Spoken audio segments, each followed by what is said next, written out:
All right, good morning, everyone. Go ahead and have a seat.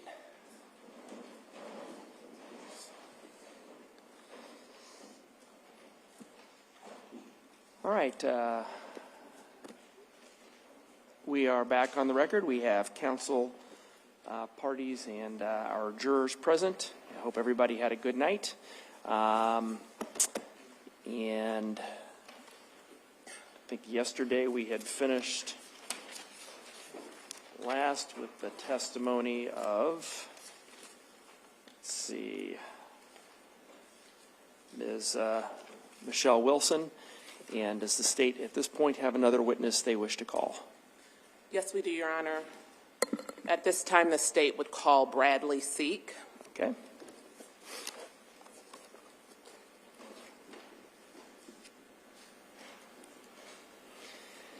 Yeah. Good morning, sir. Just come on all the way up here if you would.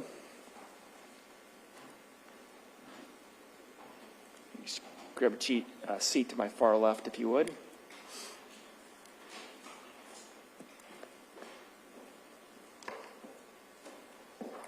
So you're going to need to turn on that microphone. There's a little button on the base of it there. Yep, you can move that microphone however you want. All right, sir, first thing I'm going to do is swear you in. If you please raise your right hand. Sir, do you swear or affirm that the testimony you'll be giving in these proceedings will be the truth? Yes. Okay. And then for the record, can you please give us your first name and your last name and spell them both for us? Bradley Seek, Bradleysiek. All right, thank you, Mr. Seek. Ms. Williams. Thank you. Mr. Seek, where do you currently live? Toledo, Iowa. And are you currently employed? Yeah, self-employed. Okay. And prior to being self-employed, around September of 2022, where were you employed? Nolan Farms. How long did you work for Nolan Farms? About a year and 4 months or 5 months, something like that. Okay. So when did you end your employment with Nolan Farms? January of 24. Okay. So beginning, end of January? Yeah, end of January. While you were employed with Nolan Farms, did you know someone by the name of Houston Danker? Yes. And besides working with him, how did you know Houston? I met him a few times prior, but just short, 5 minutes here or there. That was about it. So mostly just co-workers? Yeah. At some point, while you were working with Mr. Danker, did he ask you to do something for him? Yes. What did he ask you to do? Hold his guns. Okay. Did you agree to hold the guns Yes. for him? Yes. Can you describe the circumstances that led to that arrangement?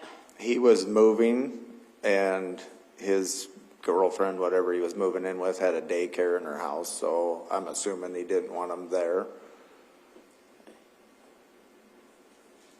And is that what he told you? No, he never said that. He just said, "Can you hold these for me?" And that was it. Okay, gotcha. Did you agree to hold the weapons Yes. for him? After that conversation with Mr. Danker, did he give you any guns? Yes. And where did he bring those to? To work. Okay. How many guns did he bring you? 3. Can you describe those firearms? Yes. What firearms did he bring to you? One was an AR-15, one was a double-barrel shotgun, and one was a .22 rifle. Okay.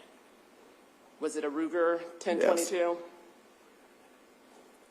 Your Honor, may I approach the witness? You may.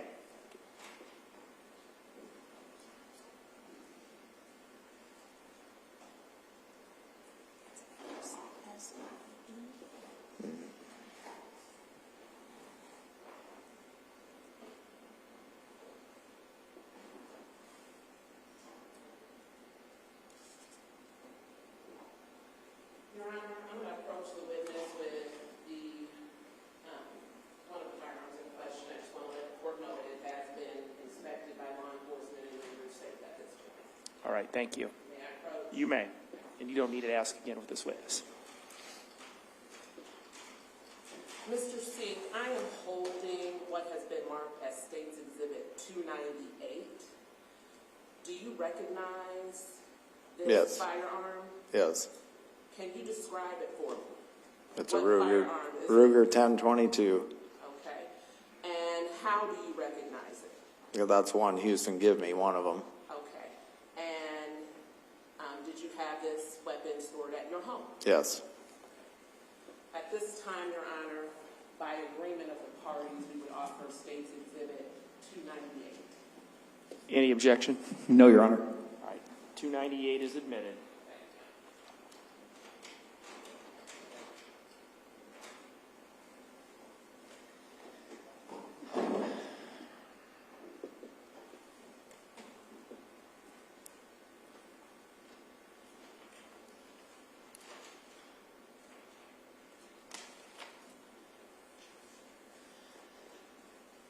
Mr. Seek, after Mr. Danker gave you the guns, where did you keep them?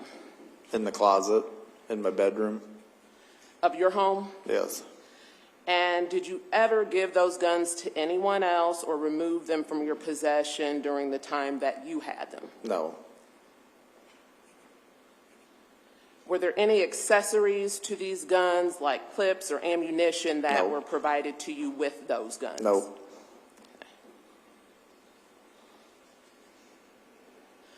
At some point after you strike that, how long did you have these guns? 6, 8 months maybe. Okay. At some point during the time that you had possession of the 3 guns Houston Danker gave you, did you bring that fact up with Mr. Danker? Yes. And when you mentioned it, what was his response? Don't worry about it. Just keep holding on to them.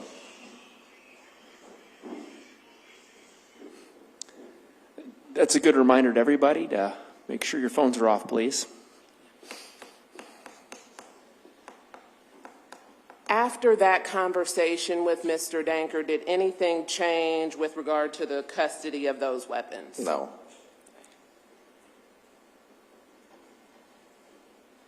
And were those firearms, including the Ruger 1022 rifle, accessed by anyone else while they were in your possession? No. Did you eventually turn those firearms over to law enforcement? Yes. Was that because Mr. Danker was not going to pick them up? Yeah. Do you recall when you turned those firearms over to law enforcement? April or May, late April. I don't know. I don't remember. It was a Thursday. That's all I know. Would that have been of 2024 that you turned them over? Yes. Who did you turn those firearms over to? Brian Randall's the one that picked him up.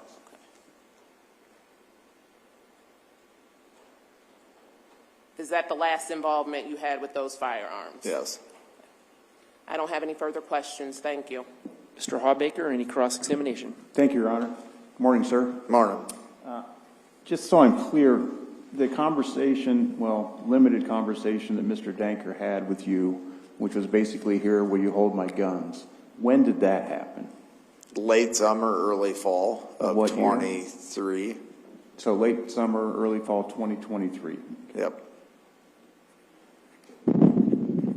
So the 6 to 8 months is what kind of gets you to the wraparound Yep. year of 2024 in April. Yep. Nothing further. Thank you. Anything further, Ms. Williams? No, Your Honor. All right. Thank you, sir. You may step down. You're excused.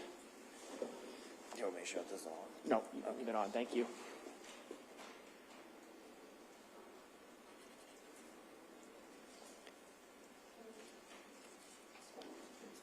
Mr. Kodiaga, is the state prepared to call its next witness?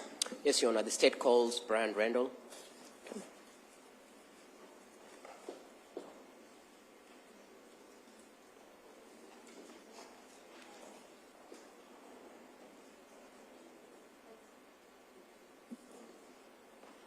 Good morning, sir.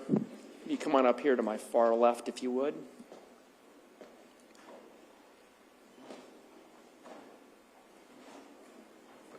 And you can go ahead and have a seat when you get there.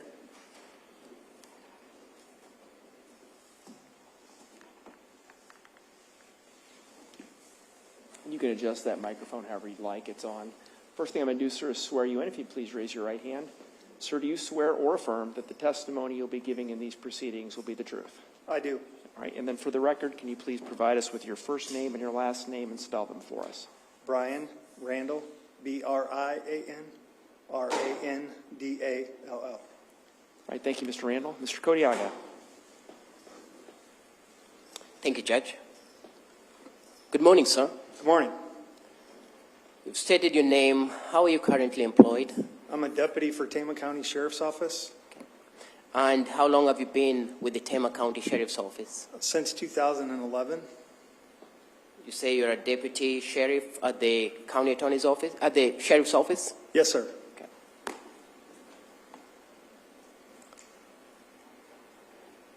So, deputy sheriff, fair to state that you're a licensed peace officer in the state of Iowa? Yes, sir. I graduated from the Iowa Law Enforcement Academy in 2003. In the course of your duties, were you part of the investigation of the case that brings us to this courtroom today? I was. As part of your investigations in this case, did you at some point go to the residence of someone called Bradley Sick or get in touch with him to pick some firearms? I did. Do you remember when that was? There was 3 in total that I received from Brad. One was a .22 rifle, one was a double-barrel shotgun, and one was an AR-style rifle. So there were 3 firearms that you received from Bradley Sick. Yes. And you've described them. Can you describe, you've stated what those items are. Can you briefly describe what they look like or what type of firearms they are? So the AR-style rifle is a semi-automatic style rifle, large caliber, generally with a short barrel.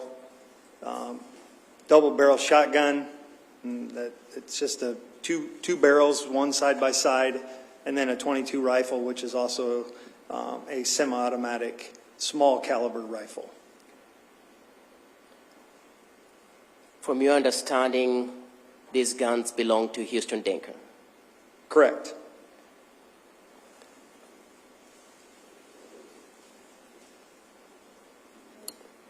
Permission to approach the witness? You may, and you don't need to ask again with this witness.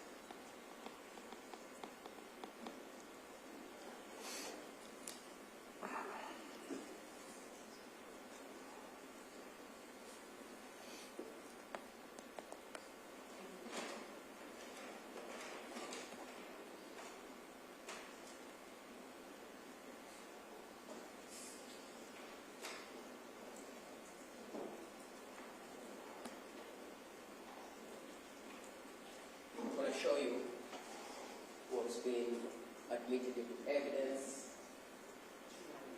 as 298. Do you recognize what that is? I do. Okay. Can you tell the jury what 298 will be? That is the .22 rifle that I received from Brad Seek belonging to Houston Denker.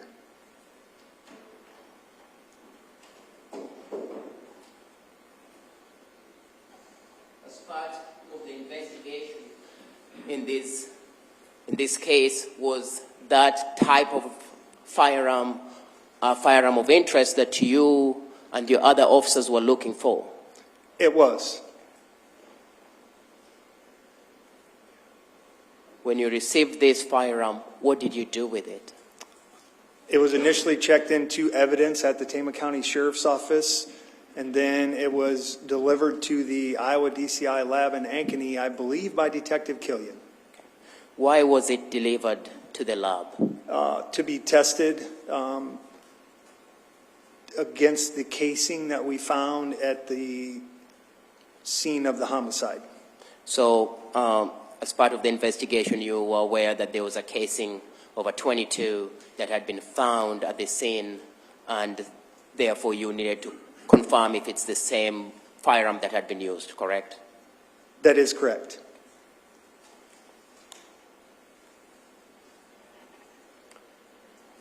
As part of your investigation, did you check to see if the defendant, Karina Cooper, had a permit to use a firearm and was someone who was either authorized to use firearms or have a firearm with her? I did. Can you tell me what you did to find that out? So I checked the records at the Tama County Sheriff's Office. We keep a computerized record of anybody who obtains a permit to purchase or a permit to carry firearms in our database at the Sheriff's Office. I'm going to show you what has been marked as stated in 2 or 3 for the purposes of identification.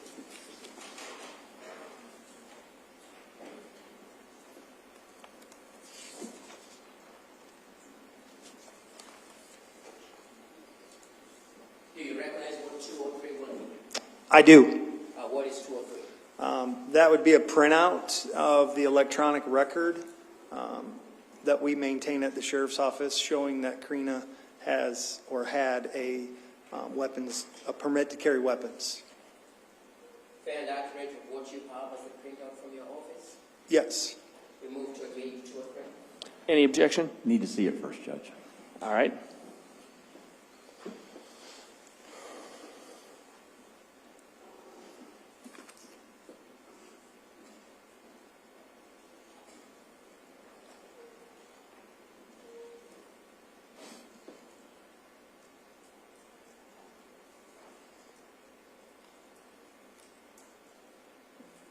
No objection, Your Honor.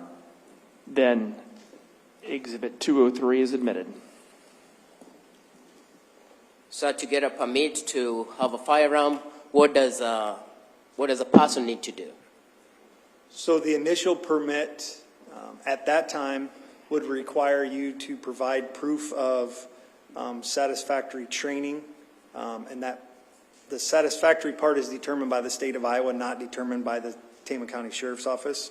But you would have to provide proof of training for the initial permit. A renewal permit does not require, we just use the initial training. And the initial training, does that consist of firing a firearm, using a firearm, being able to handle a firearm? It does.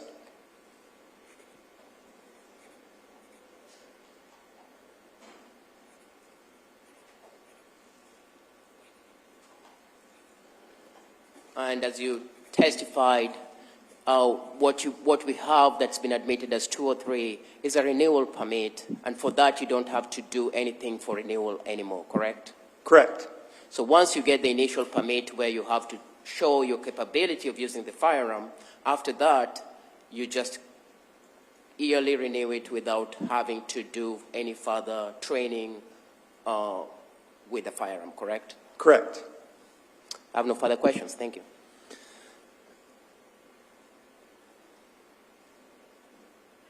Cross-examination by, I'm not sure, Mr. Hawbaker? It's me. I should have lit up my light. Thanks, Oh, that's Judge. all right. It's okay. Did you ever go to the scene at the Cooper's house? Did you ever go there? I did. Okay. And were you aware that part of the initial investigation, there were several firearms disclosed and turned over from the Cooper house? I was. Okay. Did Houston Danker, up until obviously the time that you retrieved these weapons, ever turn over weapons to the Tama County Sheriff's Department? There was one other weapon that he turned over. Okay. And was that the Ruger long rifle? Potentially, I guess I'm not sure about the Ruger. I personally accepted that from him in November of 2023 and delivered it to the lab. I don't recall the brand. It's from who? Houston Danker. What was that gun? It was a 22. Okay. Was it exhibit, what is it? 298? 298. Was it exhibit 298? It was not. Okay. So those guns, the only way that you retrieve those is from Mr. Seeks. Yes.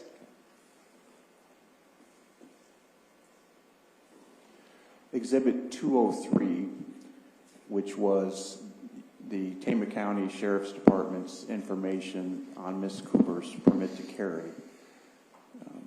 That permit to carry was issued in 2016, correct? Yes, I believe so.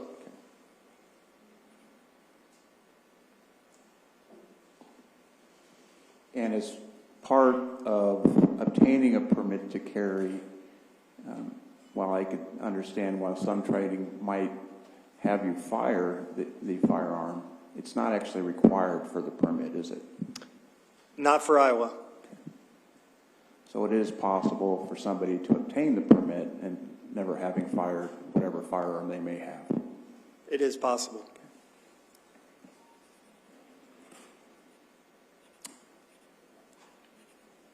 Nothing further. Thank you.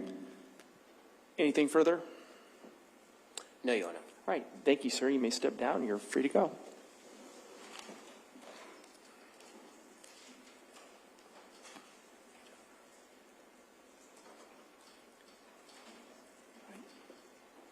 All right, is the state prepared to call its next witness? Yes, if we may have a minute, Your Honor. You may.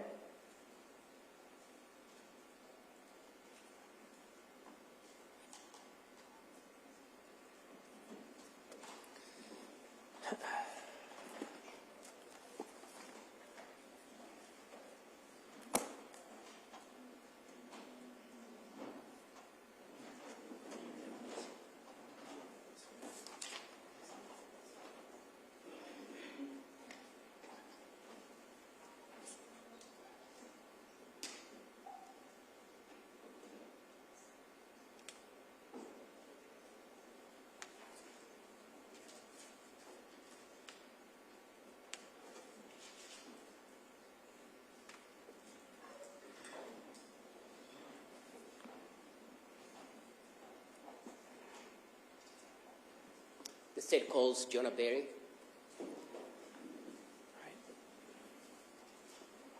Good morning. Ms. Berry, if you want to have a seat to my far left when you get up here, that'd be great.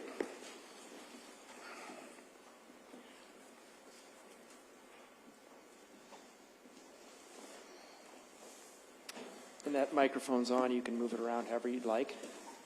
I'm going to go ahead and swear you in first, so please raise your right hand. Do you swear or affirm that the testimony that you'll be giving in these proceedings will be the truth? I do. All right, and then can you please give us your first name and your last name and spell them for us for the record? It's Janna Berry, Jonna Berry. All right, thank you, Ms. Berry. Mr. Kodiaga.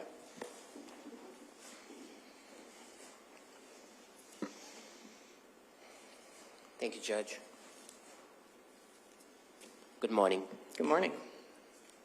Can you tell the jury what you do for a living? Yes, I work at the DCI, which is the Division of Criminal Investigations Crime Laboratory. So I work in the toxicology section as well as on the crime scene team. Can you just briefly tell us what the toxicology section is? So the toxicology section tests blood and urine for drugs. Okay. And the crime scene team, can you tell us about that? Yes, so as a member of the crime scene team, we're on call a few times a year, and we will go out to assist cities or towns with homicides or crime scenes that they aren't able to handle themselves. What is your training and experience? So in the crime scene team, I have a year-long or a week-long course at the Iowa Association of Identification. It was put on in 2016. It was a week-long course on basic crime scene school. And then in 2017, I attended the Advanced Crime Scene School put on by the same association. As part of your experience, you visited various crime scenes over the years? I have.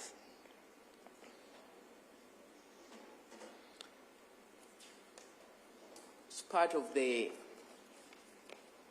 were you part of the investigation that brings us to this courtroom today? I was. Okay. Can you tell us what your involvement was in this investigation? So my partner, Madison Martin, and I went to a residence at 2798 Iowa Highway 8 in Traer, Iowa. And we were asked to process that residence for trace amounts of blood and any other items that may have evidential value to the death investigation that occurred in 2021. And this was in 2024. Do you know what month in 2024? In May. Okay. So will around May 8th or on or about May 6th, I believe, would have been the date? Yes, May 8th.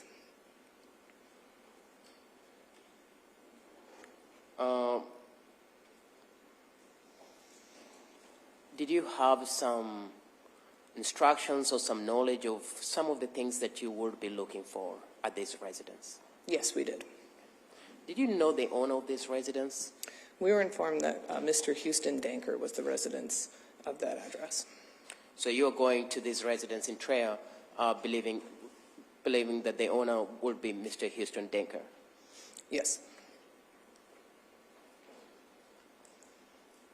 Can you tell us what are some of the things that you were tasked with doing at this residence? Yes, so like I said, we were screening for trace amounts of blood. So we used some of our reagents called Blue Star to search for blood. And we also were informed that Mr. Danker may have been wearing a red or maroon sweatshirt and blue jeans at the time. So we searched the residence for that type of clothing as well. So you're looking for items of clothing. Correct. And you're also looking for presence of blood at the residence. That's correct. Can you describe the residence for the jury briefly? Yes, so the residence was located out kind of in the country. It was a 2-story house with a basement. There was a machine shed as well as kind of a detached garage, additional shed around the building with some grain bins or silos as well on the property. What do you do when you go to a crime scene like this? What are some of the things that you do? Well, the first thing we do is we kind of take what's called like an outside-in approach. So we'll photograph the exterior of the residence and then photograph the interior as we walk through for the first time. One person will do the photos and the other person begins sketching the scene and taking notes. And we do this sort of initial documentation in order to document the scene as it was when we arrived before we end up searching or processing anything. You talked about there being one of the things you're tasked to was to look for the presence of blood. How do you do that from your analysis standpoint? So one of the screening reagents we use is called Blue Star. And so Blue Star is really helpful to better visualize blood stains when you can't see them with your naked eye. So when you spray it on, it will do a chemiluminescence reaction where basically it glows blue if it comes in contact with small amounts of blood. So it's a chemical reagent that will be able to tell the presence or absence of blood? Yes.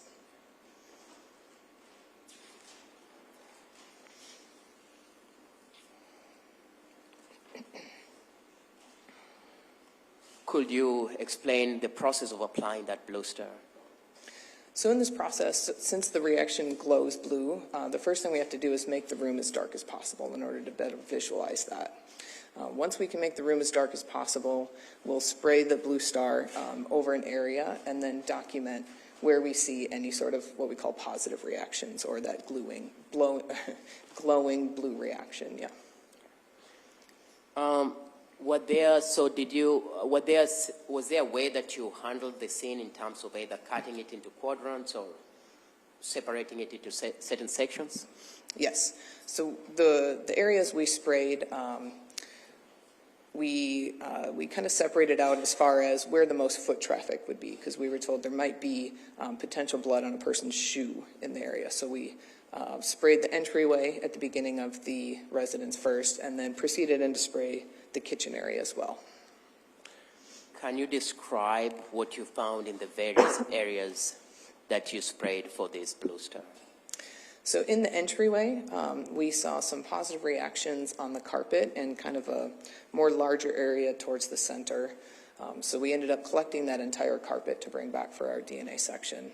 And we also collected a white rug that was in that area as well. When you say a positive reaction, what do you mean by that? I'm sorry. Can When you say a positive reaction, what does that mean? So that means that that blue star may have come in contact with trace amounts of blood in the carpet. So it's just an indication that maybe someone tracked some blood, or there's some blood that it's saying there could be some positive for blood on that carpet. Yes, there's potential for that.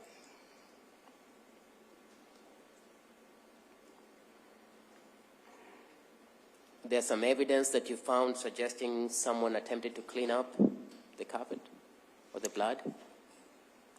It's difficult to say if there was any, I can't tell. Moving to the kitchen, what did you find? When we sprayed the kitchen floor, we had a couple small positive reactions on just various areas on the kitchen floor. We just swabbed those areas with cotton swabs to take back to our DNA section. And as part of what you're testifying to, you stated you take pictures of what you see? Yes, that's correct. Okay. Well, did that happen in this, when you did this? Yes, we did. Permission to approach? You may.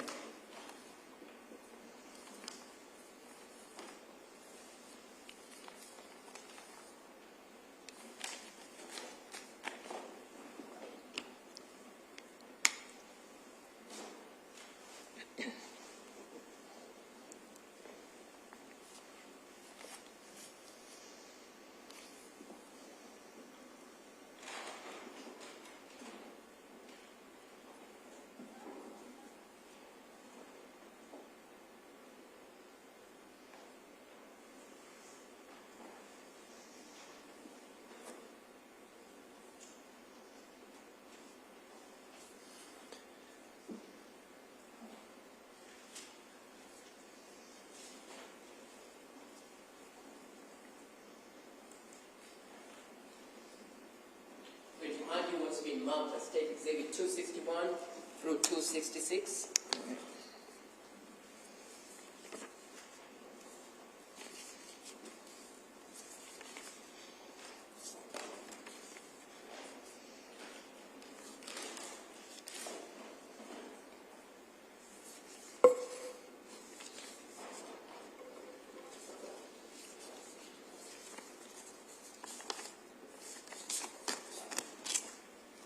Do you recognize what 261 through 266 will be?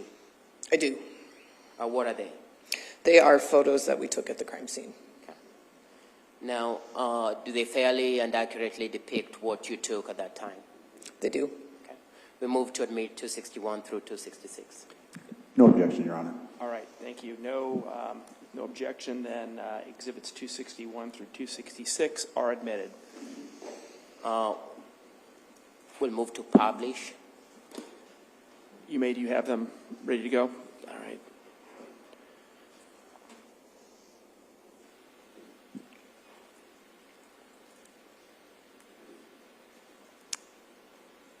Hold on.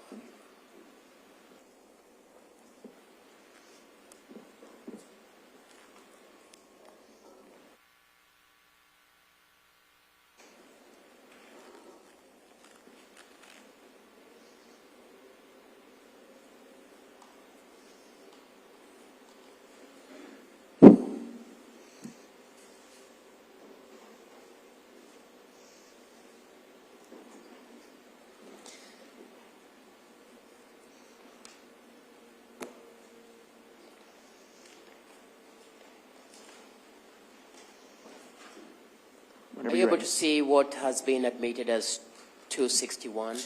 I can. Okay. You talked about some footwear that you are looking for with a specific pattern. What footwear and what pattern were you looking for? So there was a footwear impression that was found by the initial crime scene team with a diamond-shaped sort of pattern. So that was the type of pattern that we were looking for on the bottom of these shoes. Did you, as part of your being in this residence, locate footwear that had what you were looking for in terms of a diamond-shaped pattern? We believe this pattern was fairly consistent with the footwear impression that was found at the scene. 262, would that be where you found the shoe in this house that belonged to Houston Denker? Yes, this is in the entryway with the carpet and the black vans. It's where they were located. And you described those shoes as a type of shoes called Vans? Yes, correct. Fair enough to say 263 is a close-up of that same Vans Yes. shoes? What do we see on 264?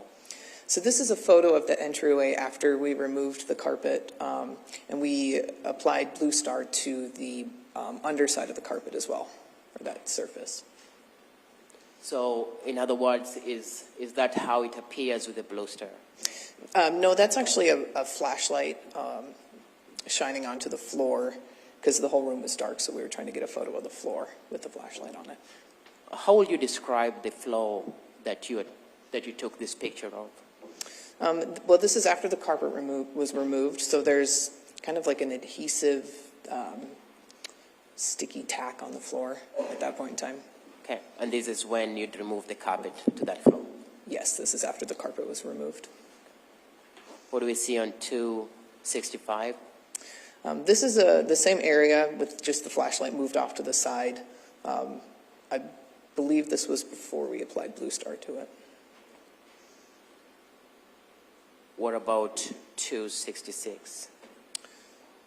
This is another, the same area with the flashlight in a different space.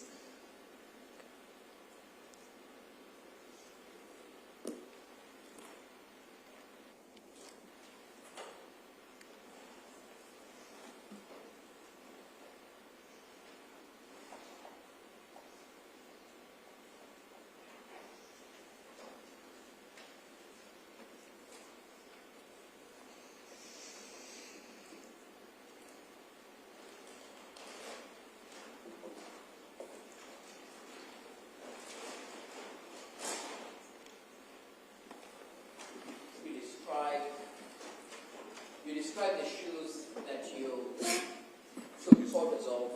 Did you collect those shoes for evidence purposes? We did. I'm going to show you what's been marked as State Exhibit 300 for the purposes of identification.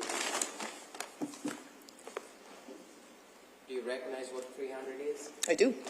Are those the same van shoes that you testified to photographing and taking from these residents? They are. And there are paired, there's another pair of these. Do they accurately depict what you took on that day? Yes. But move to admit State Exhibit 300. Any objections, Mr. Baker? None, Your Honor. State's Exhibit 300 is admitted. I will copy 300 to the jury.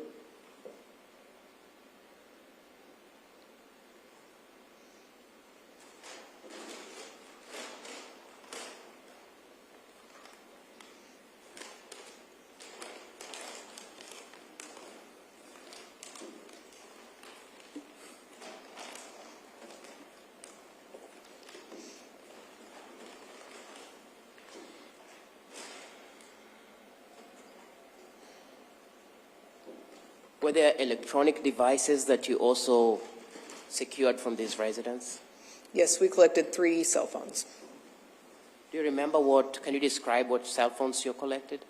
There were 2 white iPhones in the kitchen. One had a green case on it, as well as 1 black iPhone in the sort of dining room area on the piano.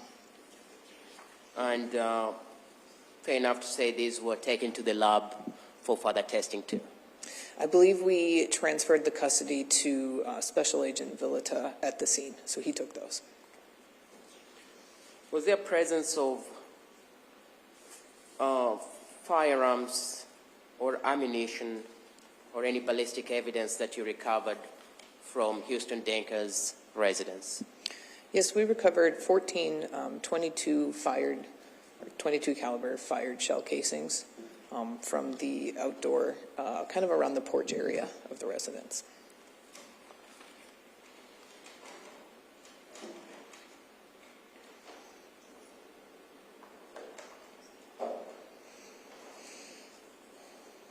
We just have a minute, Judge.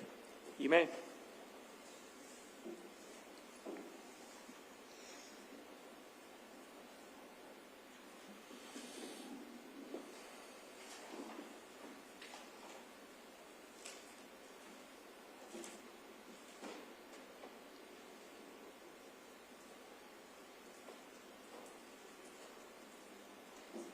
I have no further questions. Thank you. Cross-examination, Mr. Hawbaker. Thank you, Your Honor. Morning, ma'am. Good morning. So your investigation was limited to the visit to Houston Danker's property, is that right? That's correct.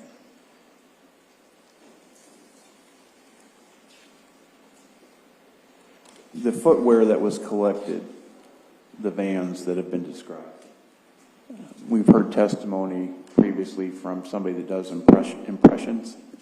Okay. Was there an analysis of those impressions found at the Cooper residence of those shoes, with those shoes? Not at the residence, no. That wasn't a very good. Are you aware that there was a footwear impression found at the Cooper residence? I am.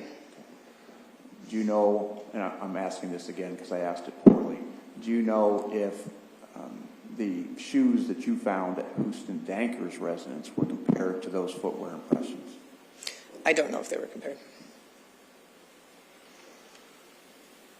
The evidence of blood that you found at Houston Danker's house, was that ever analyzed, swabs taken?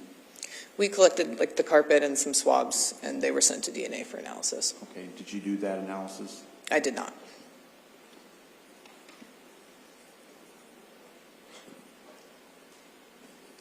Did you collect the shell casings that you found outside?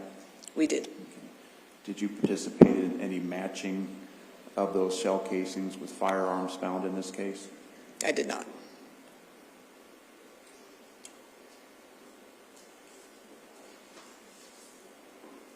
Every photo that we saw, every shoe that was collected that you participated in were all found at Houston Danker's residence, correct? That's correct. And is it understood that at the time of the killing of Brian Cooper, this was the residence that Houston Danker resided in? Yes.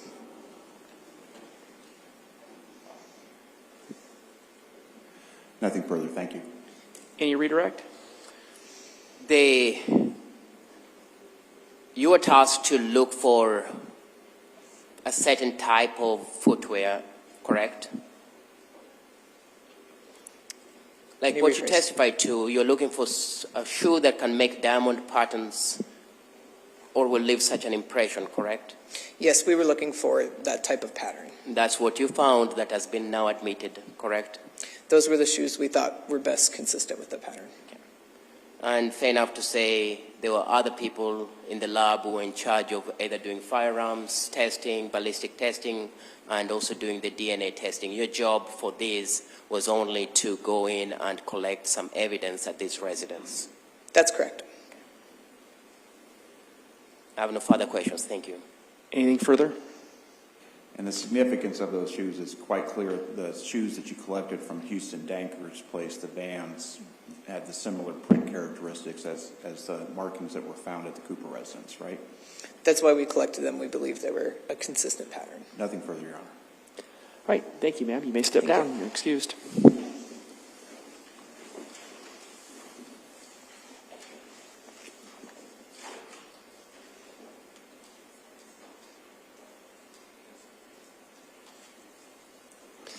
All right, is the state prepared to call its next witness? Yeah, the state calls Sabrina Sea-Hoffer.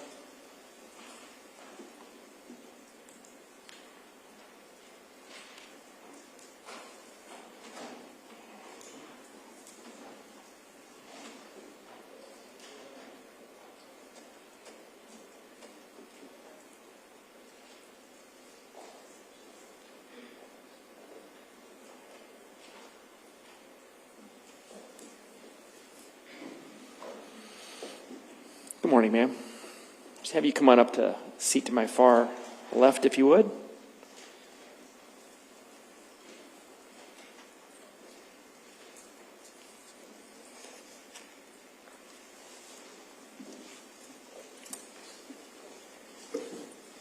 All right, I'm going to go ahead and swear you in. If you please raise your right hand.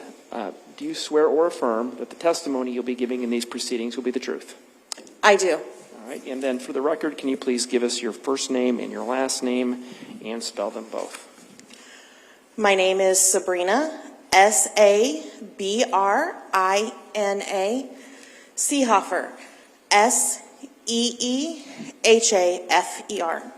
Great, thank you. Mr. Kodiaga. Thank you. What do you do for a living?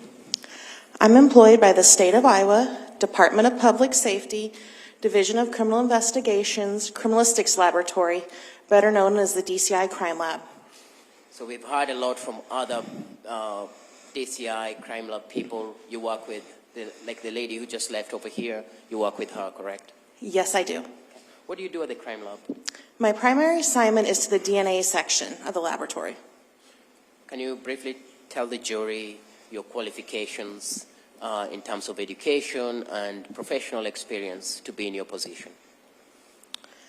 Yes, I have a bachelor's degree in biology from Westminster College in Fulton, Missouri, a master's and a PhD in biochemistry from University of Rochester in Rochester, New York. Once I completed my graduate work, I was employed by the Iowa DCI Crime Lab. I started my training there, and that meets all the guidelines as set forth by the FBI quality assurance standards. Since I've been employed at the DCI, I've also had over 500 continuing education hours, specifically in forensic DNA analysis. In addition, I'm also certified by the American Board of Criminalistics in molecular biology. We hired an expert on DNA yesterday, so I'm not going to ask you much more on what DNA is. I believe it's still consistent to that. So we'll move on. Did you do DNA analysis in this particular case? Yes. What items, can you describe to the jury the items you received and what you did with them?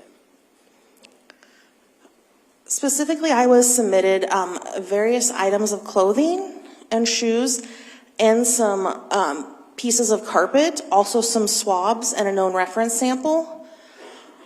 A subset of those samples I did not analyze. The other ones, I would have looked for the presence of blood, specifically looking for any red-brown stains on items that had not previously been screened with Blue Star from the crime scene team. I would have then done my screening test, presumptive test to indicate the presence of blood. If they screen positive, they would move on to DNA analysis. If they screen negative, I would not take those samples on further. Okay.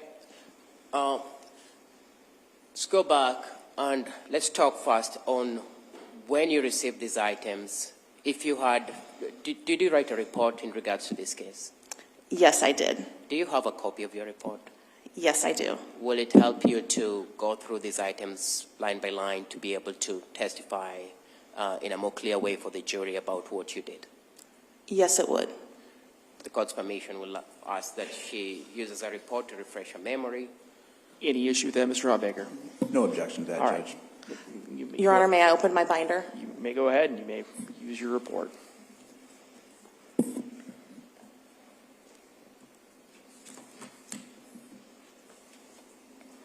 So starting with the items that were delivered to you on or about May 7th of 2024, can you tell the jury what you had and what you looked at? So the items received by the laboratory on May 7th were a pair of jeans and another item that contained 2 sweatshirts and a long sleeve t-shirts. Did you know who these were, or they were these items belonging to a person by the name of Houston Denker? That's what was indicated on the receipt form when I received the items for the jeans. It did not, in the description, indicate who the 3 sweatshirts belonged to. Were the 2 sweatshirts and 1 long sleeve t-shirt. When you say you do DNA analysis, what type of screening did you perform on these items that you've just talked about? On these specific items, I was screening for the presence of blood. And how do you do that? So when I'm screening for the presence of blood, I first clean my bench area, individually lay out each item of evidence by itself. I examine that item, so I'm looking for the presence of any red-brown stains on the piece of clothing. I would then circle those areas And then I would collect a subsample of that by dampening 2 sterile swabs and swabbing just a little area of the stain, set those aside, and those swabs would be what I would perform my screening test on. We perform 2 color change screening tests. So I would put the both clear liquids on one swab, one on the other, and then put hydrogen peroxide that pushes the reaction forward. If my screen tests are positive for the presence of blood, one of the samples should turn blue, the other should turn pink. In this case, on all those items, there were 9 stains on the jeans that did not screen positive for the presence of blood, so no DNA testing was attempted. And then on the other shirts, there was actually no stains noted when I examined them, so no screening tests were performed or DNA analysis. Okay. As you perform your analysis on these items, do you at that time have a known DNA sample of Houston Denker? I did perform testing on the known buccal sample of Houston Denker. That was received later, submitted to laboratory after I had already examined the items in my report. Okay. So you at some point have his known DNA samples, but initially you're just detecting if you can find blood in these items that you've testified about, correct? Yes, so his known was submitted at the end of May, where the other stuff was earlier in May. Was there blue jeans that you tested that was, I believe, that's the item number 46? Yes. And you say blood screening was negative on that item? Yes, in the 9 areas I tested. Were there other items that you tested? Specifically, not on item 46. Those were the only areas. Then I moved on to the next items, item 47. Okay. Item 47 contained 2 sweatshirts and a long sleeve t-shirt. I examined each of those items individually and detected no stains on any of those items. So that concluded my exam on item 47. Okay. What other item did you test? I tested item 52. What was that? That was a pair of black shoes. Okay. Can you describe what those shoes were? I would have to refer to my bench notes to describe them. Okay. If I showed you what's been admitted as State Exhibit 30, Exhibit 300. Sorry.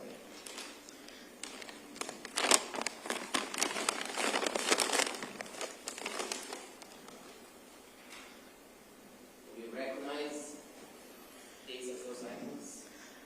Your Honor, may I get gloves out of my pocket so I can handle the items? You may.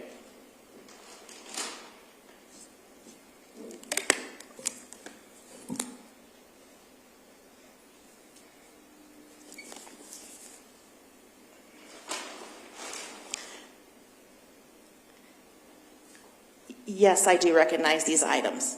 How do you recognize what's been admitted as State 300? So specifically, these black pair of shoes, you can actually see the DCI case number and the item number and the date I examined these 2 shoes written in silver marker, Sharpie marker, on the outside just above the sole on each item of shoe, indicating that this is the actual pair of shoes I examined that is associated to item 52. In addition, I also collected swabs of the soles of these shoes, and you can see these swab boxes indicate the DCI case number, the item number, and a description of where I swabbed, and bearing my date and initials of examination. Thank you. What were you looking for in what's been admitted as State 300? I was looking for the presence of blood, so once again I was examining them to see if I could find any red-brown stains.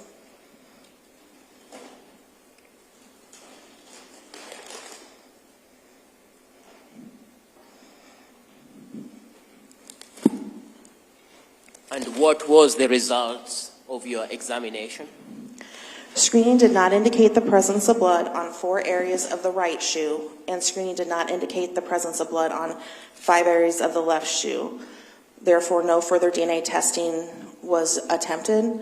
You will note on those shoes, you'll see circles with a negative/negative. Those are indicating the areas in which I did my presumptive screening tests on. When you examine items at the lab, do you always find presence of DNA or presence of blood or presence of what you're looking for? No, we do not. Okay. Is it a misconception out there that you as scientists will always have to find that? Yes, it is a misconception. We have as many cases that don't have a presence of a body fluid that do. We also have a good subset of cases where no DNA profiles are developed. And what are some of the reasons why sometimes there's nothing that you find when you test these items? There could be a lot of different reasons. So one, there could never have been any biological fluids or DNA left on the item. Obviously, wearing pieces of clothing, we'd expect some small amounts of DNA. It could have the biological fluid or DNA could be cleaned off or removed. DNA also cannot be seen by the naked eye, but it can be washed off. It can be degraded, such as leaving something in sunlight, different nature factors such as the dirt and different things you spray things with can degrade the DNA and make it in a form that it's such small, tiny pieces of DNA that we're not able to develop a DNA profile from it. Okay. So in other words, things like blood can be cleaned by someone, correct? Yes. Passage of time in terms of if this shoe that you're collecting is 3 years down the road or 2 years down the road, that passage of time can degrade that sample of blood that would have been on that item, correct? Yes. As a piece of shoe or an item of clothing ages out, if it's a small amount of DNA or it's cleaned up, it wouldn't be present there for us to detect with our testing. Were there any other items that you tested? Yes, item 53. Can you tell us about that? Item 53 was a white rug. Once again, I looked for the presence of any areas of possible blood. My screening test did not indicate the presence of blood on 13 different areas of that rug, so no DNA testing was attempted. What about item 54? Item 54 was a large piece of carpet.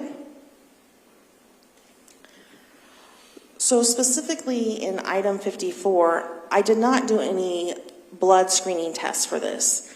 It was indicated when it was submitted in my communication with the crime scene team that collected it, criminalist Janna Berry, that they had already applied a blood screening reagent at the scene when they collected these items called Blue Star Forensic. Because Blue Star Forensic uses the same portion of the blood as my other screening test, it was determined that I would not do any screening tests and I would just attempt to sample the areas where she saw the Blue Star reaction in that segment of carpet.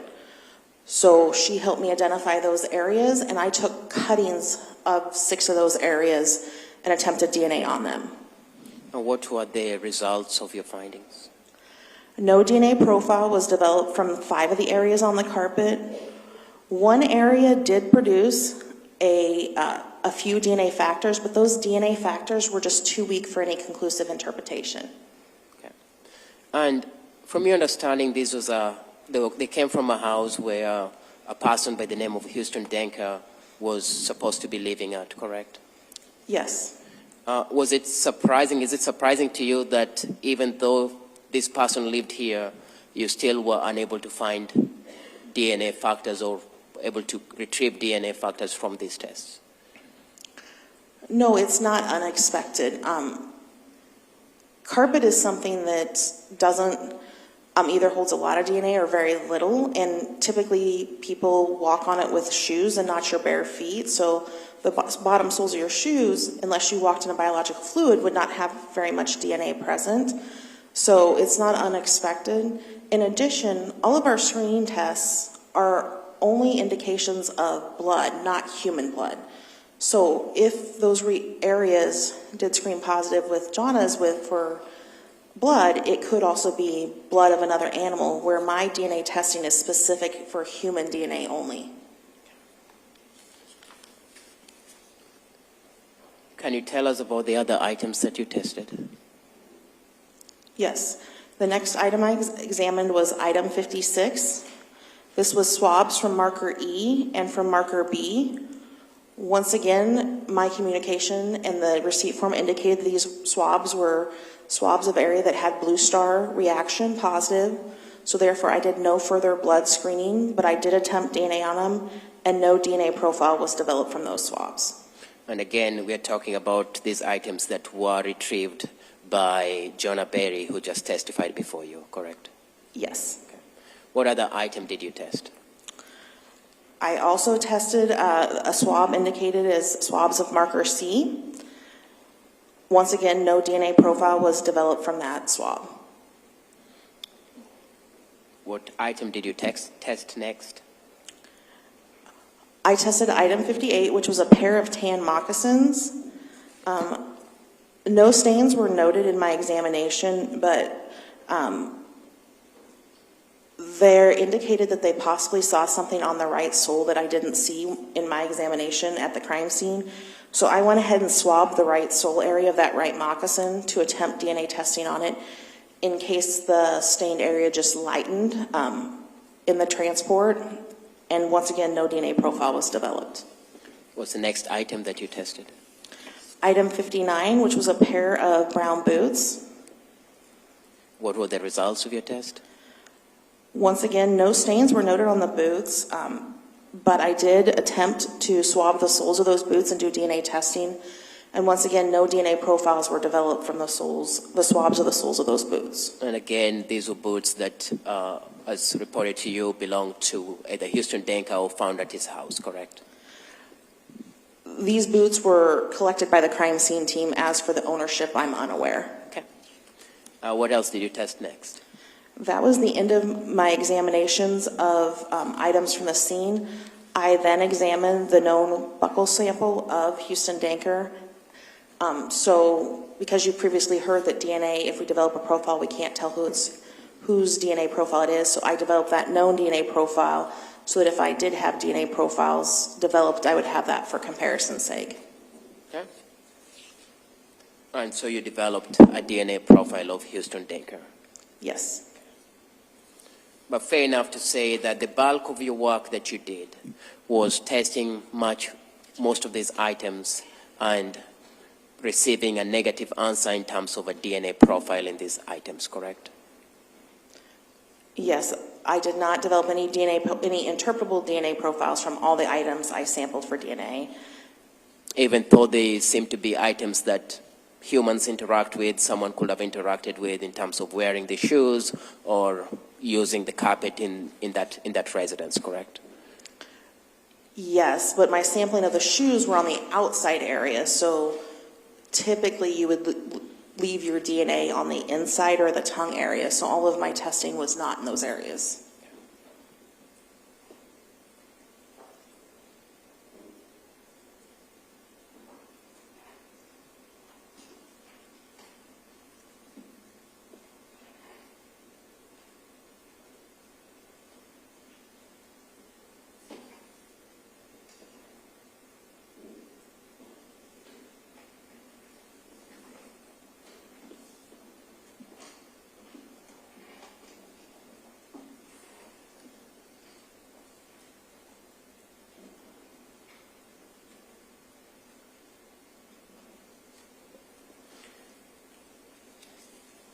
So you talked about testing the outside.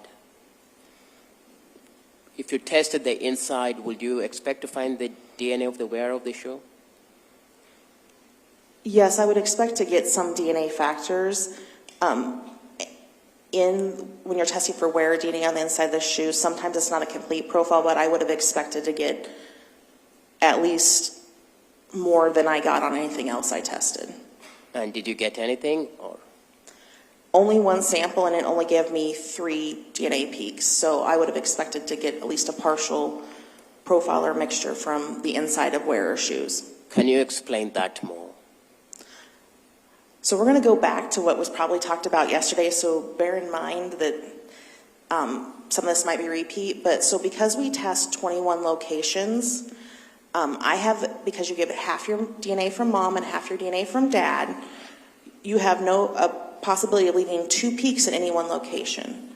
So the 1 2-week profile from the carpet stain, I saw 2 peaks over the 21 locations and 1 peak at a sexing locus or location. So in a wearer DNA, as you continually wear something, you can leave your DNA behind. But because it's skin cell DNA, it can be degraded or slough off. So that's why I said that I would at least expect to get a partial DNA profile consistent with a lot more factors than what I got from the one item, one cutting that I got a few DNA factors from. Sometimes because people share different items of clothing, you might get more than 2 peaks at locations, which would indicate a mixture of DNA. I have no further questions. Thank you. Mr. Hawbaker, any questions? None, Your Honor. Thank you. All right, thank you, ma'am. You may step down.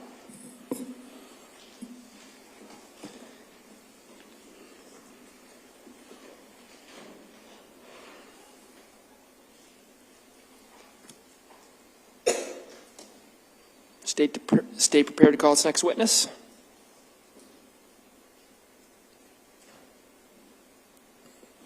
The state calls Vic Merillo. The court gives me 1 minute to just check with him. Yep.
If anybody wants to stand up and stretch, go right ahead.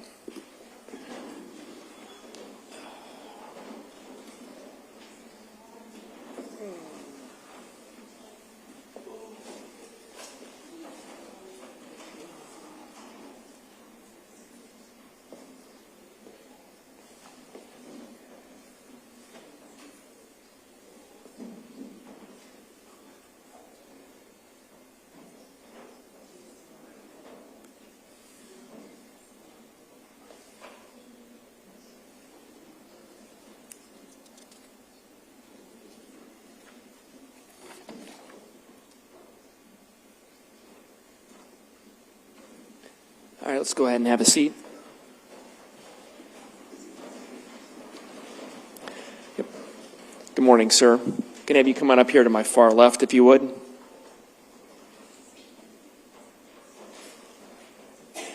you can go ahead and have a seat when you get there.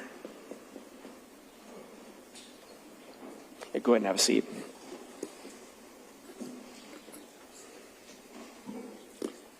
So that microphone's on. You can adjust it however you'd like.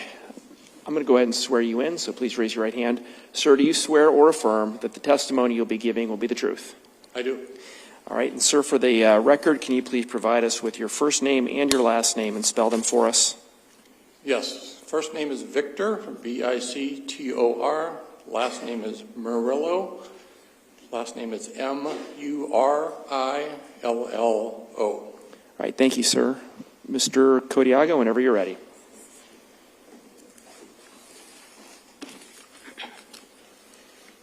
Thank you, Judge. Good morning, Mr. Merillo. Good morning. Can you tell this jury what you do for a living? Well, I'm currently employed as a criminalist part-time with the Iowa Division of Criminal Investigations State Crime Laboratory in Ankeny, Iowa. Okay. And how long have you been employed in this position? I began my employment in July of 1982. I spent 41 and a half years as a full-time employee of the crime laboratory. I actually retired at the end of 2023 and then was hired back. So I'm back working as a part-time employee, helping with some backlog, with some training, some other things. And I've been doing that for the last year or so. As in the course of your duties with the crime lab, have you been in various positions, and what position were you last in, or are you in now? Yeah, so in 1982, I started as a laboratory aide or laboratory assistant, where I helped with several different sections of the lab, working mostly in photography. In 1985, I became a criminalist. I began working arson, explosive cases, gunshot residue cases, trace evidence cases. In 1989, I became full-time in the firearm section, so began working with firearm-related evidence at that time and have been doing that ever since. Okay. What's your education background? So I have an Associate of Arts degree in criminalistics from the Des Moines Area Community College in Ankeny.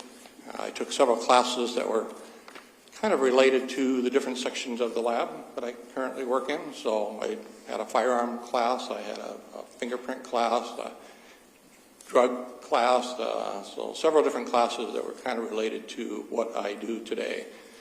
I also have a bachelor's degree from Drake University out of Des Moines. That degree program was kind of a general science program, so a lot of the criminalists are science majors, so either chemistry or biology or physics. So mine is kind of a combination, so I took all of those types of classes. So education-wise, formally, that was the extent of my background. Once you become employed in the laboratory, you're going to be assigned to a certain section of the lab, and then there's additional training that you will have to go through. As a firearms and tool mark expert, have you testified as an expert in this in court and various cases in the state of Iowa? Yes, I have. Okay. Can you briefly tell the jury the science of firearms and tool mark that you do? I'm sorry, the type? Can you tell the jury briefly the science of firearms and how firearms work? Yeah, so again, currently I'm assigned to the firearm and tool mark section of our laboratory, so most of what we are going to look at are going to be guns or firearms. We're going to test fire a lot of those guns, do some type of examination on them, and then we also look at a number of fired components, so a lot of fired bullets, fired cartridge cases, trying to match them to one another or match them eventually to a firearm. So fair enough to say, in the course of your career, you've fired or test fired a lot of firearms. Yes, so kind of depends on the day-to-day operation for me. And some days I will look at a dozen firearms in one day. Other cases I might look at one gun in a week, depending on the case. So if there's a lot of other evidence that needs to be compared to that one firearm, it may take a full week to look at all of those other components before I eventually get to that gun. So over the years, yes, I've looked at thousands of firearms since 1982. Okay, so I see that you're wearing what appears to be Apple headphones. Is Yes. that for because you need that to help for your hearing? Yes, I do have a hearing impairment, and the these do help with my hearing, so I'm actually using them as a hearing aid. So Okay. I'm not listening to anything else. I don't have my phone with me, so I'm only listening to what's going on in the courtroom today. Okay. I just wanted to clear that up with the jury in case someone's wondering why you have some headphones on. Yes. Okay. I'm going to direct your attention to this particular case that we are here in this courtroom for. Were you at some point in charge of reviewing certain firearms or multiple firearms to test whether they were firearms consistent with a cartridge that had been found at the residence where Mr. Cooper had been shot? Yes, I was the first one to get involved with the firearms evidence in this particular incident. So I looked at several items back in 2021. Okay. And before we go into that, can you just, for the sake of the jurors who are not very familiar with firearms, can you just walk them through how a firearm works, the various components of a firearm, and the terminologies like bullets, cartridges that they've had? Just explain to them what those would be. Yeah, so it's a little hard to explain a firearm because there are a lot of different types of firearms out there. There are the old style revolvers where you have a cylinder that is filled with a number of different cartridges. Every time we pull the trigger, the gun fires, a wheel turns so that one of the chambers is in line with the barrel. Bullet goes down the barrel towards the target that we're aiming at. We release the trigger, pull it again, cylinder rotates. Another cartridge, a live round, is lined up with the barrel, fires, bullet goes down the barrel, and we can continue to do that until we fire all, usually like 5 or 6 of those cartridges in that cylinder. There are also semi-automatic pistols and rifles where we're going to have a magazine that is going to hold several cartridges at a time. Could be anywhere from 6 to 7 cartridges or live rounds of ammunition to 30 or more cartridges that are held in that magazine. That magazine is usually inserted into the bottom of the gun, whether it's a handgun or a rifle. And then there is a bolt or a slide that's going to be reciprocated. It moves back and forth on top of the firearm to cycle the ammunition from the magazine into the chamber. When it's fired, it pulls the fired cartridge case out of the chamber and ejects it, so it's left somewhere close to that weapon when it's discharged, but the bullet still goes down the barrel towards the target that we're aiming at. So every time we pull the trigger, the gun fires. There's nothing mechanical that happens other than that slide or that bolt moving back and forth. It chambers the round for us, and it extracts and ejects the fired cartridge case for us. So all we have to do is pull the trigger, and it fires. We release the trigger, pull the trigger again, and it will fire again until we've used up all of the ammunition in that magazine. So the ammunition is the live cartridges that we're talking about that go into that magazine or go into that cylinder. Ammunition is basically what we call a cartridge or a live round. So that cartridge is made up of 4 components. One is the cartridge case. A cartridge case is kind of like a cup, coffee cup if you will, that holds all of the other components. At the bottom of that coffee cup or that cartridge case is a primer. It's a small pressure-sensitive explosive material that's imparted into the base of that cartridge case. So when we pull the trigger, the hammer goes forward or the firing pin goes forward, and it's going to strike that primer on the base of that cartridge case and cause a spark on the inside of that cartridge case. Inside of that cartridge case is going to be powder, smokeless powder. When that spark goes off from the primer, it's going to ignite the powder. That powder is going to burn, create a lot of pressure, and that's going to push the bullet, which is on the top of that cartridge, down the barrel and towards the target that we're aiming at. So that cartridge is made up of 4 components. The cartridge case, the primer at the bottom, the powder on the inside, and the bullet or the projectile that's on the front or the forward end of that cartridge. When we fire the gun, the bullet is going to go down the barrel towards the target. the cartridge case is either going to be left inside of the gun and has to be manually removed, as in the revolver that we talked about, or it's going to be physically extracted and ejected by the gun, and it's going to be left somewhere close to that weapon when it's discharged.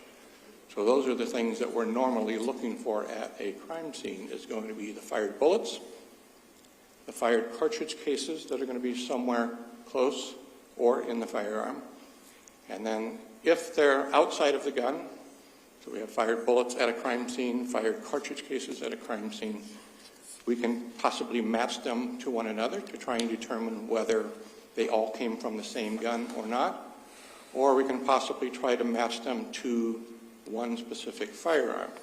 Were they fired by this particular gun? So that's my job, is to look at those fired components, look at the firearms, try to determine sometimes whether those bullets and those cartridge cases came from that specific firearm. Let's unpack a little bit of that. You've talked about cartridge casings. Is that what sometimes people call casings, or shell casings? Yeah, it's known by a number of different nomenclatures, a little different for everybody. So yeah, it could be a casing. Sometimes we call it a cartridge case. I refer to it as a cartridge case. Okay. But if there's a reference to a casing, it's pretty much synonymous to a cartridge case. Yes, I would know what they were talking about. Yes, same thing. And to be clear, that's what ejects in some firearms. When you fire, the bullet goes and the casings ejects from the gun. Correct. Okay. When the casing ejects from the gun, does it sometimes behave in an unpredictable manner in terms of where it will land or how it will travel? Yeah, that cartridge case, when it ejects, is going to eject from that firearm differently for every firearm. Every gun ejects it in a different direction, a different distance. It kind of depends on the firearm. It depends on the ammunition. How powerful is that ammunition? It depends on how the gun is held, what position or what direction that gun is held as to where that cartridge case will end up as well. So there are a number of variables that are taken into consideration. If we find a cartridge case at a scene, we can kind of be general in getting an idea of where that cartridge case came from, where was the gun, but in some cases we may not be able to be very specific. So in other words, yeah, if the flooring, the nature of the flooring, the way it bounces once it ejects out can affect where it lands and eventually ends up. Yeah, again, that's another whole set of variables. Once it hits the floor, it is cylindrical in shape, so it will roll on a smooth floor.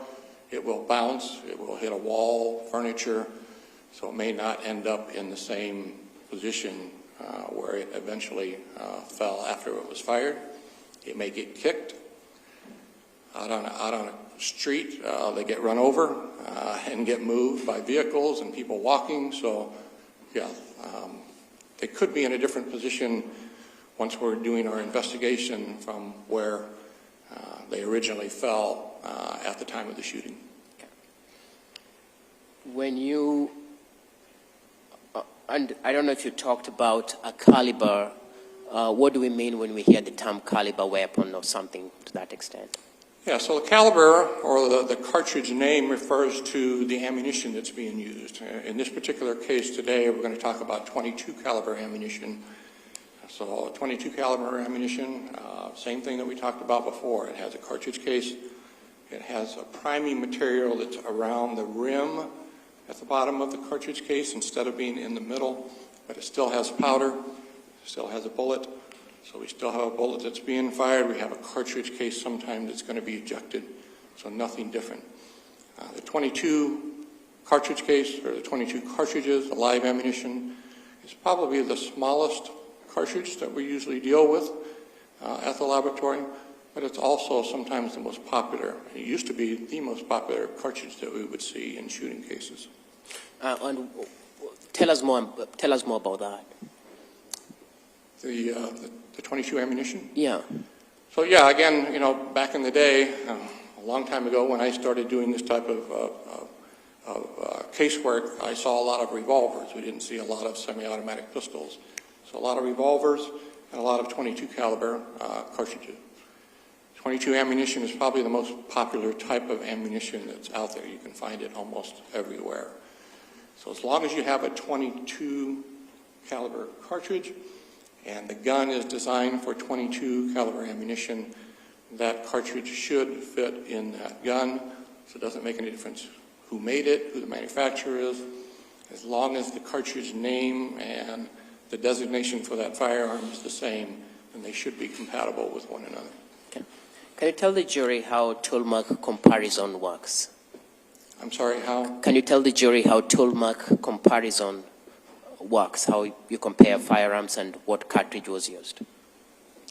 Sorry, I still didn't hear part of that. Can you tell the jury what you do in terms of comparing a firearm and whether this particular cartridge was used in that firearm? In a specific firearm? Yes. Okay. So when I look at the evidence in the case, I may look at a firearm, and so the first thing that I'm going to do is I'm going to take a lot of information off of that gun, make, model, serial number. I'm going to check the safeties on the gun, make sure that everything is working correctly, and eventually that gun is going to be test-fired. We're going to produce test-fired bullets, test-fired cartridge cases from that firearm. Those are going to be my knowns. I know they came from that specific firearm because I just test-fired it. So those test-fired bullets, test-fired cartridge cases are my knowns that will eventually be used to compare to the unknowns. As I go through all of the unknowns, the bullets and cartridge cases from the scene, again, I'm taking a lot of notes, a lot of information is taken from each of them. The cartridge case, I'm going to look at it. I know that it's .22 caliber from the shape and the size. We can measure it. We look at the head stamp information so we know who manufactured that particular cartridge. I can look at the bullet, look at the diameter of the bullet, and the diameter should be roughly 0.22 of an inch wide, so I know it's consistent with a .22 caliber bullet coming from a .22 caliber cartridge case or a cartridge. I then begin looking at some of the information that's put on those items by the firearm. On the cartridge case, I'm looking at the firing pin impression. It could be a number of different shapes. It could be round or square or rectangular in shape. So I'll make a note of that as well. And then when I look at the bullet, not only do I look at the caliber and the diameter, but I'm going to weigh it, and I'm going to look at all of the rifling information that's present on that fired bullet. That bullet is going to go down the barrel of a firearm. The inside of the barrel is going to have spiral grooves that are on the inside of that barrel. As the bullet travels down the barrel, the outside of the bullet is going to come in contact with the rifling on the inside of the barrel. It's going to cause that bullet to spin with the rifling as it moves down the barrel. The inside of the barrel of the gun may have 6 grooves in it. It may have 5. It may have 22. The numbers are all different. It may spin the bullet clockwise. It may spin it counterclockwise. So you may have a right twist or it may have a left twist to it. So I can look at the firearm. I can count the number of lands and grooves in the barrel, look at the widths of the rifling dimensions that are in that barrel, and then I'll also look at the bullet.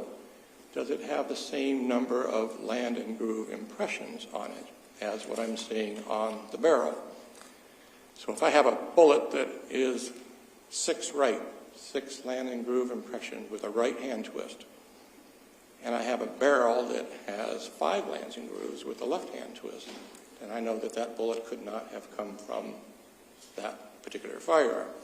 Because the class rifling characteristics are totally different.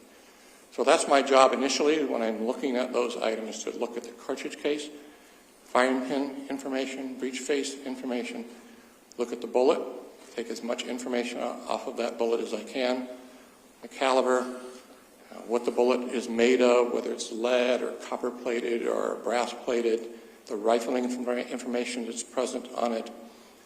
I can count the number, I look at the direction, I can measure the dimensions of that rifling information. From all of that information, I can put it into a computer database and get an idea of the types of firearms and makes and models of guns that could have fired that particular bullet. And that may be good investigative information that will usually show up in my report. So in, Mr. Kodiak, I was going to actually stop you. I think now's a good time to take our mid-morning break. So we've been going a little over an hour and a half. So, ladies and gentlemen, we'll take approximately a 15-minute break at this point. And again, I would remind you of the admonition that I've given you previously.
All right, go ahead and be seated, everyone.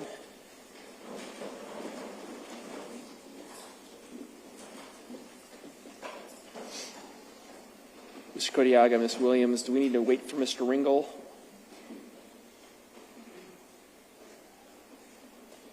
Up to you, that's fine. I think we can proceed. Okay. All right, so we are back on the record after our mid-morning break. We have our jurors, counsel, and parties present. Agent Merillo is on the stand. And, sir, even though we had a break, I would just remind you that you're still under oath. And with that, Mr. Kodiaga, you may resume your direct examination. Thank you.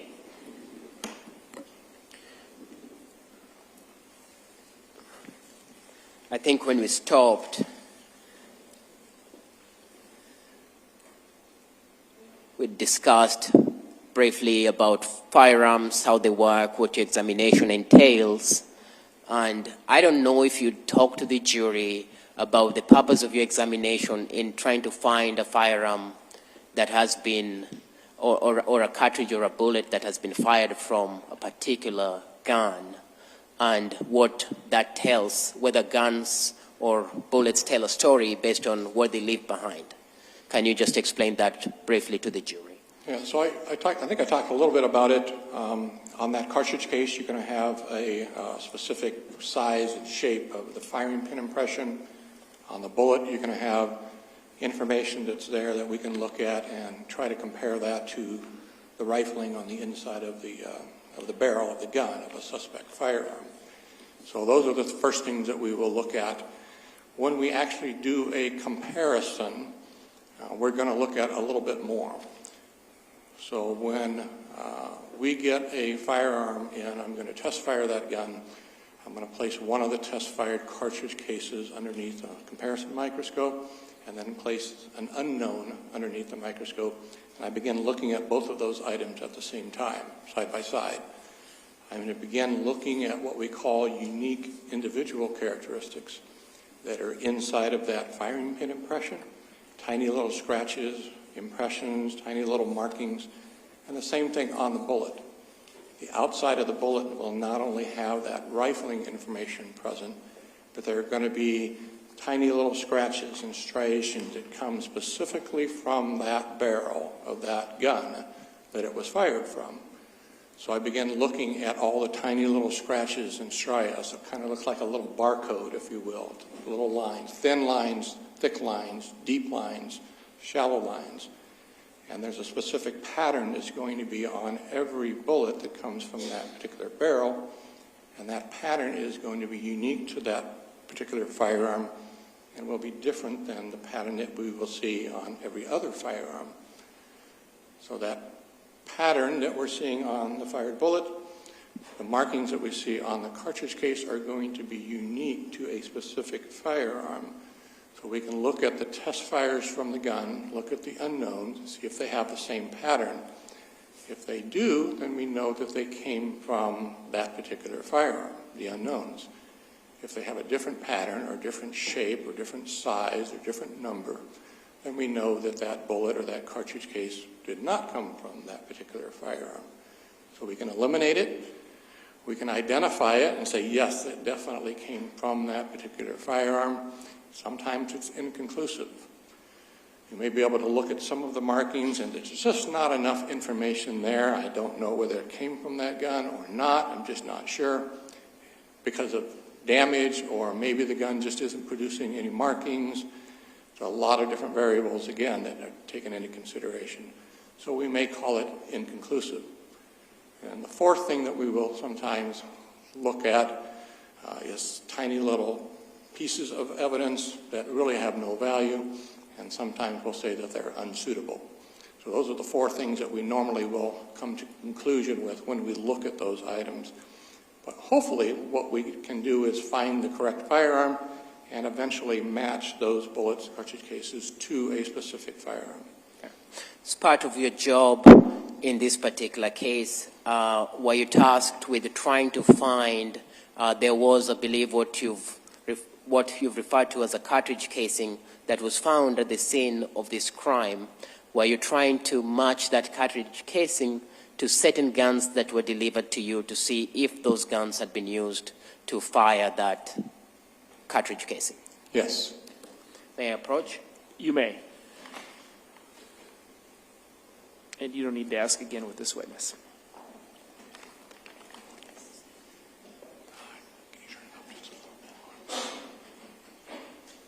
I'm going to hand you what's been marked as State Exhibit 294.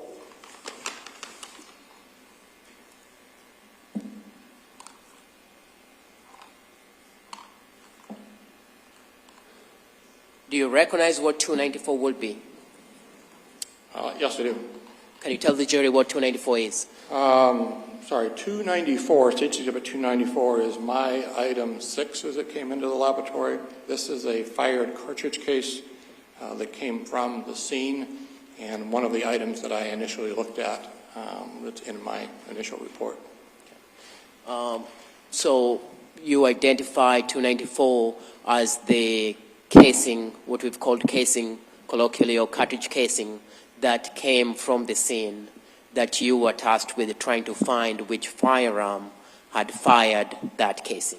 Correct. We'll move to admit 294. No objection, Your Honor. 294 is then admitted. You've talked about that casing. You determined that that casing was fired from a 22.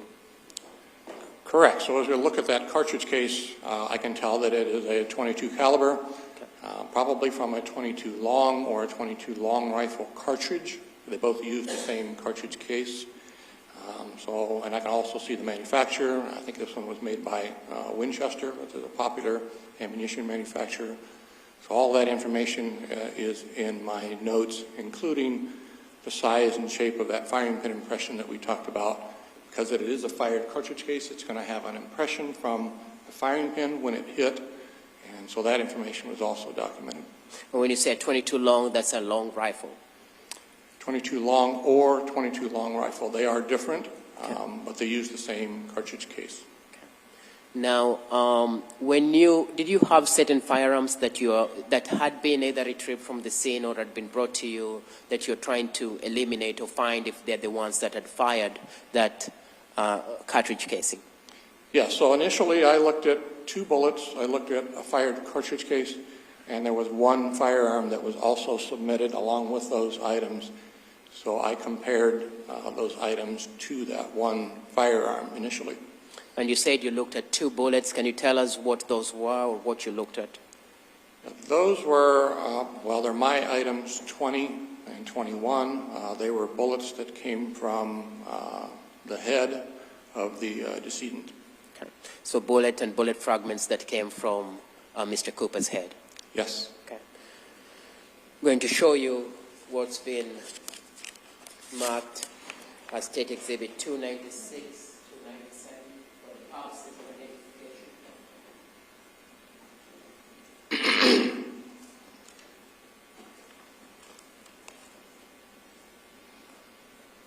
Do you recognize what 296 and 97 would be? Yes. Can you tell the jury what they are? Item 296 is my item 20. There are actually 2 different bullets, 22 caliber bullets that were in that item. And then State's item 297 is my item 21. 21 is some tiny little fragments of lead that were, in this case, they were unsuitable. They just didn't have any information on them. But an additional fragments that also came from the head as well. And your lab is also attached to the State Medical Examiner's office, correct? Yes. Okay. Now, when you examine, first I'll move to admit 296 and 297.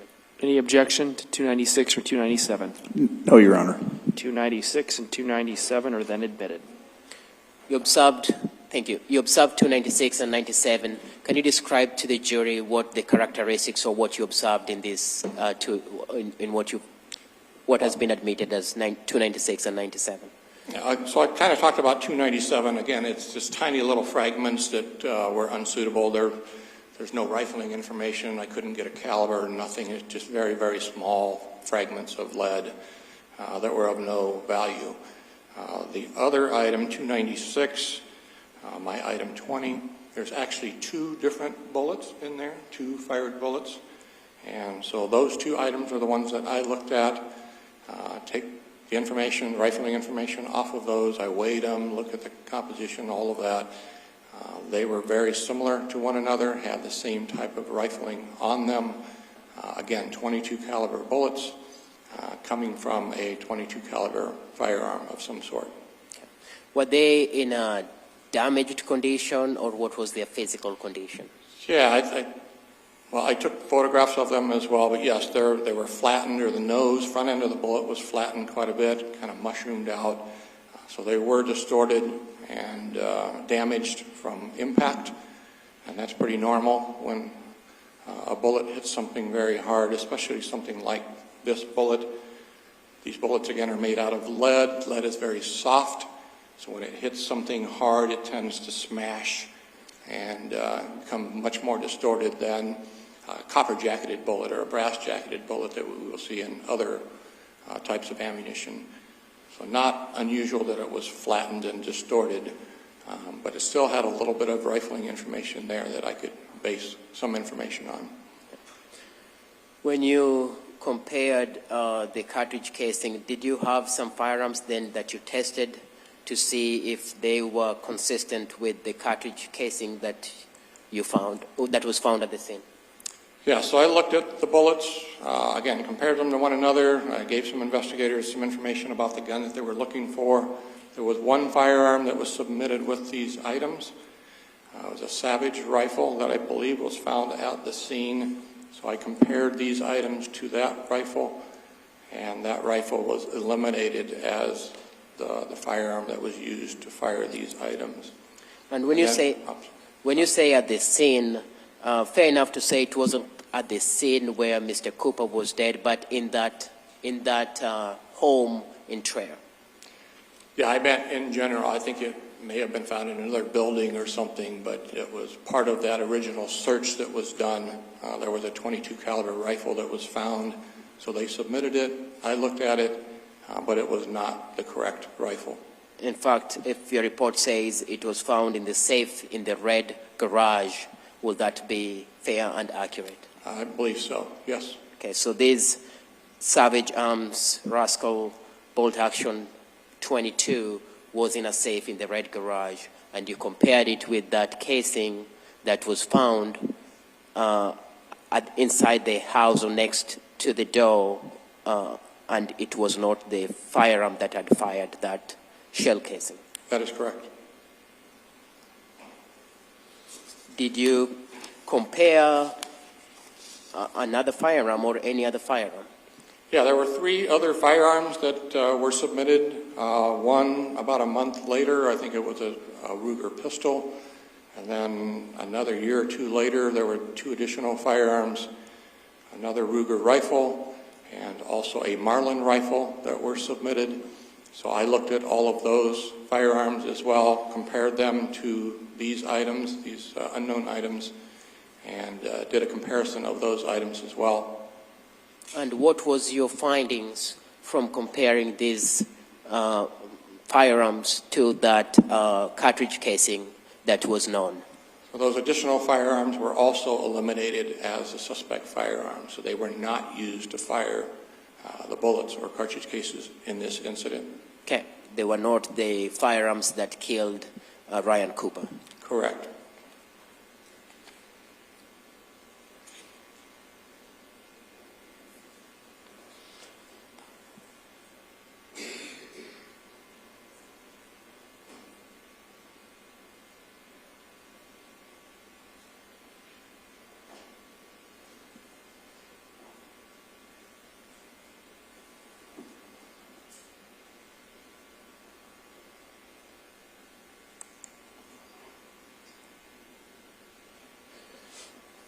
When you looked at the casings and the bullet, were you trying to also find, as you've talked about, that you're trying to look at various firearms or trying to talk to your investigators to look for particular firearms?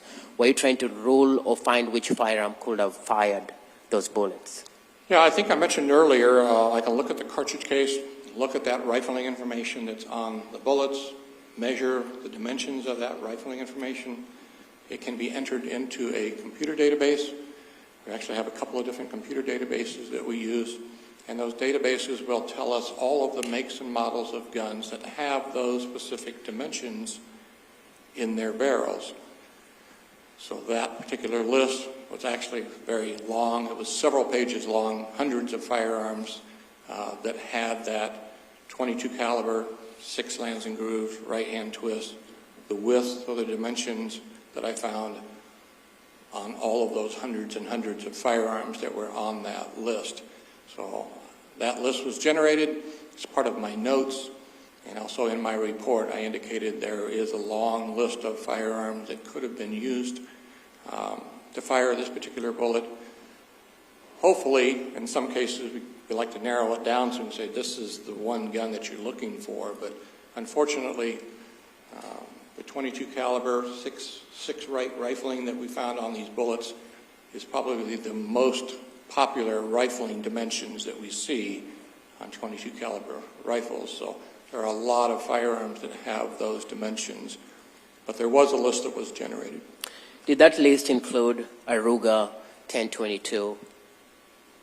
Yes, there was a Ruger 1022 that was on the list that I originally generated. So as part of what you generated and what you're looking for was a possibility of this being that the bullets that killed Ryan Cooper came from a Ruger 1022 long Yes, rifle? that is one possibility, yes. Okay. Now, how loud is a Ruger 1022 long rifle in a closed, small living room space? Well, any firearm is going to be extremely loud, especially in a small room. Sound waves are going to bounce off of the walls. You're going to hear it much more loudly, if I can say it that way. So it's going to be kind of the equivalent of a very large firecracker if it were to go off in that room. Every gun is a little bit different. Depends on what's in the room, what the walls are made of, what furniture is in there. So it's a little different for every scene, but it's going to be extremely loud. Okay. But in a wall that's not from, there's no reason to believe it's soundproof or anything to that extent, and a small room, in the quiet of the night, it will be a loud sound. Yes, it will. And 2 shots from a Ruger 1022 long rifle would be too loud sounds. Yeah, you should hear 2 distinct loud pops or loud bangs, if you will, that are coming from those 2 shots that are being fired. I have no further questions at this time. Cross-examination? Thank you, Your Honor. Sir, I don't think you were part of any investigation of firearms that were seized in 2024. Is that right? No, the firearms I looked at were submitted in 2021 and 2023. I remember there were no. I was not working in 2024. I think I mentioned I retired at the end of 2023. Okay. So anything that came into the laboratory in 2024 would have been examined by another individual. Okay. And when you talk about sound, there are ways of muffling sounds of firearms. Yes. And the other thing that can affect whether or not something's loud in any given environment would be if somebody's running a fan or something like that. It would muffle it, at least to them. Yeah, if there's other sounds in the room that could, it's not going to make the sound of the gun any less, but it's going to kind of drown out what you're trying to hear. Yes. It's going to obscure your hearing of it, right? It could, Yeah. yes. And the 22, that's a small caliber bullet. It is, yes. And I assume since the projectile that it has to get moving down that barrel is one of the smallest, that the amount of powder that's needed to make that happen is less than larger caliber bullets. Yes. And oftentimes the sound is related to that kind of mini explosion that happens in the chamber, right? Yes. Nothing further, Judge. Thank you. Anything further? We just have a minute, Judge. You may.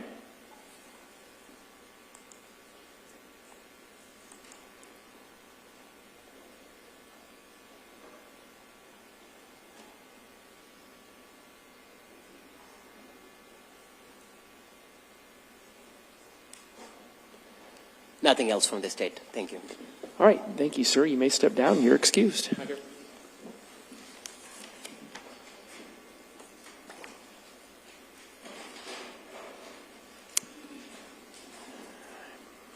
Is the state prepared to call its next witness? State calls Christian Hart.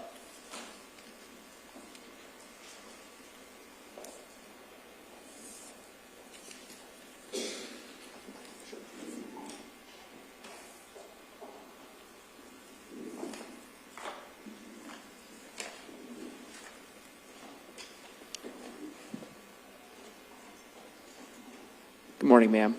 Maybe you just come up and take a seat to my far left, if you would.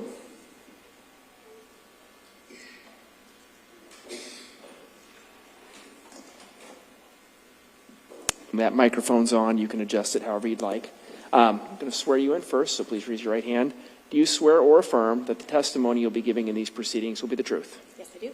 All right. And for the record, can you please give us your first and last names and spell them for us? Yes, my name is Kristen, Kristin, Hart, Hart. Right. Thank you. Mr. Kodiak, whenever you're ready. You stated your name. Good morning. Good morning. What do you do for a living? I am a criminalist at the Iowa DCI Crime Laboratory, where I am in the Firearms and Tool Marks section of the lab. You've just had Vic Merillo come out of the stand. You work with Vic Merillo, correct? That's correct. How long have you been with the DCI Crime Lab?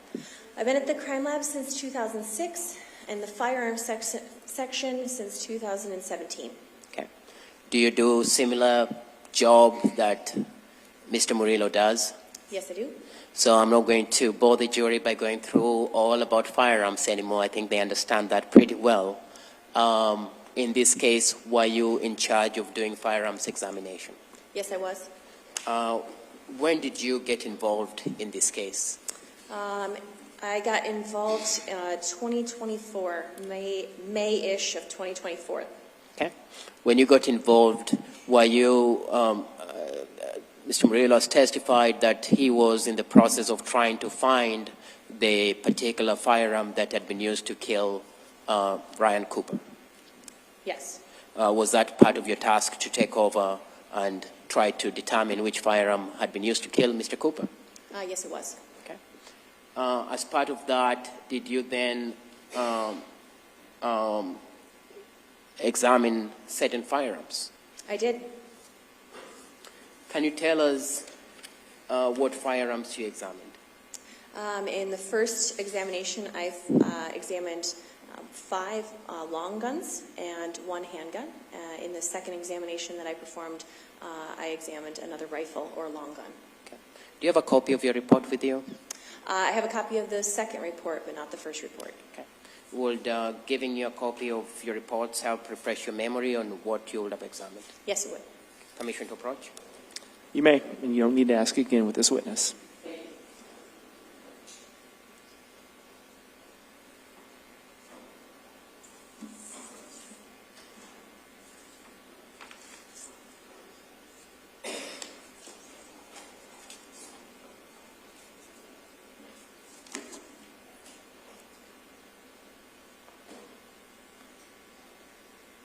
Do you have a chance to look at your reports and see what you examined? Yes, I have. Okay. What were the first items that you examined? So like we talked about in the report, I've noted here that there was a pistol, a .22 pistol, and then 5 .22 long rifle, long guns or rifles. And those were examined in the laboratory. I test fired them, and then I compared them to a submitted cartridge case. And the conclusions of that cartridge case are also in that report. Okay. Now, beginning with that, there was a cartridge case that's now been admitted as State 294. Was that the cartridge case that had been found at the residence where Ryan Cooper was killed? So in my report, it's lab item number 6, and yes, there was a cartridge case that was submitted for examination. And as you say, lab item number 6, when the cases come to you, they get a different number. Back at the residence, it was like a placard 5. When it comes over to the lab, you give it a different number to identify it, so it became a 6. Yes. And in this courtroom now, we've also given it a number as 294. Sure. Okay. Now, when you talked about examining this and ruling out this firearm that as the firearm that fired that cartridge case, correct? That's correct, in this first report of mine. Okay. Did you examine other firearms as part of this investigation? Yes, I did. An additional firearm was submitted, and there was another report that I issued to the comparisons. Can you tell us the date and what was submitted? Yes, so on May 31st, my report was issued on May 31st, submitted to the laboratory on May 7th, 2024. There was some items of evidence, including a rifle and the original cartridge case. Additional cartridge cases were also submitted a little bit later, but to the findings of that would be in my report, item 13, or report 13, that comparison was done. Okay. And when you did the comparison, what was your findings? The microscopic comparisons conducted on the cartridge case from the scene, they were compared to the rifle submitted in report number 13, and the cartridge case was identified as having been fired in that rifle. In my case, that lab item number 49, it was a Ruger 1022 rifle. Okay. When did you receive this Ruger 1022 rifle? It was received on May 7th, 2024. Okay. And what kind of testing did you do with this rifle? So the rifle was brought back to my laboratory where I took notes. I examined the rifle, confirmed that it was in working order, and then once I did confirm working order, I confirmed the serial number. I went ahead and test fired that rifle. I collected the known cartridge cases and known bullets from that rifle because I was able to collect those from our laboratory, knowing those came from the rifle. Now I can use them as known samples. And then once I had those known samples, I was able to use those on the microscope, the comparison microscope, which I'm assuming you guys might have talked about already, where we're comparing test-fired cartridge cases to the unknown cartridge case, and that's where the conclusion was made. What conclusion did you make? Again, that that cartridge case was fired from that firearm. Okay, so to be clear with the jury, you finally were able to determine that what had been at the resident as placard 5 came to the lab and became number 6, and now was 294, was fired from that gun. That's correct.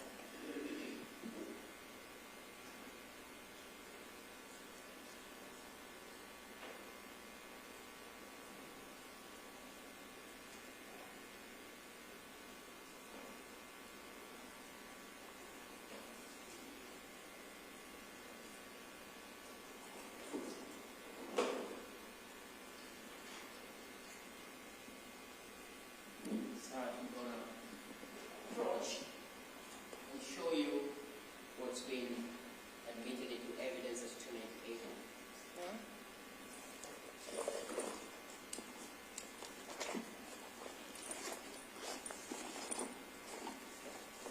Just for all purposes, it's secure.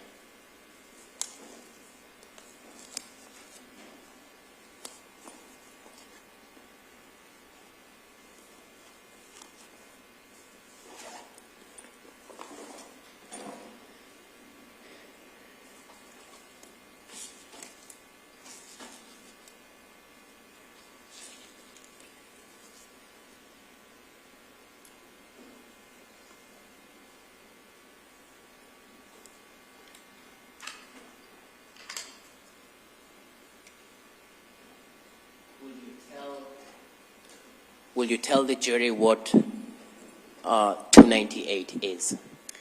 So this is a Ruger 1022, model 1022, 22 long gun or rifle. and the serial number on this particular firearm is 0003-61269. So this is the rifle that I examined and testified in my laboratory. And is this the same rifle that you identified as the one that had fired those bullets and left a casing that was found and the bullets that had killed Mr. Cooper? This rifle was compared to the cartridge case, yes. Okay. And you determined that it's the same that had done that? Yes. Okay. You talked about the comparison. Can you just tell the jury in terms of the science and if it might aid you to show you your pictures on what you use to, how you do the comparison? So we talked a little bit about the comparison microscope. So in the case of examination of the test-fired cartridge cases, we use a comparison microscope in which we have two stages. We're able to use one eyepiece, and we can examine the cartridge cases across that one eyepiece. So on the left stage, I have the test-fired cartridge cases from this particular rifle. On the right, I have the cartridge case from the scene. I use that singular the set of eyepieces. I'm able to compare the markings that are left by this firearm on the test-fired cartridge case to the markings that are on the sample from the scene, and take photographs, and then conclude that that cartridge case had been fired from this particular firearm. I'm going to show you what's been marked for the purposes of identification as State Exhibit 276 through 285.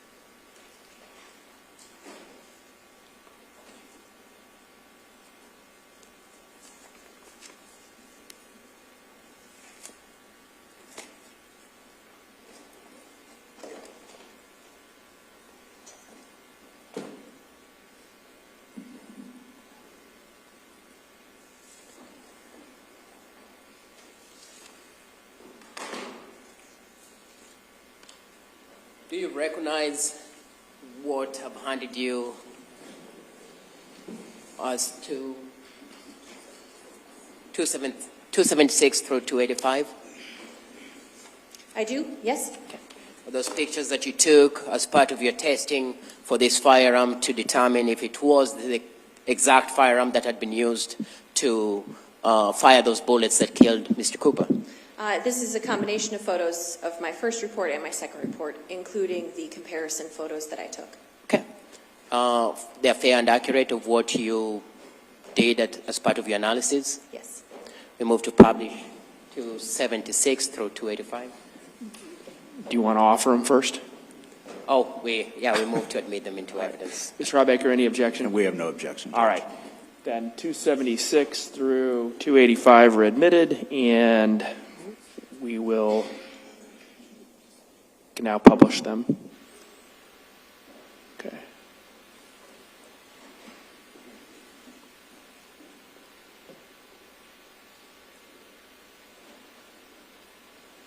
Are you able to see that clearly, Ms. Hart? I am. Okay. Can you tell us what we see on what's been admitted as 276? Yes, I can. So to start, what you're looking at here is what I would see through my comparison microscope. So I'm using a set of eyepieces, as I talked about, and on the left you have an image, and on the right we have an image. So I have two stages, I have two spots to put two different cartridge cases. In this particular photo, we're referring to report 11. So we see my lab item 38 down in the bottom left-hand corner. That's the test fires from the item 38, or the rifle that was submitted. And that on the right side is the cartridge case that was collected from the scene. In this particular photo, you're definitely seeing that there is a difference in the firing pin strike, which is at the 3 o'clock position on that cartridge case. On the left, we have a very narrow rectangular strike. On the right, we have a more typical square rectangle shape firing pin impression. So that's just showing what two different firing pins will look like. This is an exclusion. These are two different class characteristics. So we're seeing two different shaped firing pins. And so that's referring to that report 11 where that firearm was eliminated as having fired that cartridge case on the right-hand side. Okay. So here you're doing the elimination. This is not the one. You're saying, nope, this is not it. Correct. Okay. And that's how part of the science works, is you can do that microscopic comparison. That is correct. What do we see on 277? So again, on the left side, we have a different test fire from a different rifle, again from that report number 11. Item 39 is actually another rifle. So you're seeing, again, that rectangular shaped firing pin. However, you can tell there's a different shape. That firing pin's a completely different shape from the firing pin impression on the right-hand side, again, at that 3 o'clock position. So again, it's a class characteristic that's different, and therefore there's an elimination. Move to 278. Again, another test-fired cartridge case on the left, and this is a very distinct, different marking left behind by that firearm. On the left-hand side, that firing pin and that cartridge is moving around in that chamber. So you see some shearing there on the left. That's what that big kind of oval-shaped reflective area is. Versus the evidence on the right-hand side. So again, this is another elimination. And that elimination is every firearm kind of leaves a fingerprint, so you can tell which prints were taken, if I use normal layman's understanding of fingerprints. Yes. Okay.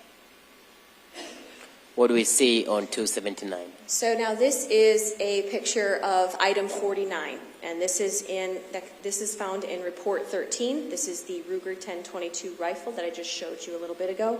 The firing pin impression on the left from the test-fired cartridge case from that rifle has very similar characteristics from this view. Now this is a blown-out view. This is a zoomed-out, distant view, an overall picture of that cartridge case, and so you can start to see, if I refer you to the top 12 o'clock, actually 11 o'clock position, we've got the ejector, we've got a mark in that top left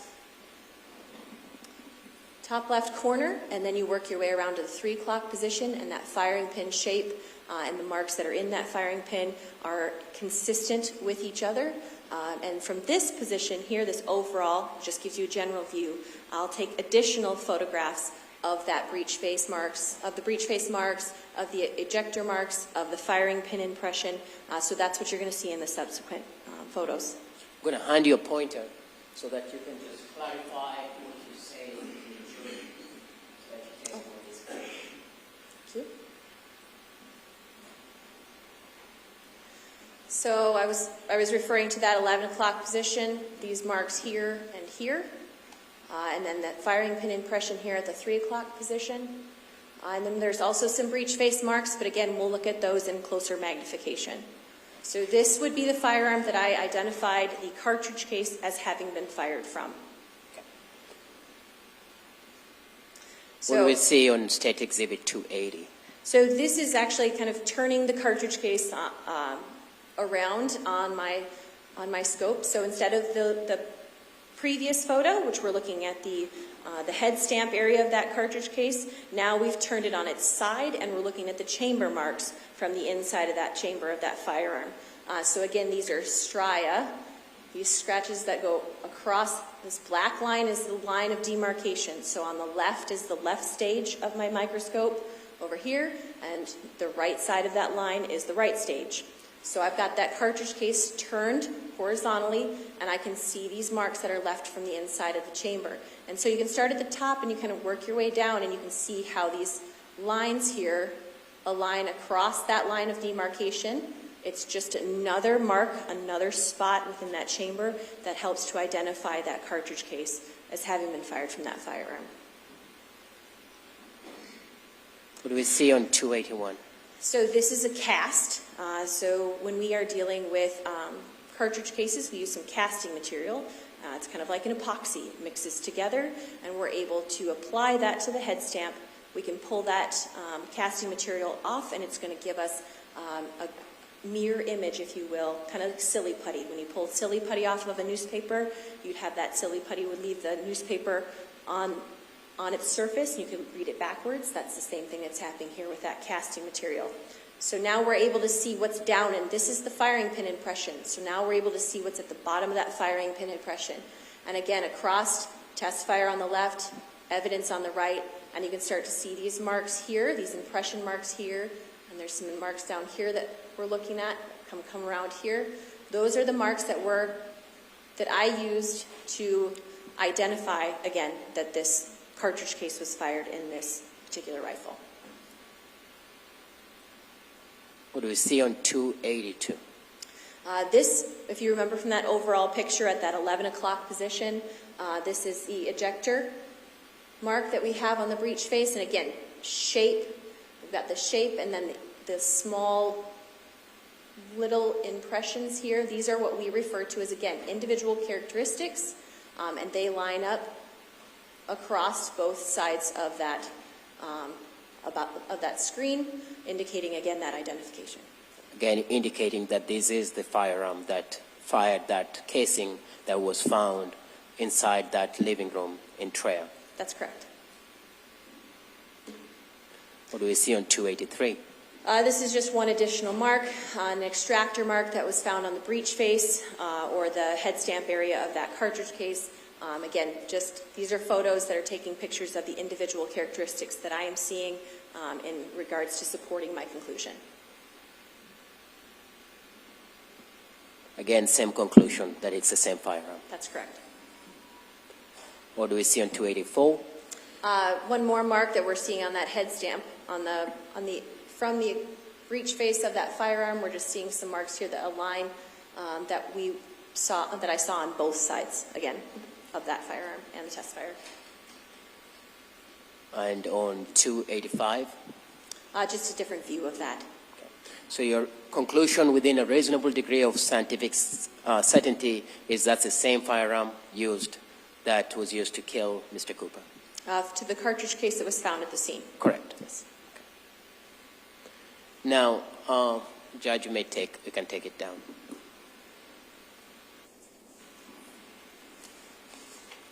When you examined this firearm, the Ruger, did you find it to have a muffler? No. It did not have a suppressor. Yeah, what is that? Can you explain that to the jury? A suppressor just acts to suppress the sound of the shot being fired. There's no suppressor on this firearm. That's correct.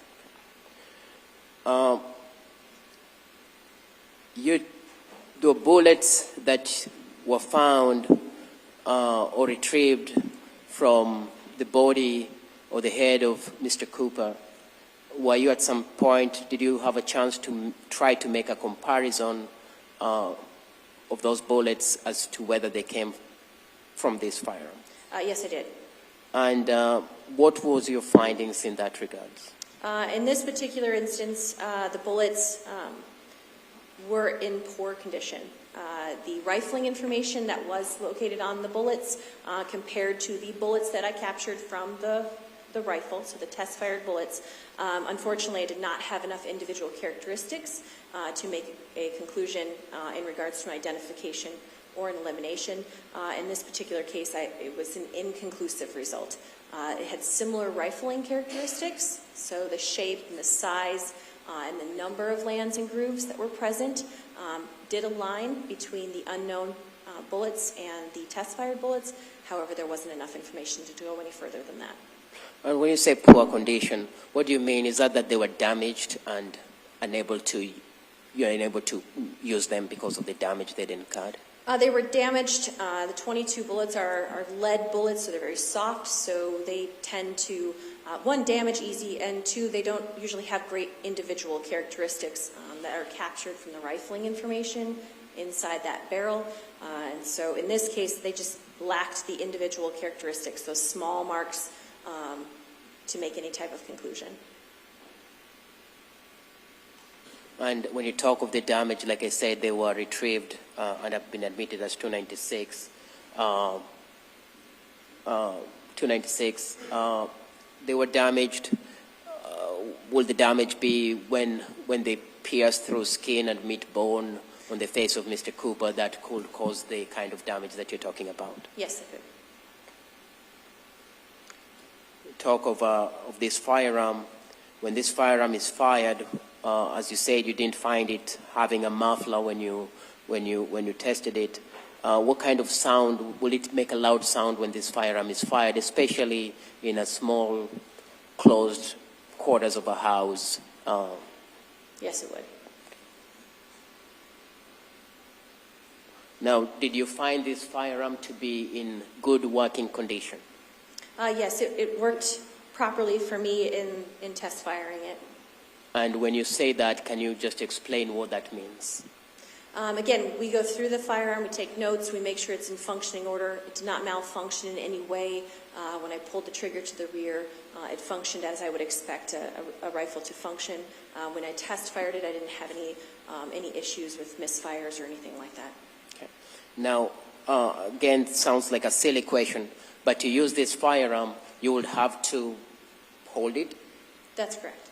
It has a trigger function. It does. Can you tell the jury what that is and how that applies, how you fire this firearm? Sure. The trigger must be depressed to the rear to release the firing pin. So that the trigger has to be depressed with each round fired as a semi-automatic. So with each pull of the trigger, a round is fired. So when you say that, when this firearm, we've had evidence that Mr. Cooper was shot twice on his face. For that to happen, will someone have had to pull the trigger on two separate occasions? Yes. And this firearm will not just go off by itself. Someone would have had to hold it, point it, pull the trigger 2 times for it to make those 2 shots on Mr. Cooper's face. The trigger has to be depressed to the rear. As for holding, it could be sitting on a table and the trigger could be depressed to the rear. So, but the trigger has to be pulled to the rear. And just to clarify that, the firearm won't go off by itself. It just won't do that from what you tested and found it to be in good working condition. Correct.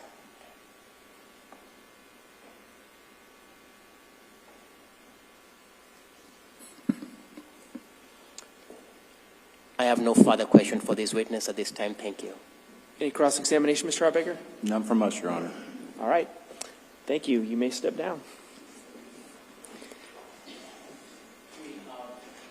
Do you have another witness this morning?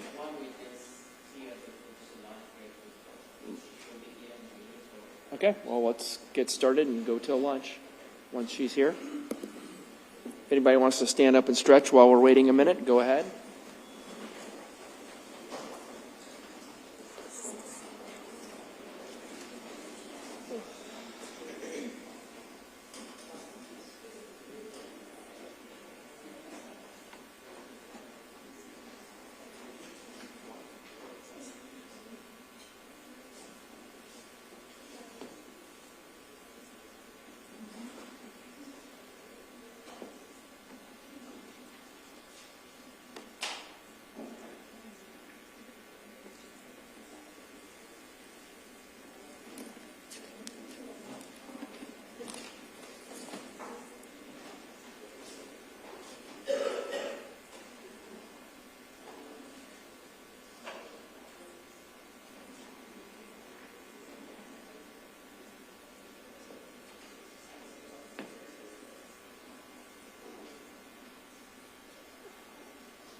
All right, let's all go ahead and have a seat.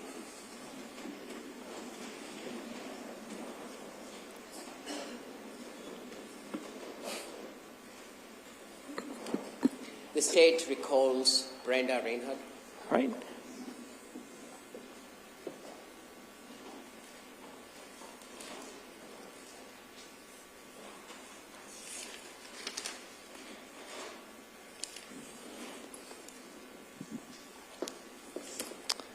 go ahead and swear you in again. Do you swear or affirm that the testimony you'll be giving today will be the truth? Yes. All right, and just for the record again, just give us your name. My name is Brenda Reinhardt, Reinhard. Mr. Kodiaga? Thank you. Ms. Reinhardt, it's still morning. Good morning. Good morning. We've recalled you. You were here yesterday. Your testimony yesterday had covered DNA and tests that you've done in this particular case. Yes. Okay. And as part of this investigation, did you also have a chance to examine a rifle, a 1022 Ruger rifle with serial number 003-61269? Yes, I do remember that rifle. I would have to look at my notes to confirm the serial number, but yes. Will it help to look at your notes to just confirm that serial number? Yes, if I may. Go ahead. Thank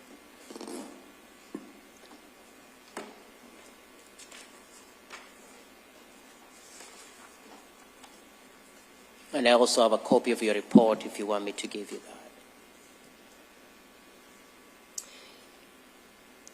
Yes, it was 003-61269. Do you remember when you would have examined this rifle for DNA? Yes. Can you tell us when you examined it?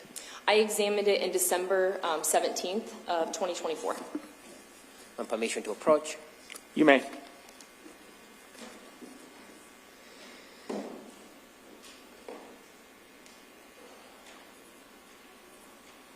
Show you what's being admitted as state exhibit 298. Do you recognize this? Yes, I do. Yes, I do.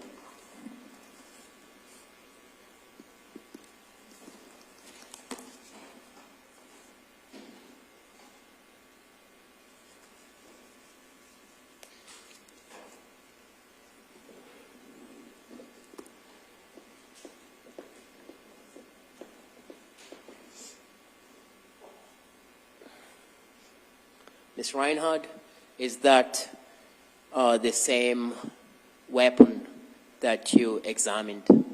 Yes, it is. It also has the Iowa Crime Lab orange sticker on here that was on there that is when it's brought into the lab that's placed on there. When you examined this item, what were you examining it for? So normally when we get in firearms, the lab, we will swab the rough areas of the gun. And on this particular firearm, it is very smooth.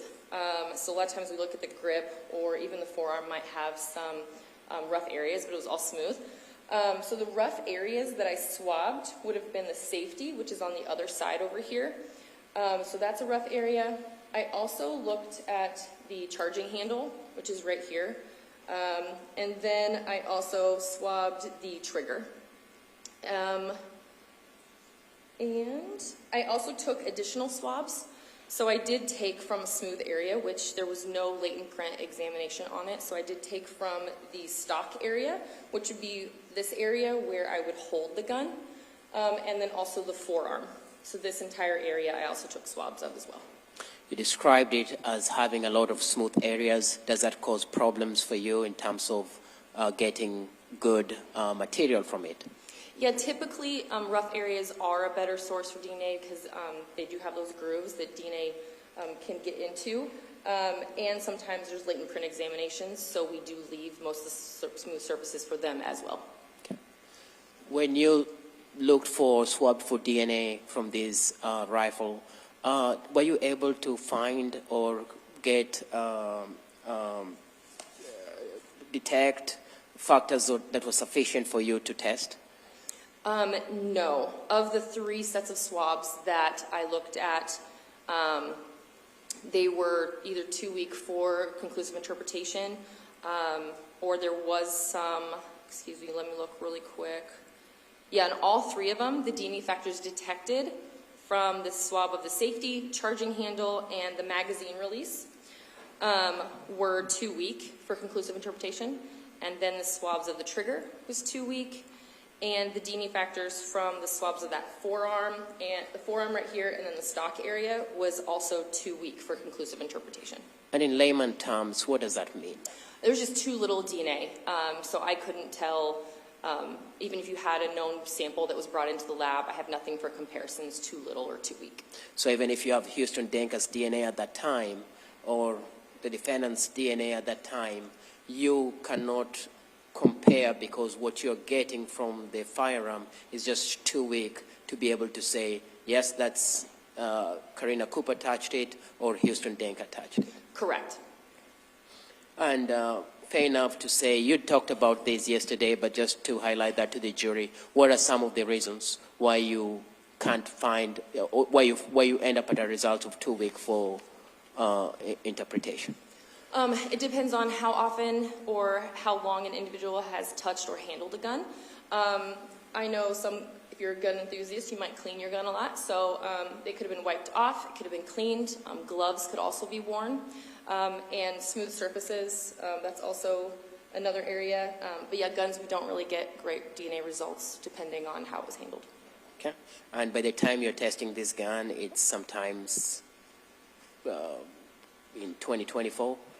Yes, it was 2024 when I examined the gun. So time has passed from when this gun was suspected to have been used in the killing back in 21 to 24. So this passage of time to people handling it, to cleaning it, to all those factors will lead to the results of too weak for conclusive interpretation. Yes, I don't know how it was handled between those times.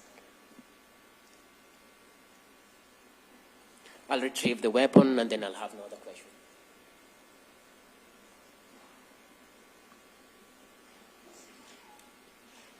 Mr. Hawbaker, any cross-examination? None, Your Honor. All right, thank you. You may Thank step you. down. And my understanding, Mr. Kodiaga, was that's it before lunch. Is that correct? That is correct, Your Honor. Yeah. Got 7 witnesses done this morning, so can't expect the state to have more than that here, so that's good. Ladies and gentlemen, so we are going to start a little early. You folks coming back and being ready to go by 1:20, does that work? So we start, the same amount of break. Is that going to work from your end? It will. Okay. So, ladies and gentlemen, we'll ask that you be back here ready to go by 1:20. I would again remind you of the admonition that I've given you earlier. Again, hit the high points. Don't talk to anybody about the case. Don't let anybody talk to you about the case. Keep an open mind. Don't do any type of research or investigation related to this case on your own. And avoid any media accounts and social media commentary or accounts related to this case as well. So with that, have a good lunch, everyone.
All right, everyone, go ahead and have a seat.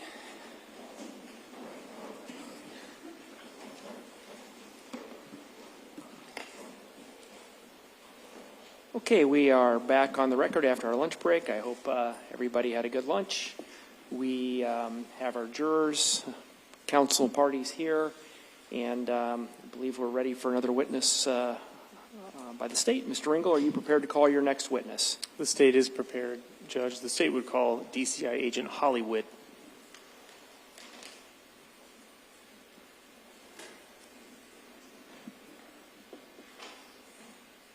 Good afternoon. Ms. Whit, there's a chair over here to my far left. You can come on up and have a seat.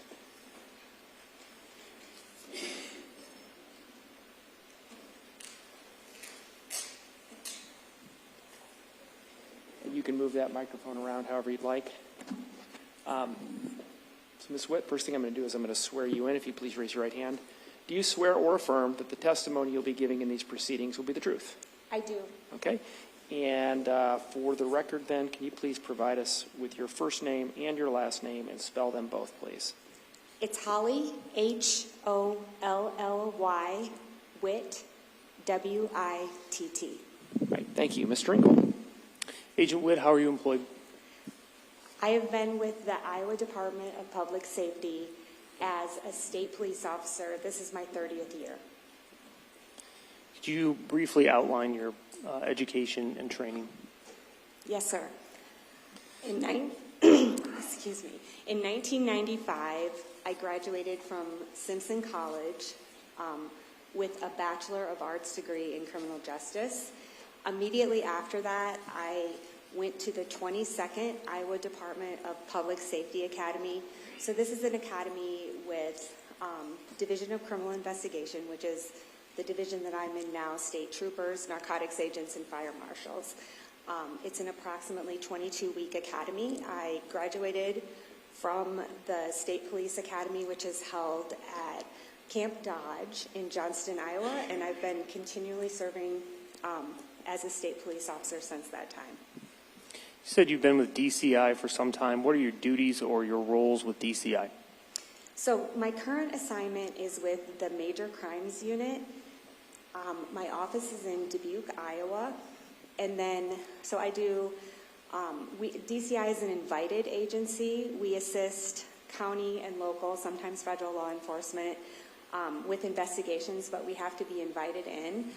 I came back to the Major Crimes Unit about 4.5 years ago, and during that time a position was opened that was an application process, so I competed against other candidates to be the technology agent for the Major Crimes Zone. So my primary focus is to make technology more accessible and understandable to law enforcement and juries in the context of criminal investigations. And how do you go about doing that? So I do a lot of search warrants for cell phone records. I'm also a mobile forensic examiner.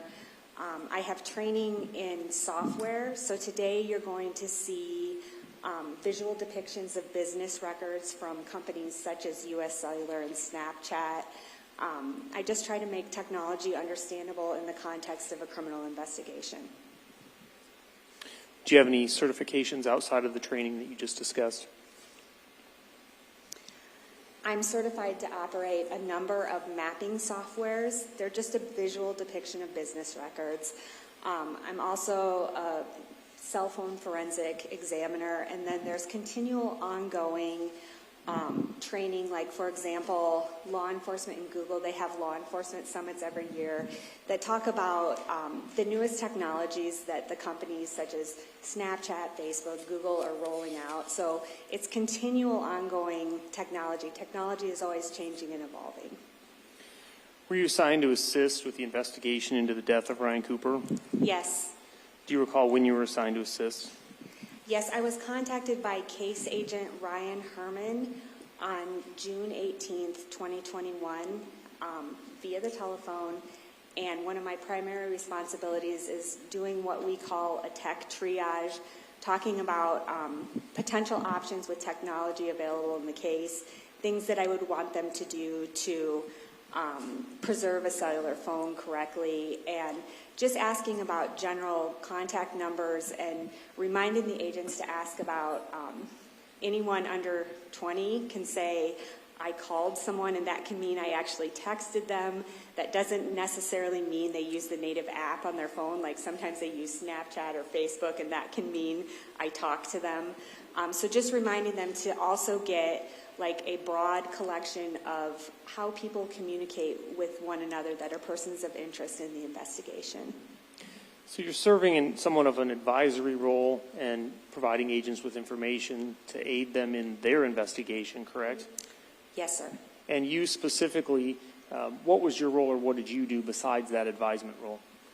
So primarily I focused on a number of records that are actually from the companies. So I'm not talking about physical devices today. I'm talking about a visual depiction of the records from Snapchat and US Cellular, and we have a little bit of Google records in this case that we'll talk about. So when you were assigned to this case, what information did you have? The case agent typically gives me a brief rundown of the details as they know them once they've arrived upon scene and had a chance to talk to and work with local law enforcement. I knew that Mr. Ryan Cooper was killed in his residence. I knew that there were Mrs. Cooper was present in the residence that day. I asked them to collect phone numbers for Mr. Cooper, Mrs. Cooper, and I knew that they were both business owners or did things in the public, so there was a high likelihood that they utilized things such as social media. So I asked for them to find Snapchat profiles, Facebook profiles, gather their cell phone numbers. I did a bunch of preservation immediately of that stuff, and then I immediately began working on search warrants. So all the information I will testify to today was obtained by serving a search warrant to either the cellular provider or the social media company. You mentioned a preservation request. What is that? A preservation request is a request to a social media or cell phone company, and it just preserves any information that that company has on their server that are business records relating to, for example, if it's a particular phone number or account, it's a snapshot in time on that. They actually don't disclose it to us until we go through proper legal process and we get a search warrant. So you described some of the basic information that you had as you started your work on this case. You talked about some potential sources of information and the fact that you utilized a preservation request. With the information that you had received, how did that inform the decisions you were making on this case or the requests that you were making? So we use the information that we receive from social media companies and cell phones to help guide the investigators in the investigative process, because oftentimes this information will reveal routes of travel, patterns of life, who someone is communicating with, whether it's on Snapchat or whether it's on phone calls or text messages. So I analyze the information received from cell phone records, social media companies, and then we use that in the investigative process to determine who killed Ryan Cooper. And so you mentioned location data related to a device or a cell phone, correct? Yes, sir. But you also mentioned location data associated with applications, and you mentioned Snapchat and other similar applications. Could you explain the difference between the two? Right.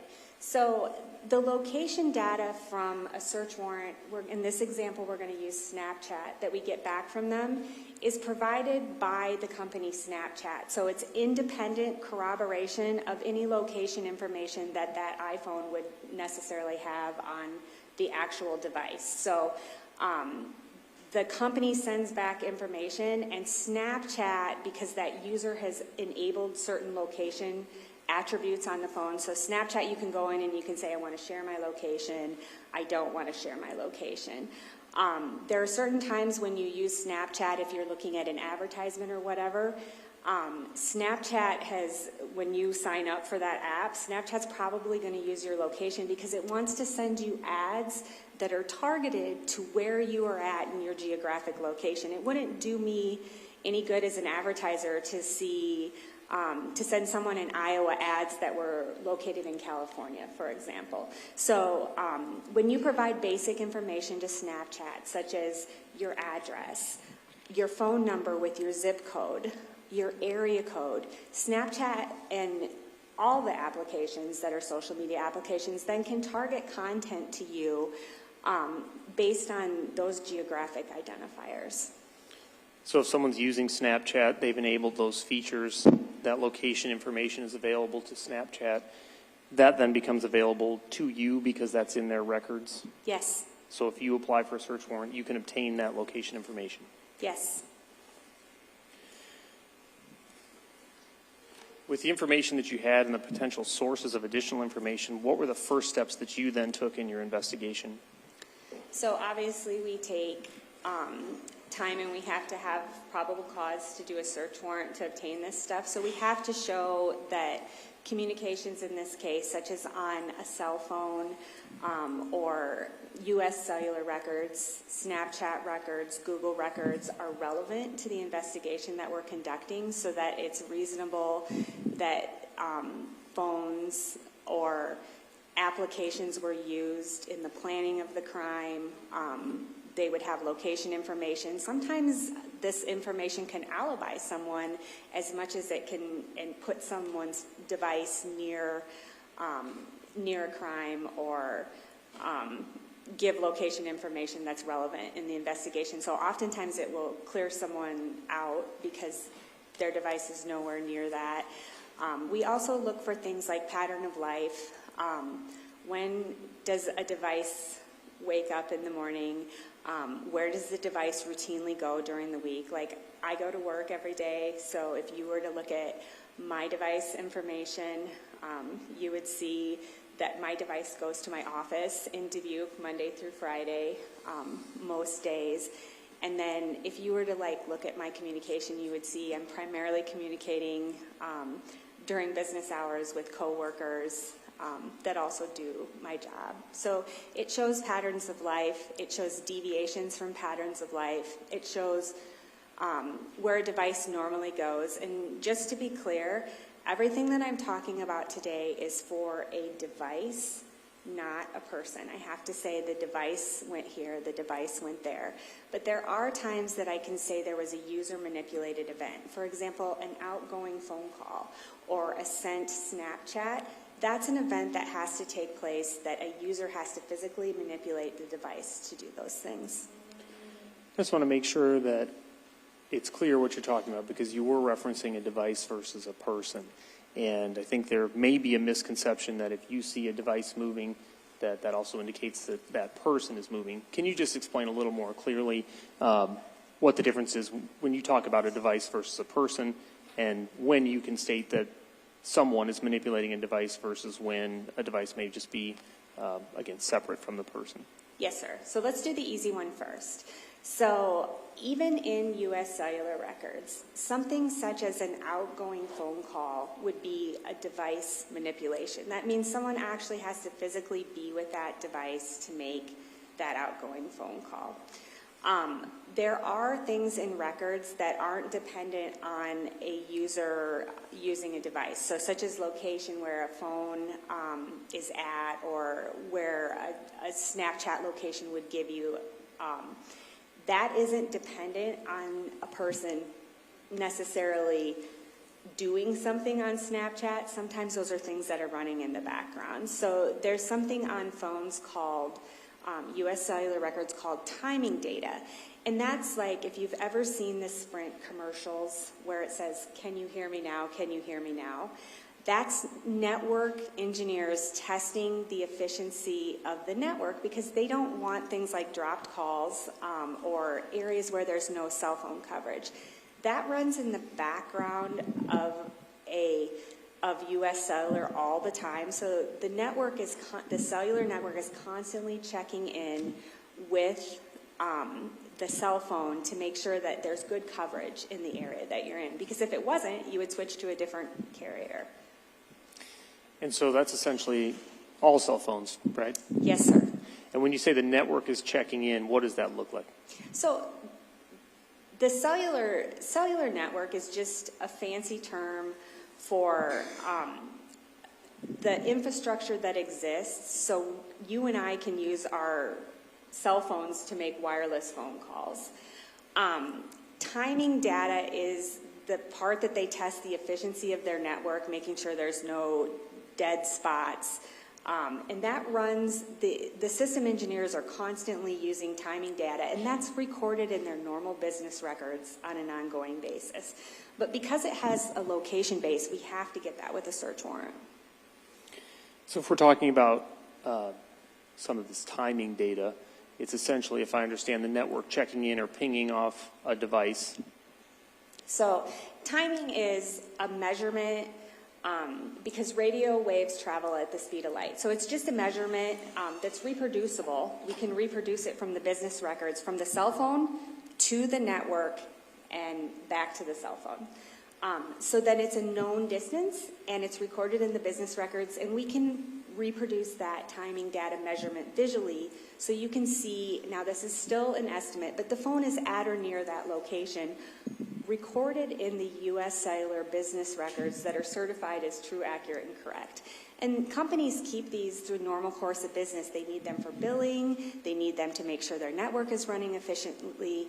So these are records that companies keep in the normal course of their business. And so knowing that, and you had talked a little bit about looking for some U.S. cellular records, did you in fact apply for a search warrant and obtain records from U.S. cellular? Yes, search warrants. I didn't do every single search warrant in this case. Search warrants were applied for by law enforcement, and the records were obtained, and then I examined the records. When you obtain those records, are those for specific phone numbers, or how are they delineated? They are. So when you apply for a search warrant for a cell phone company, you have to provide them the cell phone numbers that you're looking for. Judge, may I approach this witness? You may. You don't need to ask again with this witness. Thank you. I'm showing you Exhibit Mark and the State's Exhibit number 315. Take a look at that. Ask you to recognize what that is. Yes. What is that? This is a certificate of authenticity for business records from U.S. Cellular. And is that in response to the search warrant that you just referenced? Yes, it is. And what are the target numbers associated with that records request? You don't need to read the phone numbers, I suppose, but if you could just indicate whose phone numbers those were, to your knowledge. Sure. It's Houston Danker's phone number, Karina Cooper's phone number, Ryan Cooper's phone number, and Aaron Cooper's phone number. And the date range of these records is June 1st, 2021 through June 18th of 2021. So 18 days in June. And Your Honor, at this point, the state would move to admit State's Exhibit number 315, as well as State's Exhibit number 316, which is the location data received and certified by those by the certification in 315, and that's by stipulation of the parties. Ms. Watt, just to confirm, okay, then State's Exhibits 315 and 316 are now admitted.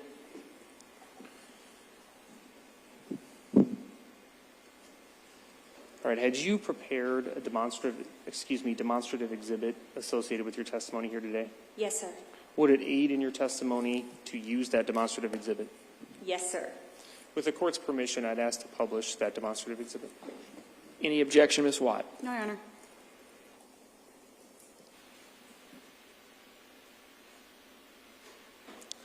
Hold on, I think I need to reset the projector, so just give me a second.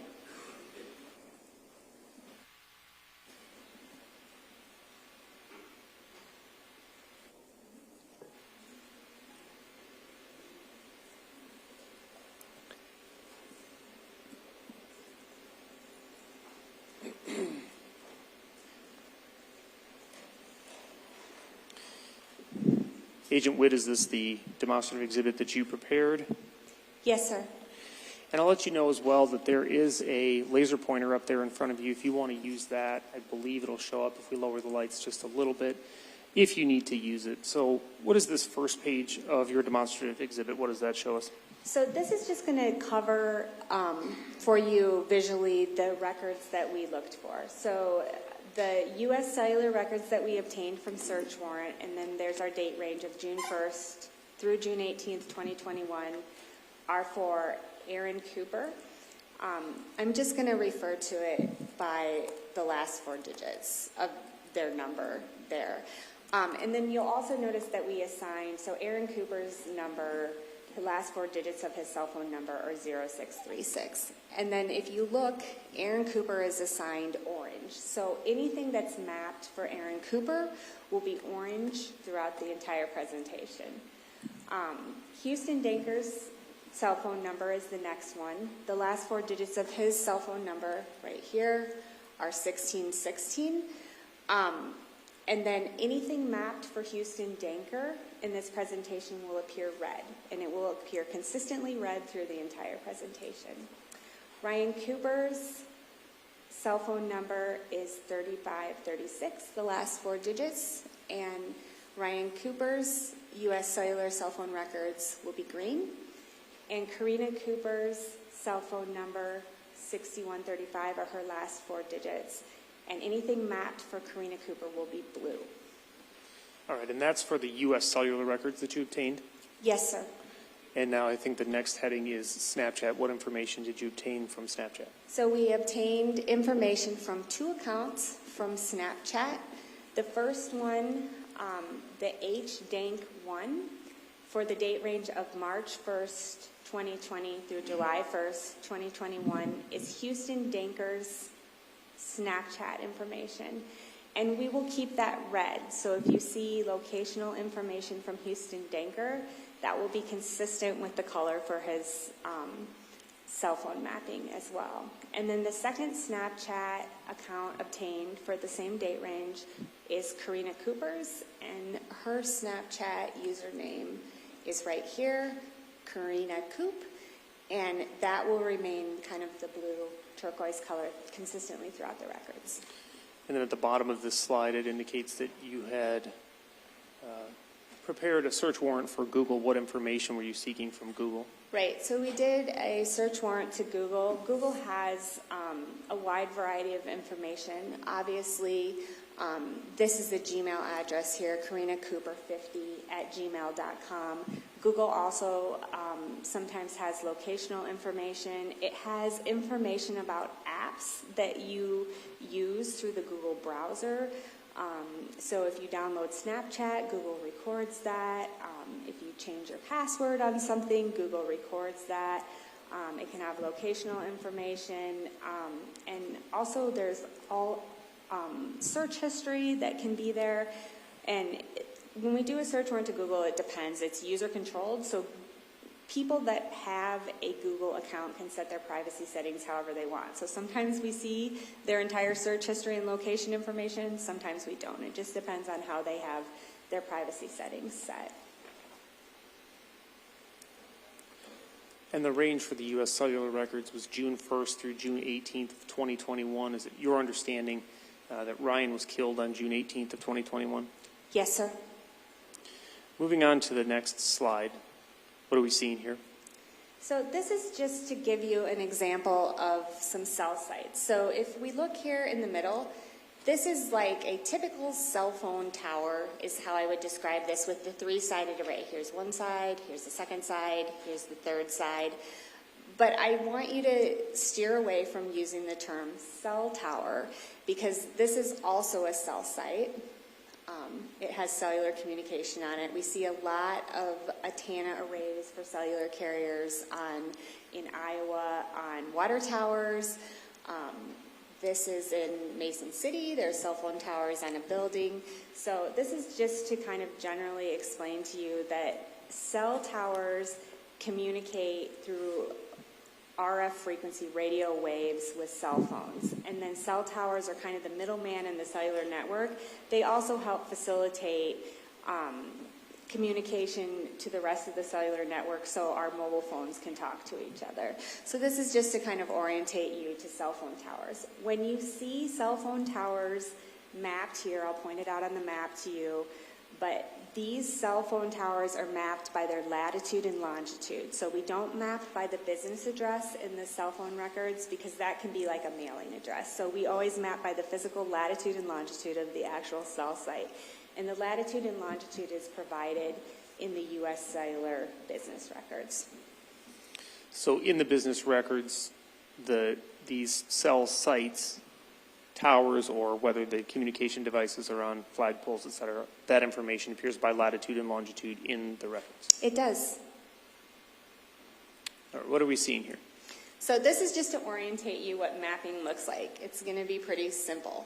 So in this case, where the triangle meets here, that's the geographic location of the cell site or cell tower in this case that we're using. This arc and shaded area here is just to tell you what sector. Do you remember the last slide where we saw the 3 sectors? This is just to tell you what sector it's using, and this is just to cue your eye. So this is a cell phone call. If I was mapping the cell phone call, this is just an example for us, I would just say that on this date and this time, this cell phone was using this cell site and it's somewhere in this sector. But I cannot be any more specific on that with just a simple cell phone call. So if you think of a flashlight analogy, and I am standing at the point and I'm shining the flashlight, anywhere that beam goes, kind of in this sector, is where that cell phone can be. All right, and so you said that's as specific as you can be with that information. What's per call measurement data? So per call measurement data is our timing data that we talked about earlier. And this data is awesome. So here's our cell site, and this is just showing this is the cell sector. But with this timing data, I can actually be very specific. I can say that during this date and this time, this phone was at or near this arc at this time. So it's much more specific. So we can place phones much more specifically with that. And as you will see in next slides, there's thousands of these data points. So if 2 data points cross, if we have arcs that would cross one another, it's kind of like Pirate's Treasure. It's X marks the spot. The phone that's the first place that I would use to look at the phone. And I've been looking at mapping records for 18 years now. We've used them to find deceased people, missing children, silver alerts, things as small as a set of keys, driver's licenses. So we always look for independent corroboration of our data. We don't just ever use one set of data. We use the extractions from the cell phone. We use cell phone records. But these records are very, very accurate, and they help us determine where a cell phone was at a particular date and time. So these records you stated are very, very accurate to the point that you can find sometimes fairly small items. Yes, sir. And is a further degree of accuracy obtained then by cross-referencing this information with other location information such as that you referenced from Snapchat? Right. So as a tech agent, it's really important to also get a wide variety of sources. It's like putting a puzzle together, and we don't take all of our puzzle pieces from one source. We want to see a complete picture.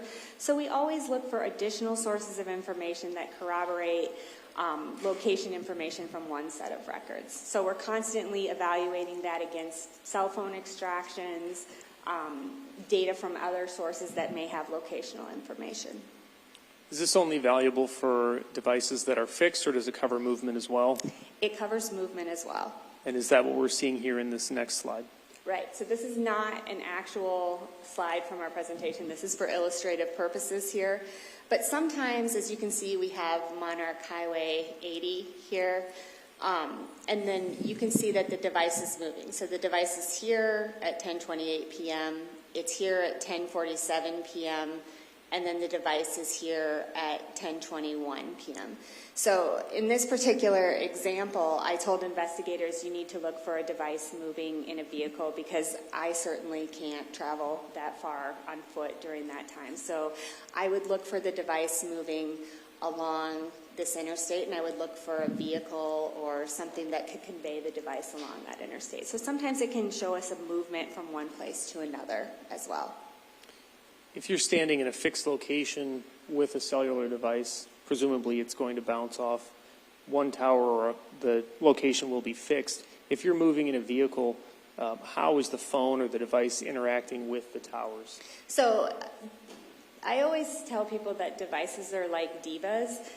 They always want the best signal. So not necessarily the strongest signal, but the best signal. So devices always make a batting order. So they may actually see all three of these towers at one time, but when the device is here, this device says the best signal is coming from this cell phone tower. When the device arc is here, the device has switched its batting order and said, this is the tower that I am communicating with on the cellular network that has the best signal. And then when the device is in this area, it's again switched towers and said, this is now this is called network optimization. This is now the cell site that has the best signal. So the device, the network always, and the cell phone always want to use the best signal, not necessarily the strongest signal, the best signal for that. And then our location of the device would be at or near this arc on the last slide. So the phone is always switching to whatever will provide, whichever tower or cell site will provide the best signal. Absolutely. I've seen records where a person walks across the house, and when they're on the west side of the house, it uses one cell site. When they're on the east side of the house, it uses another cell site because it's the best signal. All right. And so that was cell network location information. You talked about per call measurement data. This is about Snapchat geo-targeting information. Could you explain what's different and distinct about this geo-targeting information? Yes. So geo-targeting information was developed by marketing companies as a marketing strategy to deliver more relevant content to a user's phone based on where they're geographically located. And Snapchat will say this, it says it in its disclosure policies, it collects three types of information. That's locational information. It also collects your address, your area code, your cell phone number, and your zip code, so it knows where you're at. There you go. It knows where you're at. So the three types of information that Snapchat collects to target ads to you is IP information, GPS coordinates, and cellular data. And then Snapchat gives some broad information about the accuracy of its geo-targeting information. So at the country level, its geo-targeting information is 90% accurate. At the state level, it's 75 to 80% accurate. And then its accuracy varies on that based on zip codes, cities, and regions. And they don't give us more specifics than that. So Snapchat's geo-targeting information comes from three sources of location information, and then you can compare this information from Snapchat with cell phone network location data. We absolutely cross-reference it, yes. What are we seeing here? So this is just an example of what a radius. So Snapchat is saying this phone is at or near at this date and time. So on June 17th, 2021 at 8:11:25 p.m. This phone is in this bubble, and this bubble is 36.6 meters.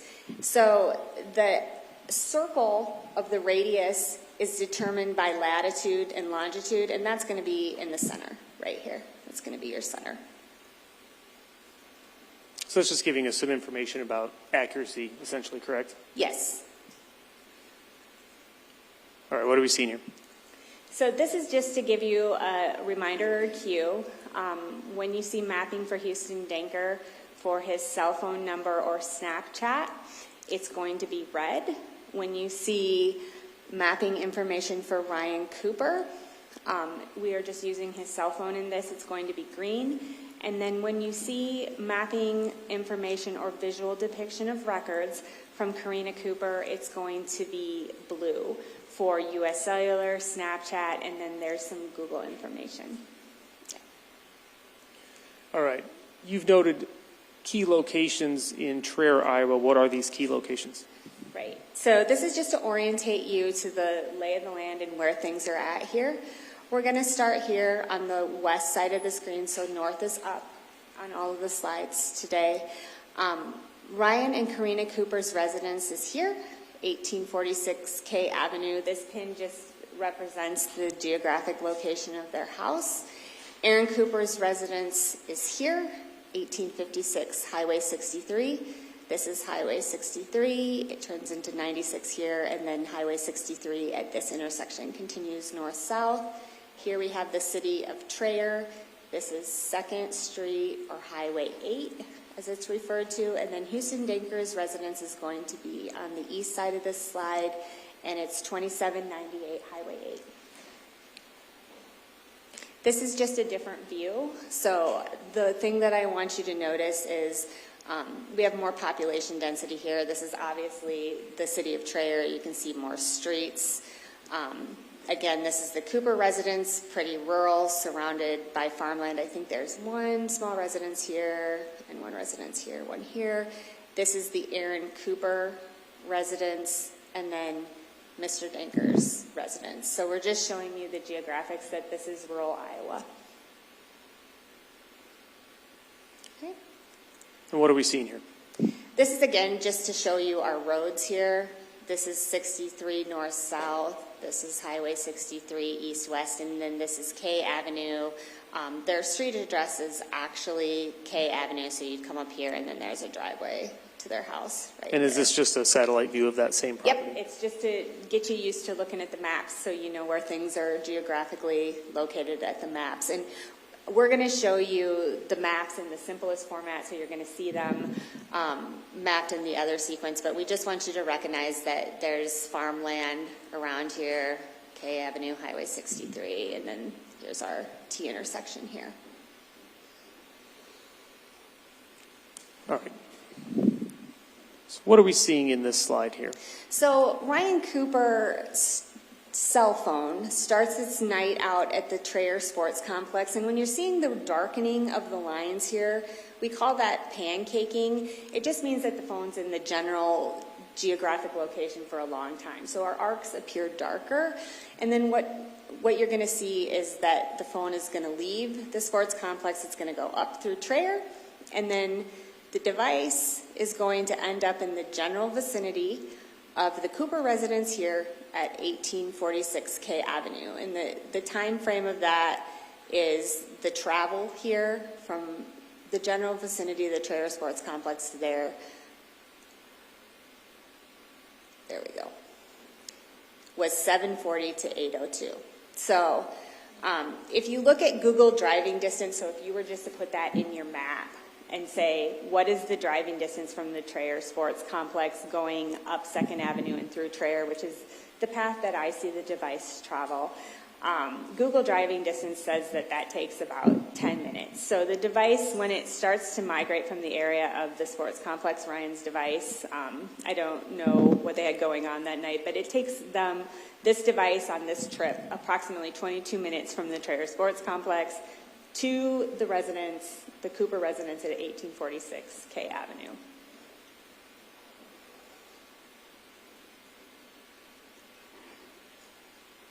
Okay, so this is the time. I'm sorry.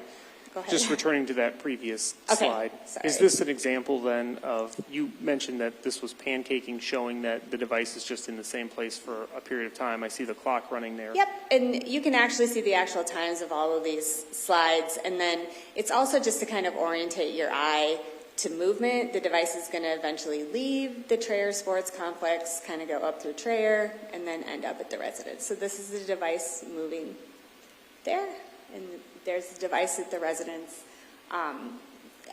Definitively at 8:02, I'd say the device is in the vicinity of 1846 K Avenue. And this is the night of June 17th, 2021? Yes, sir. Okay. And then this is just to show two things. Again, we're just getting used to the pancaking or the darker lines. So this is just a brief time period from 8:02 to 8:26 p.m. And then you can see this is the cell site, but this is our timing data, so we can be more specific and say the device is generally in the vicinity of the residence. And then that phone call in the lower left-hand corner right here at 8:26 is the last time that I can say there was a manipulation on that device. So at 8:26 p.m., Ryan Cooper's cell phone made an outgoing phone call.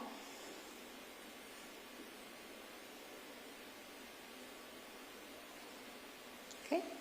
All right, what are we seeing here? It says June 18th, 2021, 4:43 a.m. Yes, sir. So we're seeing our heavy arcs here. This is just a still image. We didn't, this is about the time that law enforcement arrives on scene, and we're just seeing that this device is stationary near 1846 K Avenue.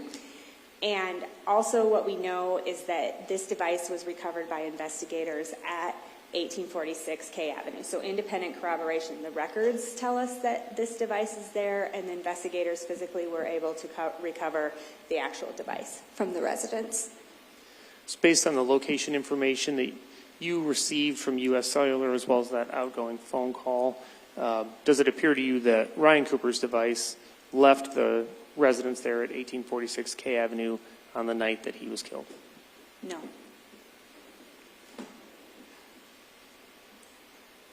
And that was information for Ryan Cooper's phone. This is Karina Cooper's phone, correct? Yes, sir. And you're going to see this in blue. We've put the blue up there just so you know. This is what Karina's phone was doing on June 17th and 18th of 2021. And this is sourced from U.S. Cellular records and Snapchat information? There are two sources in here, and I'll make sure to point out the difference between them. So again, we see Karina's phone on June 17th, 2021 at the Trayer Sports Complex. It starts at the Trayer Sports Complex, and then you're going to see here shortly that Karina Cooper's device is going to leave the Trayer Sports Complex, and it's going to follow the same path over to 1846 K Avenue. And then, can we just replay that slide one more time? Go forward for me. Thanks. So this is when the device is stationary at the Trayer Sports Complex. So I'm just showing that her device is also at the Trayer Sports Complex. Counselor, can you go forward to the next slide? I just want to show the Snapchat, sorry. And this is just to show that she has Snapchat information around the Trayer Sports Complex between the time of 5:48 and 7:40. The specific times are indicated on here. So we have cell phone information from U.S. Cellular, and then we also have Snapchat information that agree that this device is in the general vicinity of the Trayer Sports Complex. And then this is the device traveling from the Trayer Sports Complex through Trayer, and the device is ultimately going to end up at 1846 K Avenue.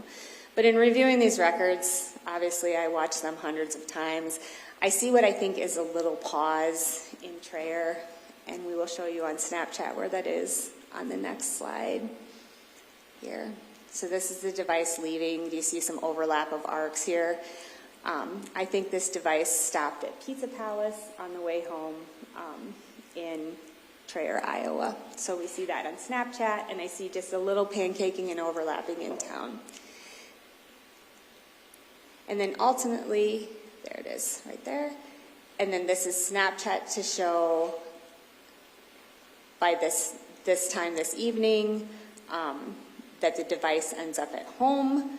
It takes about 20 minutes and 25 seconds for her to get home. And then the U.S. Cellular data also agrees that Ms. Cooper's device is home during this time frame. So this is just to show from 8:01 p.m. to 4:43 in the morning. And then we do have some Snapchat locational information that shows the device is in the general vicinity of 1846 K Avenue. So our data is in agreement. And is this just the U.S. Cellular information, and it also has an outgoing call as well? Yep, and then we have one outgoing phone call. So the last time on the 17th of June 2021 that I see a device manipulation, so this is a human manipulation, is at that 8:04 time frame. Last outgoing call there. Okay, and that's on June 17th at 8:04. Yes. But the device is there at 4:43 in the morning and we know this device makes the 911 call. And then this is just to kind of give you an idea of Snapchat patterns are really granular like this, what Snapchat looks like from 8/11, and then the Snapchat location information, we don't get any additional Snapchat information for Karina Cooper's Snapchat account after 3:33 a.m. in the morning. It ends. But was there Snapchat information around 3 in the morning and up until 3:33 in the morning? 3:33 is our last data point. So there's consistent Snapchat information from 8:11 p.m. This is locational information from Snapchat. So something is triggering locations in Snapchat. This is geotargeting information. And we have that consistently on an ongoing basis from 8:11 p.m. till 3:33 in the morning. And then there is no more. And so based on the information you had provided before, this would be user manipulation of the phone, including sending Snapchat messages, correct? You know, there's lots of reasons Snapchat doesn't tell us exactly what's going on, but something is happening in an interaction with Snapchat that there's geotargeting information being recorded. And that went on through 3:33 a.m. and then it stopped? It did stop. What are we seeing here? And then I just wanted to show you the last user manipulated event. So here's our cell site. Remember, this is our general flashlight example, but here's 1846 K Avenue. So on June 17th, 2021 at 8:04 p.m., this is the last outgoing call on this date. And then our first outgoing call here is June 18th, 2021 at 4:30 a.m. And again, that's from Karina Cooper's cell phone at 4:30 a.m., correct? Yes, sir. What are we seeing here? This is just a visual depiction of records so I can sequence them from you. So what you're seeing here is at 4:30 a.m., Karina Cooper's cell phone calls Aaron Cooper's cell phone. This is a connected call recorded on the U.S. cellular records, and that call is 27 seconds in length. At 4:31, Aaron Cooper's cell phone calls Karina Cooper's cell phone. That's a 1-second call, so it may or may not have actually rang, but the network recorded this event here. And then at 4:32, Aaron Cooper calls Karina Cooper, and this phone call is 22 seconds in length. This information here and here that are underlined, this is from the Tama County dispatch records for 911. So when you call 911 from your cell phone, that the cell phone companies purposely don't put that in business records, because if you're calling and someone that's with you in a situation is the bad person, and they have access to your cell phone records, they don't want that to show. So cell phone companies don't necessarily show those in business records, but we know this from the Tama County dispatch logs. At 4:33 in the morning, Karina Cooper calls 911.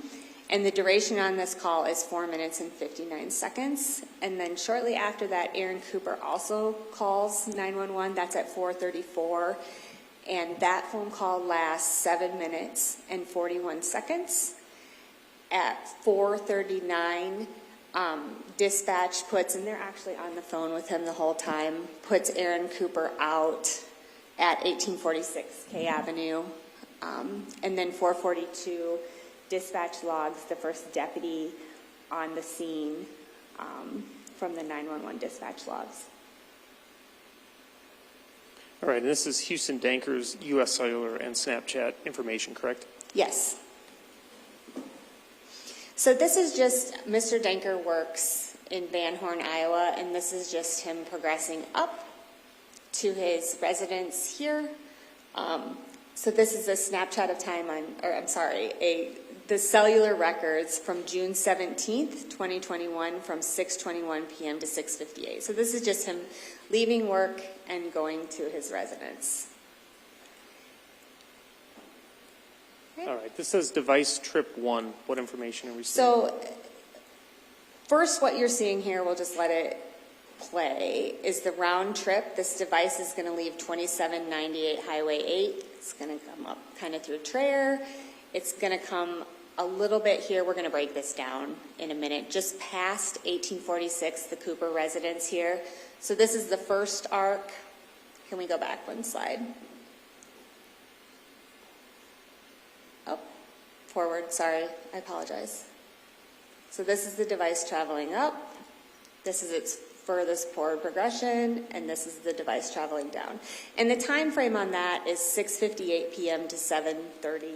So Google driving distance is 9 miles. Google says it takes about 11 minutes to get there one way, and the whole trip was 31 minutes and 21 seconds. So starting from 2798, going up and through, kind of the furthest device progression here, and then returning back the same way to 2798. So in this entire set of records, this device only drives by 1846 K Avenue 3 times once, and that's on June 17th, 2021. So I'm showing you the 3 trips that this device makes past the residence.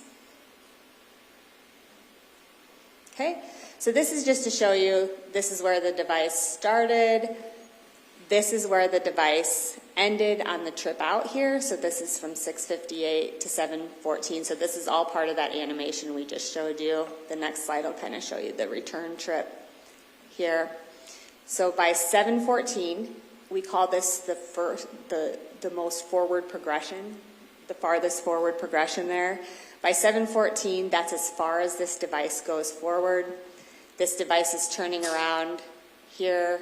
By 7:16, I can see that the arcs are now moving to the east, and this device has turned around, so it drove by the residence once this way, and then it's returning past the residence here, and it's ultimately going to go back to Mr. Danker's home residence.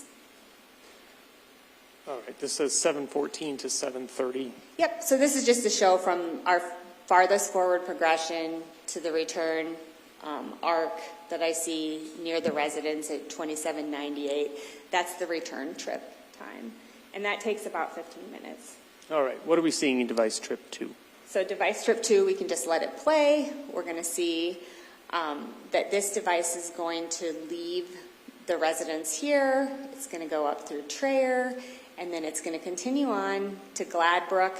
It's going to be in Gladbrook for a limited amount of time, around 5 minutes, and then it's going to drive back past the Cooper residence up through Traer, and then Mr. Danker's device is ultimately returning to his home residence here at 2798 Highway 8. So as the crow flies, it's 17 miles, 17.1 miles, and this trip from arc to arc takes 39 minutes and 4 seconds, and that's pretty close to what Google Drive Time says. Google Drive Time says from the Danker residence here to Gladbrook, it should take 20 minutes one way, so 40 minutes round trip. So this is pretty consistent with what Drive Time says on Google.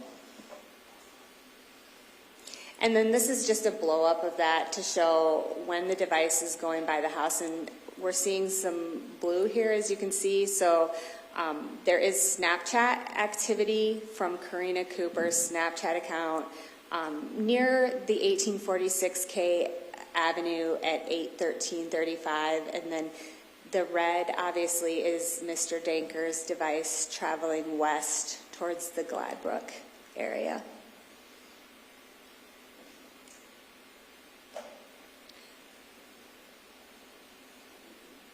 All right, the next slide here. This is just to show that Mr. Danker's in Gladbrook for a limited amount of time. This is our farthest outward progressing arc. That's at 8:20. And this arc here at 8:25 is showing that the device is returning, starting to move eastward. So the device is in Gladbrook for less than 5 minutes on device trip number 2.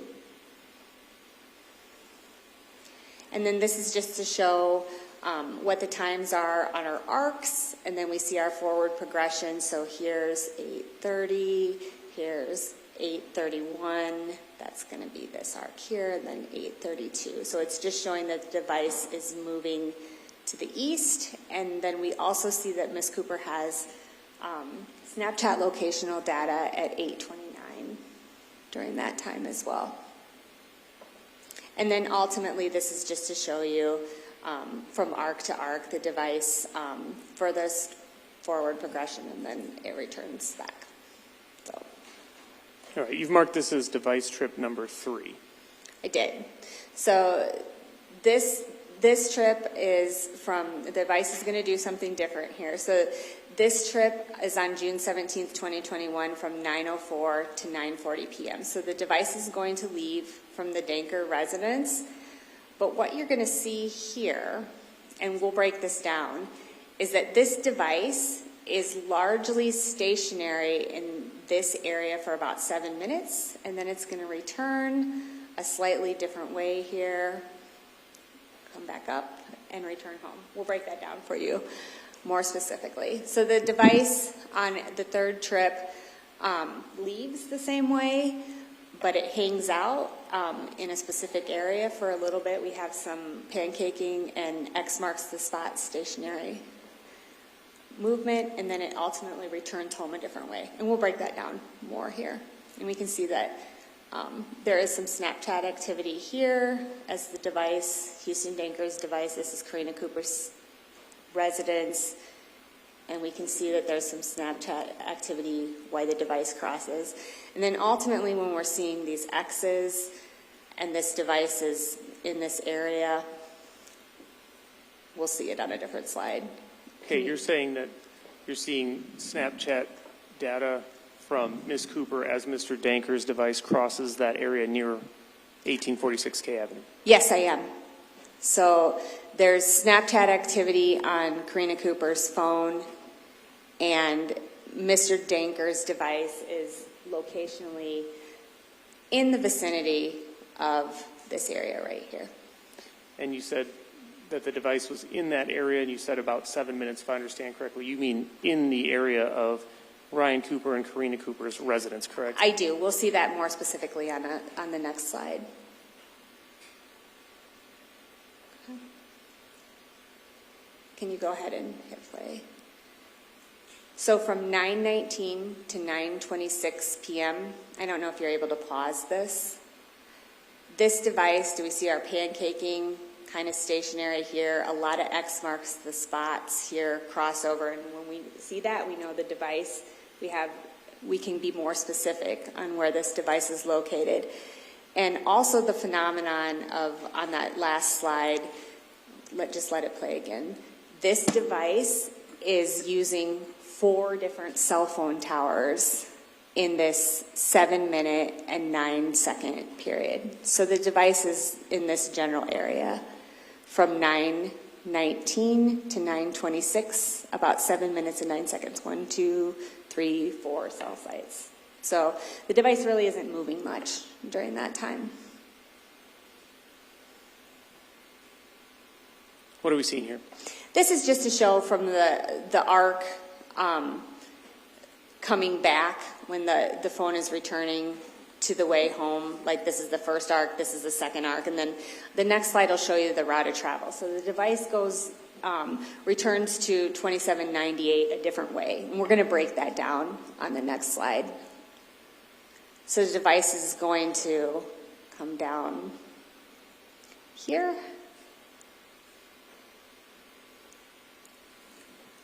You're going to see it move along here, up, and then ultimately end up at 2798. So the device returns home. It takes a different route the last trip by.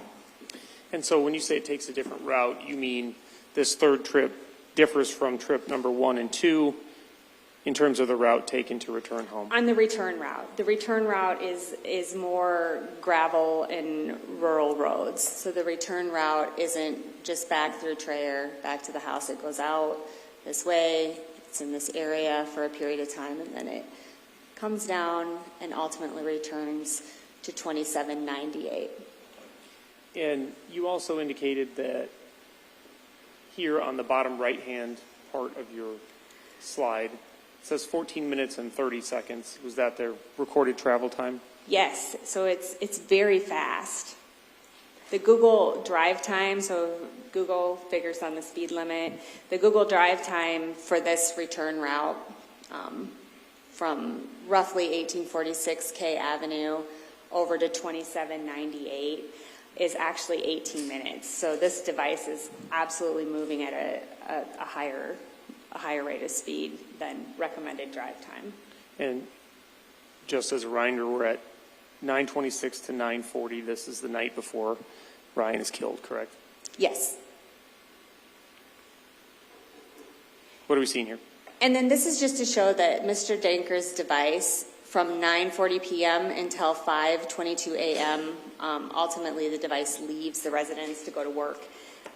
It goes down to where we know Mr. Danker works at, is at home. So the device is stationary there. And then we don't get on so the device is home. We don't see it really go anywhere during this time frame. And we don't have a lot of Snapchat location information for Mr. Danker's device. The last Snapchat location information we get from this device, if you can flip to the next slide for me, please, is at 10:47 and 10:48 p.m. on June 17th. And then there is no more locational information on this device going into the early morning hours when the device leaves. So the device leaves, this is the last locational information I have, and the device leaves the residence. So if I understand, returning to your previous slide, Mr. Danker's cell phone was at or around his residence throughout the night, including the time that Ryan Cooper was killed, until the next morning around 5:22 a.m. That is correct.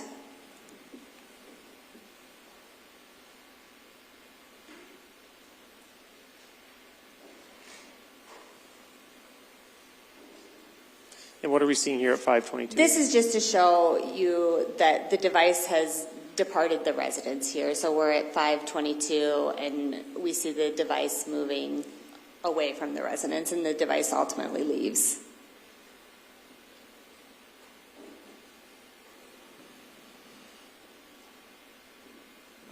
All right. Showing you some information here, it looks like it says U.S. Cellular and has Karina Cooper's cell phone number and device history. What is the information that we're seeing here? Yep. So I just want you to recognize our last 4 digits here. This is Karina Cooper's cell phone number. Our last 4 digits here are 6135. So this is actual subscriber information. It's just a snip from U.S. Cellular business records. And this is the Apple iPhone 8 Plus. So the cell phone company tells us what this cell phone is. And then the last service that this device has is, this device was seized by law enforcement on June 18th, 2021, from Ms. Cooper at the Cooper residence. But the service on this is ended or switched on June 21st, 2021. And if you look at the time here, 11:27:33 a.m. on June 21st, the service is ended. And then the service begins on this device, which is an Android-based phone. We have our same phone number here. So Karina Cooper switches her service to a different cell phone. This is 11:27:34, so just seconds after that. This cell phone is in service. This Samsung Galaxy S5 is in service. She keeps service with this phone number until June 2nd, 2021. And then we see here, if we look, we have another device switch. We've switched devices again. So the final device, and then we don't see an end service date here, meaning this may be the device she still has, or during the set of records we have, this device was still in use. This device is used from July 2nd, 2021, and it's an iPhone SE, second generation, also an Apple.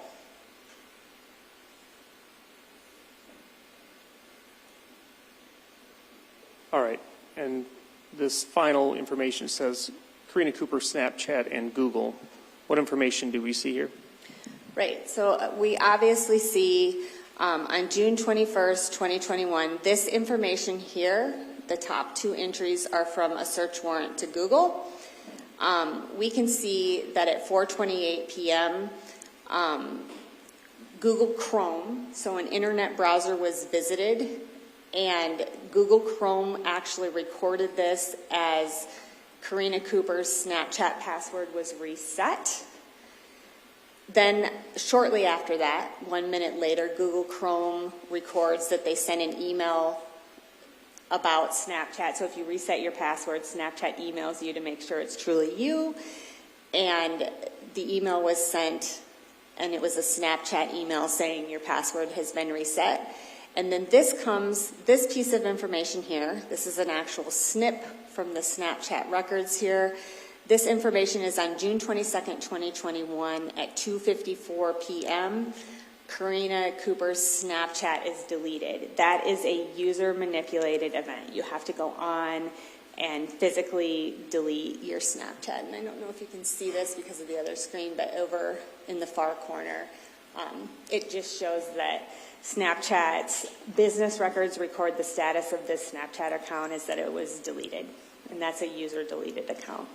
And perhaps you could show that information on the smaller display for the jury. I think they may be able to see that better. You can stand up. Oh, it's eating it. If you look at the lower right-hand corner, the last column where there's gray shading, it just says deleted. And that time is in, business records often come in universal time coordinated, so we have to convert that to our time, and the time offset's -5. So the time here in Central Standard Time is right here. It's 2:54:12 p.m. that Snapchat records on June 22nd that Karina Cooper's Snapchat account was deleted. So 2 days after Ryan's death, she's resetting her Snapchat password. What's the relevance of the fact that this is done through Chrome? So she wouldn't have her phone. So if you log onto your Snapchat account from a different device, you're going to have to remember your password. So there's a possibility she didn't know her password, or she just wanted to change it, or the person that was logging in just wanted to change it. Essentially, that would allow you to gain access to your Snapchat account. Right. You can't gain access to your Snapchat account on a different device that you haven't been logged into unless you can provide your password. And then the account was fully deleted approximately 4 days after Ryan's death. That's correct, on June 22nd, 2021. And were you able to determine, you talked a little bit about pattern of life, did Karina Cooper previously use Snapchat frequently? Yes. Please explain. So she used Snapchat. We did recover some content on Snapchat. She was in a number of texting groups, one like the Housewives of Tama County, where it was a bunch of other people, and they would talk about kids, trips they were planning, things like that. She used Snapchat a lot for pictures of her children or cute little videos of her kids, them doing activities, riding bikes, baseball, and some communications with relating to like business or hair appointments, all sorts of things. So a frequent Snapchat user, which isn't uncommon for a business owner. And we also saw some Snapchat messages between Karina Cooper and Houston Danker at 3:30 in the morning on the night of the homicide regarding shell casings and other things of that nature, including her making a statement to Houston Danker, go, which was the last communication that we saw between Objection, Your Honor. I'd like to ask a question. Yep. Go ahead and ask your question, Mr. Wrinkle. Thank you. Did she frequently communicate with Houston Danker via Snapchat? We don't see that in the business records from Snapchat, because once a user deletes a snap from Snapchat's server, it's gone forever. So we don't recover the particular messages that the counselor was referencing regarding remember the casings or go from the business records from Snapchat, because if you delete something from the Snapchat server, Snapchat gets rid of it. They don't preserve it. So when we serve just a search warrant, that's why we serve warrants to multiple sources. That's why we examine the phone. We didn't see it in this particular set of records. And that wouldn't be seen in this set of records, but that's information, as Ms. Lord testified to, and based on your training experience, that may be recovered from devices themselves. Yes, that's why we always look for multiple sources of information. I have no further questions, Your Honor. Thank you. Cross-examination, Ms. Watt. Yes, please. Detective Whit? Special Agent, Detective, Okay. it's fine. Special Agent Whit. When we're retrieving things through a search warrant with Snapchat, I think I understood you. It kind of depends on whether you're having your settings to save the snaps in the phone. That's one of the factors, yes. Okay, so I know that sometimes you can have the messages disappear immediately, you can have the messages disappear after 24 hours in particular conversations, right? Yes, Snapchat is user controlled, so in the case of an application like Snapchat, users have a lot of choices over if a message is kept or a message is deleted. Okay, and so if I have my Snapchat messages with a particular person set to delete after 24 hours, after 24 hours, Snapchat doesn't have it anymore. The business records don't have them anymore. We may be able to recover it from a secondary source, such as an examination of a phone. Right, and I understand in this case we got a lot of Snapchat information from the phone itself. But Snapchat, I think there's just some misinformation that things are always recoverable from Snapchat. We're not getting it from Snapchat, correct? So the content of the ones that aren't saved, I'm asking about the ones that get deleted after 24 hours. We're not going to be able to send a search warrant to Snapchat and get those from Snapchat. There's one exception to that. So if we get a preservation letter in really quickly, it might be preserved on the server before Snapchat's cleared it, but that's a very slim chance. So generally speaking, yes, ma'am, if a Snapchat is deleted, we won't be able to recover it from a search warrant to Snapchat. Okay. Sometimes from the phone, as in this case. Yes, ma'am. You mentioned that part of the records you got from Snapchat indicated that Karina was in some group chats on Snapchat. Yes, ma'am. Okay. And you were able to recover a bunch of messages from those groups from Snapchat. Yes. So a preservation letter was sent really quickly that morning, and I think we were able to get the content because the preservation letter just takes, when you send it to Snapchat and they receive it and they acknowledge receipt, they just preserve a snapshot of what is on their server relating to that account at that particular time. Okay, so it would tell us what group she was in at the time that you send that preservation letter. There was some content with some of the groups as well. Right, and that would be dependent upon whether they had in the group had it set up to delete over time or just for the snaps to remain, right? I don't know who owned or was the administrator on all of those groups too, because sometimes it can depend on if you're the facilitator of the group, if you start the group, you may be able to delete the entire group, but if you're just a user on the group, you may only be able to delete your personal conversations. So at the time of June 18th, though, she was still in a Snapchat group about like Housewives of Trey or whatever it was called? There was some content recovered. I guess I can say that Snapchat group still existed. I don't know. She was in that group. I just don't know if there was particular snaps. I can't testify to that. I didn't look at it. Right. I'm only wanting to know, does it show us at least that she was still in the group? Yes. Thank you.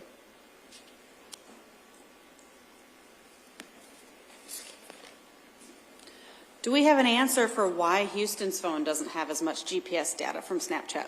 So, as with all applications, you can adjust privacy settings and choose not to share your location. You can opt in or opt out of things. So Snapchat's largely user controlled. I don't know what particular settings he had on both his phone and then within the app of Snapchat. There just wasn't as much location information. Sometimes it's usage too.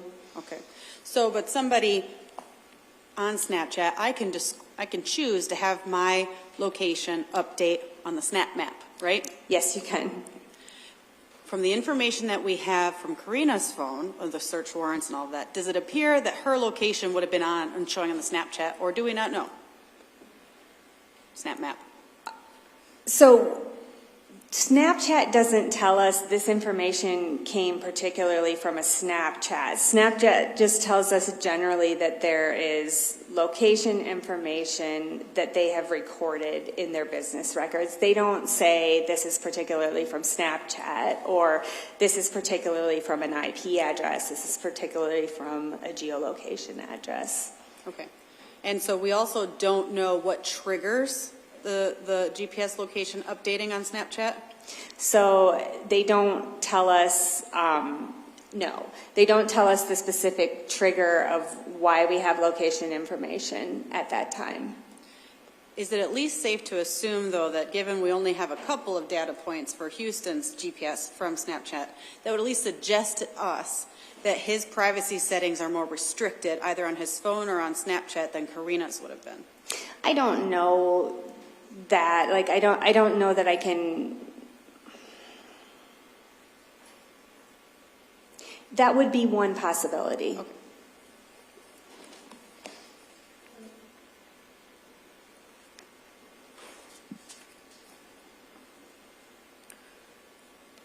With Houston driving by this residence, I just want to make sure I understood your testimony. So when we see that he was red, right? Yes, ma'am. So when we see the arc there that kind of only goes to where, what is it, 63, where it makes the turn?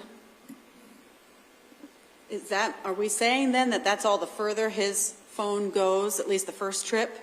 Yes, that's the first trip, the furthest device progression is kind of at that T intersection just past the Cooper residence, and then it returns back to his residence. And then the second trip, he goes all the way to Gladbrook, but not for long. Yes, under 5 minutes. Then the third trip, I didn't quite understand where you were saying his phone likely was. So between the intersection where 63 starts running north and south, that T intersection, and the Cooper residence, really for that 7-minute time period, that device is kind of generally in that general area. And then the device returns home, but it goes I'll call it the southern route. It goes the alternate route on the last trip home. But do we know, for example, was he at their house? I can just say that the device was in the general vicinity of that area. Okay. So, I mean, it's possible that he's like across the street in a cornfield as well? Yes, it's possible. Okay. You did mention that the device is traveling quickly to get from that hangout point to the house, but you said you took gravel roads? Well, it takes the southern route. I do think that some of those roads are gravel. I know they are. Some of the roads are gravel there. It's not hard pavement the entire way. Do you know what the speed limit is on gravel roads? I do not know. I just know that it exceeds what the Google Drive time. It was faster than the Google Drive time. I was just wondering if it's a common occurrence that people drive faster on gravel roads than what the speed limit is, which might help explain how that device is going so fast compared to Google. Well, I can't speak to people generally on if they feel comfortable on gravel or not. Okay.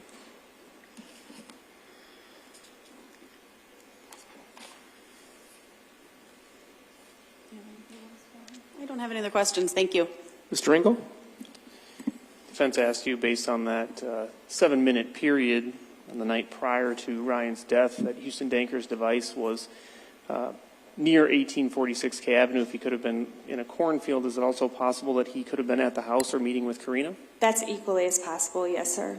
It's in the general vicinity. No further questions. Anything further? No, thank you. All right. Thank you, ma'am. You may step down.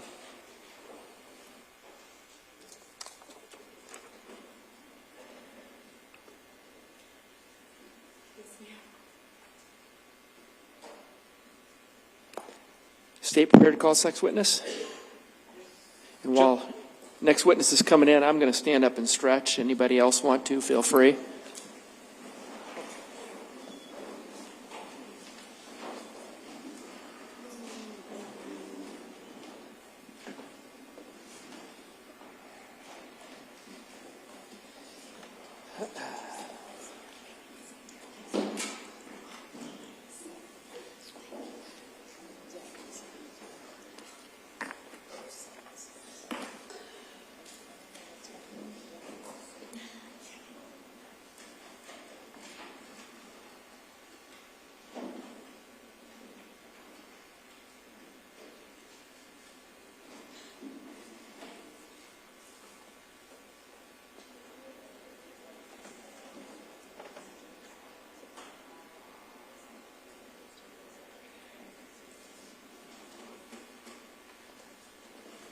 All right, why don't we all go ahead and have a seat?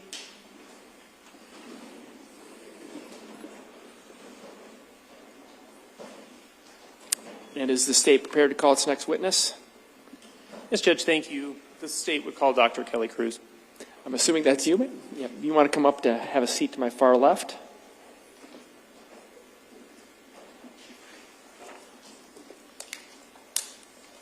Dr. Cruz, I'm going to go ahead and swear you in. If you please raise your right hand. Do you swear or affirm that the testimony you'll be giving in these proceedings will be the truth? I do. Okay. And then for the record, can you please provide us with your first name and your last name and spell them? My name is Kelly Cruz. It's Kellylly, Kruse. All right, Mr. Ringel, whenever you're ready. Thank you. Good afternoon. Good afternoon. Dr. Cruz, how are you employed? I am an associate state medical examiner at the Iowa office of the state medical examiner. Can you talk about your educational background, please? After I graduated from high school, I attended Tulane University. There I earned a Bachelor's of Science in Anthropology. I then attended St. George's University. I first earned a Master's of Public Health degree, and then I attended their medical school. I graduated from medical school in 2013.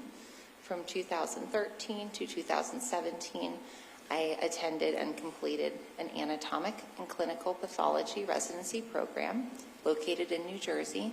And from 2017 to 2018, I completed a forensic pathology fellowship program at the Chief Medical Examiner's Office of Maryland. Can you talk a little bit about your employment history as well? I came to work in Iowa following my fellowship, so this here has been my only full-time job. In terms of additional work, I provide consultation autopsies for local hospitals in the Des Moines area. How are you currently employed then? I am currently full-time employed by the State Medical Examiner's Office. What is forensic pathology?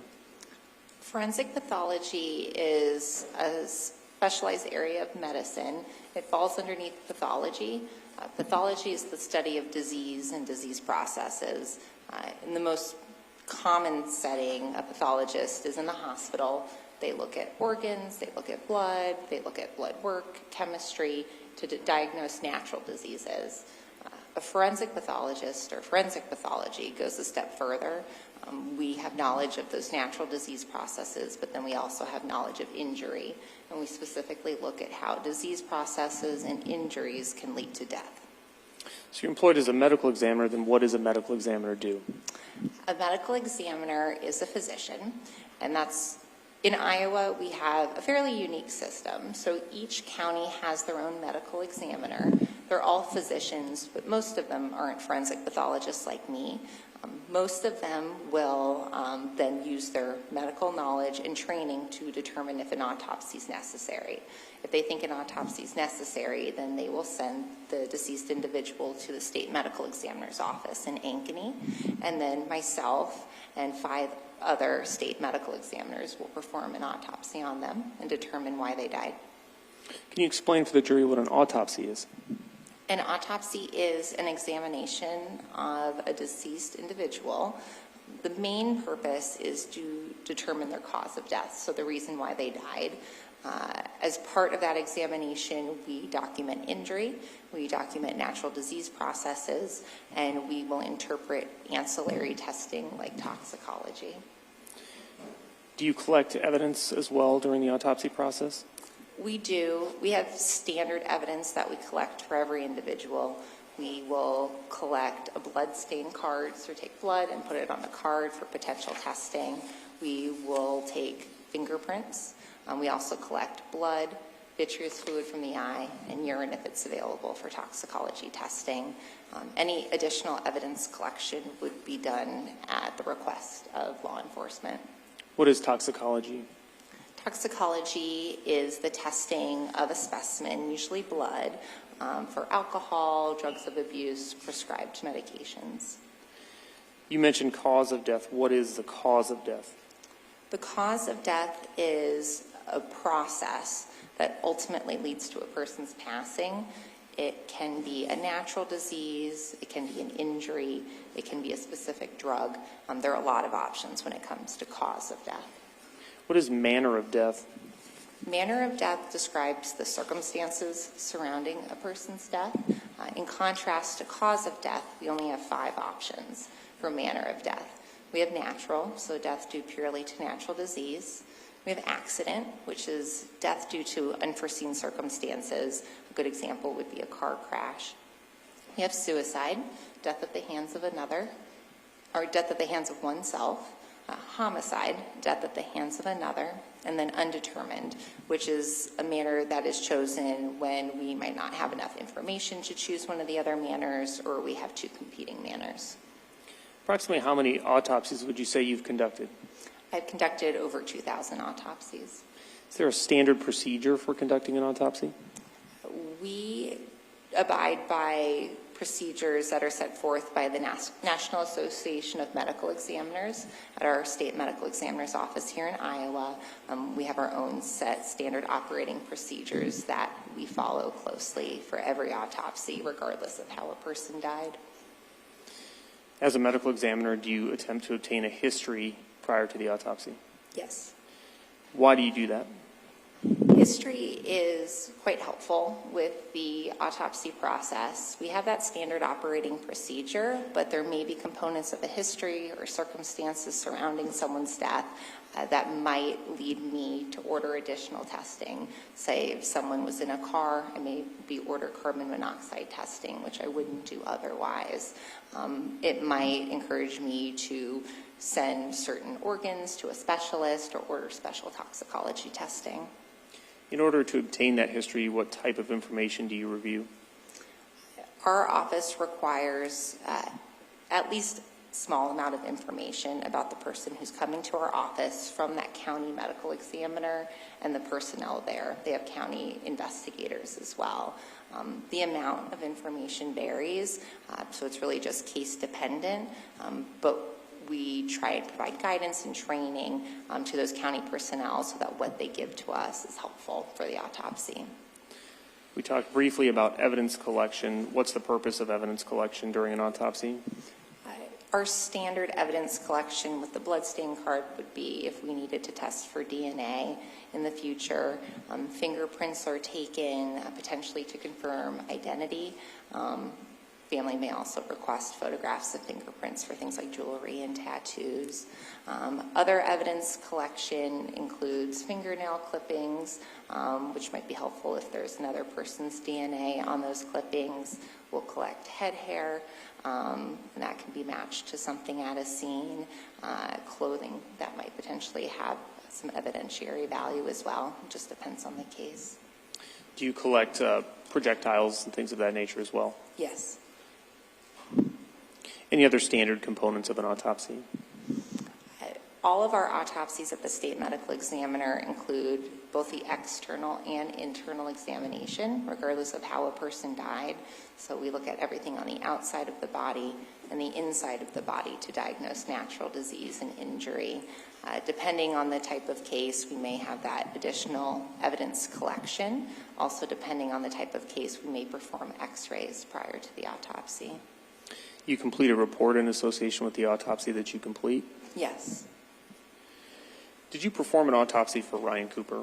Yes. Do you remember when you performed that autopsy? Yes, it was June 19th of 2021. Do you recall how you received the body?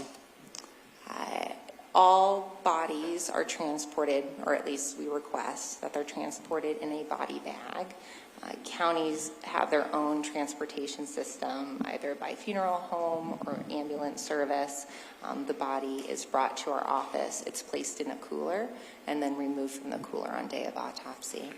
And is that bag typically sealed? Yes. And how is that sealed? It is sealed with a lock. So it is a plastic device that has a number on it.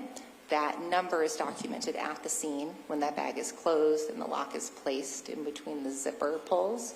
And then that lock number is documented at autopsy to confirm that the bag has not been opened in between the body going from the scene to autopsy time. And you received Ryan Cooper's body in a body bag, correct? Yes. And was it locked or sealed as you just described? Yes. Any reason to believe the bag had been opened or tampered with? No. And did you conduct your autopsy according to the protocol that you just outlined previously? Yes.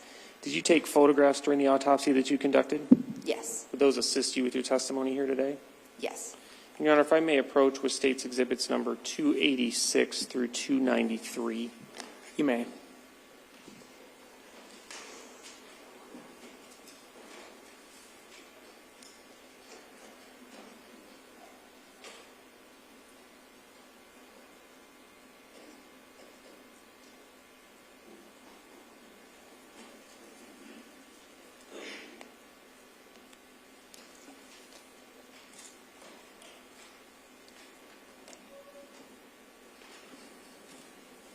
Again, States 286 through 293.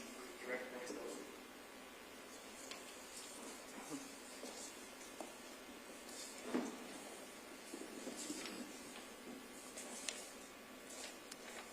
Yes, these are photographs taken during the autopsy of Ryan Cooper. Fair and accurate representations of what you observed during that autopsy? Yes. Your Honor, at this time, the State would move to admit States 286 through 293. No Any- objection. All No right. objection. All right, then States Exhibits 286 through 293 are admitted. State requests permission to publish. All right.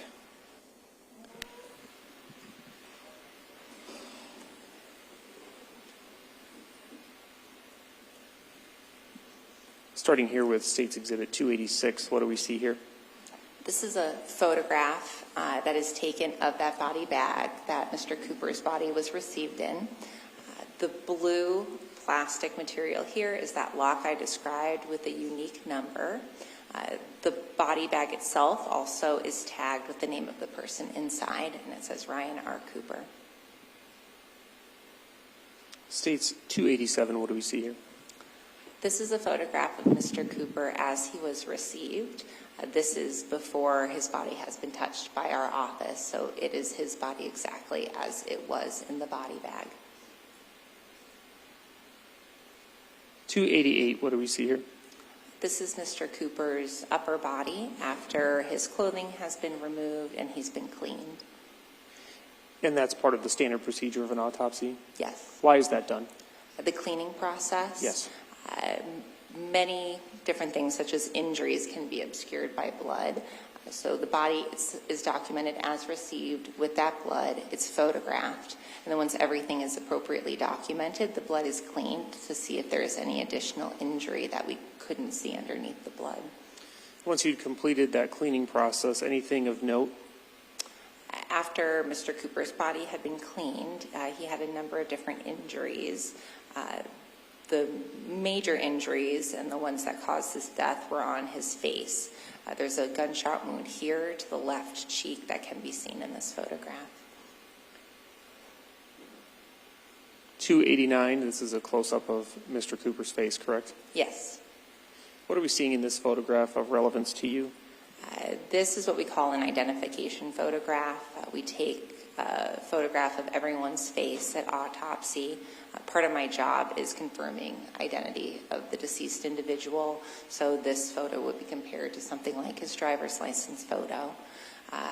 Of note in this photograph is one of 2 gunshot wounds on the left cheek, and around that gunshot wound are pinpoint red dots or abrasions, which is called stippling. What is stippling? Stippling is abrasions or little scratches in the skin that occur when unburnt gunpowder particles make contact with that skin. When a bullet is fired, or when a gun is fired, the bullet leaves the gun and it's accompanied by gunpowder.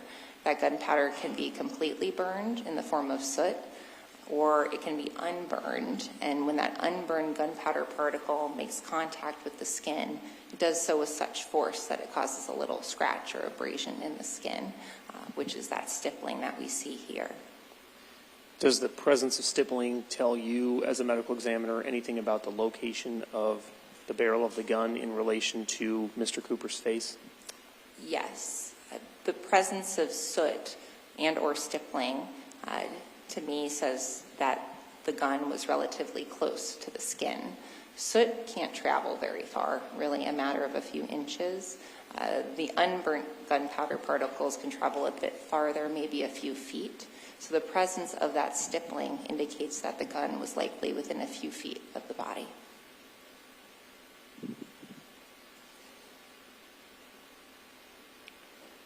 State's exhibit number 290, what are we seeing here? This is the left side of Mr. Cooper's face. Here, near the top of the photograph, is that one gunshot wound that we were able to appreciate with a picture of his entire face. And below it in the photograph is that second gunshot wound. He had a total of 2 gunshot wounds to the left cheek, one closer to his nose and one closer to his ear.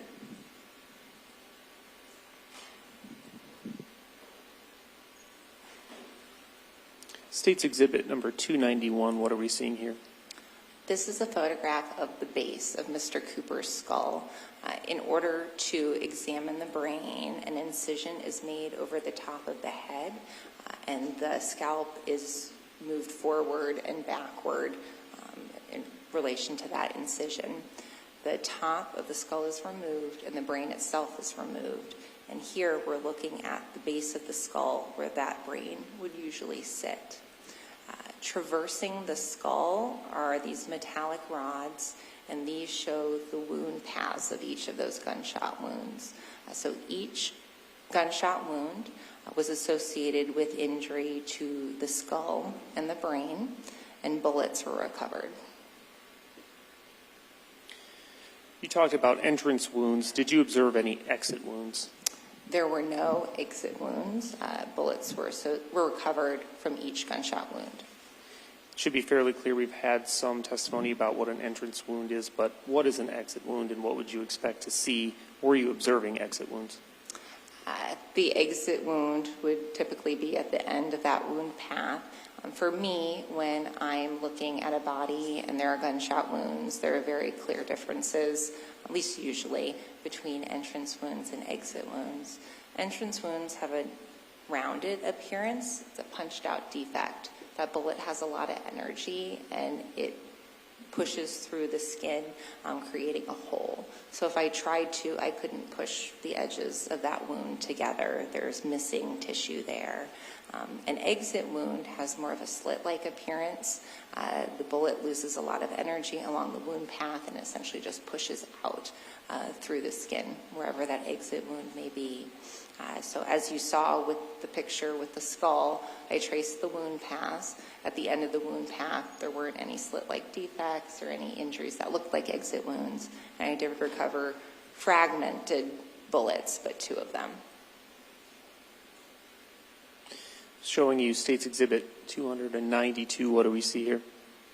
These are 2 of the larger bullet fragments that were recovered from the brain.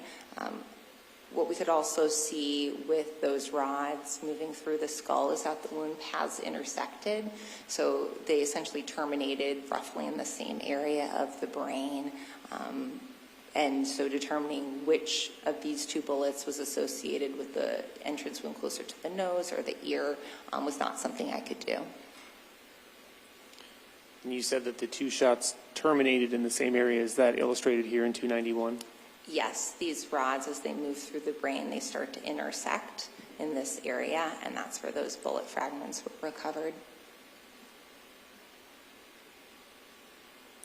These are the bullet fragments that were recovered. Do you know what you did then once you recovered those bullet fragments? Once those bullet fragments are recovered, they're photographed, as we see here. They're then handled by an investigator within my office. They're packaged and sealed for chain of custody purposes, and they may pass that bullet off to a ballistics laboratory, off to law enforcement. I'm not involved in the process after that. And these are the largest bullet fragments that you recovered in this case, correct? Yes. And when you recovered them, were they in this deformed state? Yes. Is that, based on both your training and your experience, typical for bullets to be deformed? It depends on what the bullet hits in the body. They often deform when they hit bone. State's Exhibit number 293, what are we seeing here? These are additional bullet fragments. These were from the skull on the opposite side of the entrance wounds. The other bullet fragments were recovered from more inside the brain, so I packaged these separately. And so State's Exhibit number 292, which I'm displaying here, which you described as bullet fragments, and State's Exhibit number 293, some smaller fragments. Is that the totality of projectiles or bullet fragments that you recovered from Mr. Cooper during the autopsy? Yes. And again, these were packaged and sealed and passed on to investigators, correct? Yes. Thank you, Judge.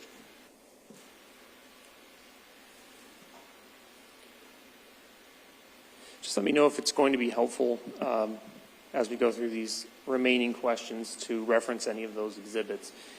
In your report, I believe you referred to the gunshot wounds as gunshot wound A and gunshot wound B. Is that correct? Yes. Is there a particular reason that you chose that nomenclature? I will label my gunshot wounds with letters of the alphabet, and for me, it's for organizational purposes. I tend to go from the head to the toe, right to left. So essentially arbitrary, but to me it helps organize my report. There's not a timing component to the way that you've listed them. It's not first and second. Can you explain why that is? Correct. So I don't have a way with my autopsy of determining which gunshot wound was inflicted first or second. Another question that comes up with some frequency with medical examiners is the ability to estimate or make a statement regarding the time of death. Is that something that you're able to do when conducting an autopsy? No. Can you explain?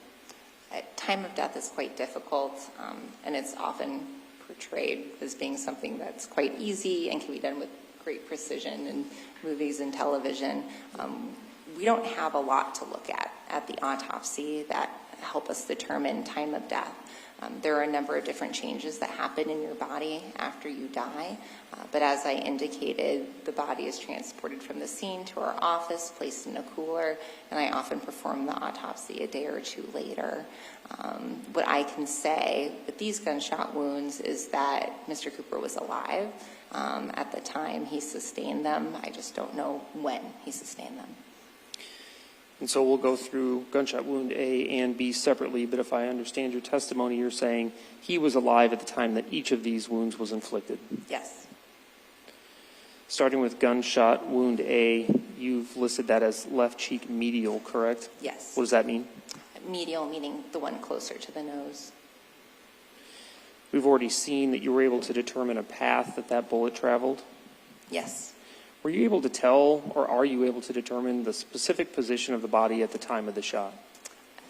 I can't tell the specific position of the body. When I determine the trajectory of a bullet or the direction of a wound path, it's only within that person's body. And so how is that described then when you describe that path of travel? The path of travel for gunshot wound A as well as gunshot wound B was from Mr. Cooper's left to his right, his front to his back, and upward. When you say upward, what does that mean in relation to what? Upward in relation going from his chin up to the top of his head. And that was illustrated on the state's exhibit that showed the metal rods. That was the path of travel that you're describing, correct? Yes. With regard to gunshot wound A, was that shot independently fatal? Yes, that shot was independently fatal. And when you say independently fatal, what do you mean, just to make that clear? Gunshot wound A injured a number of vital structures. It injured his skull and it injured his brain. And that alone would have been sufficient for him to die? Yes. Without gunshot wound B, he would have died from that injury? Most likely, yes.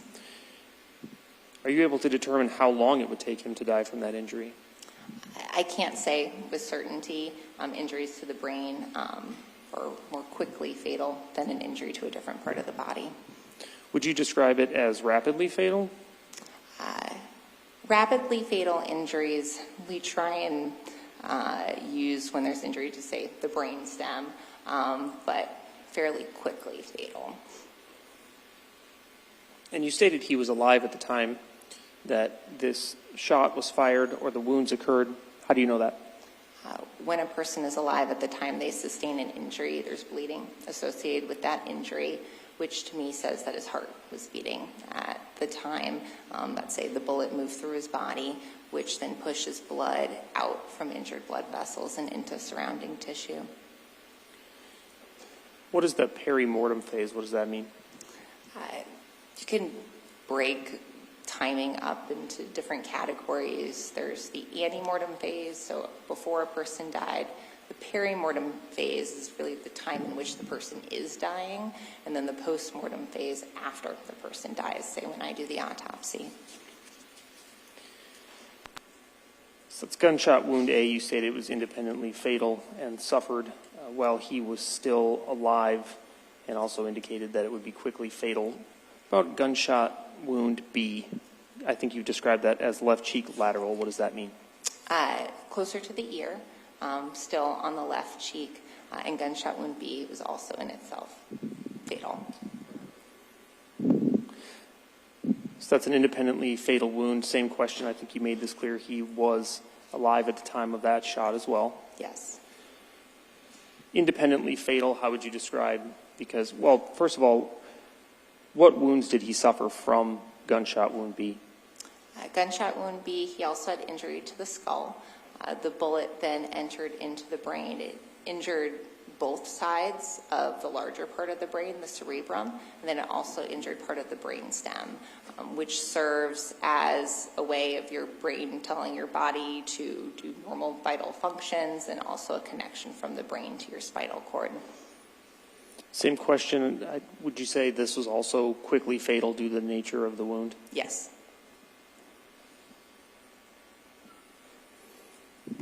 And then I'm assuming that you're observing the same thing and making the statement that he was alive at the time that this wound occurred. There was bleeding associated with the wound. Yes.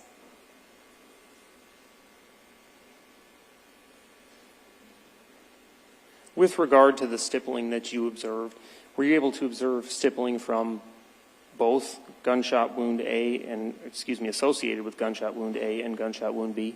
Yes. What did you observe?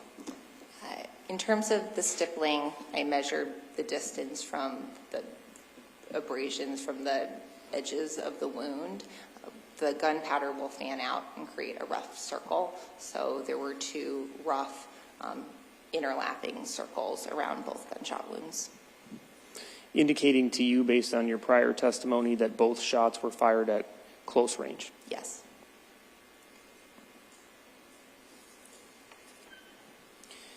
Any additional injuries that you observed that contributed to death?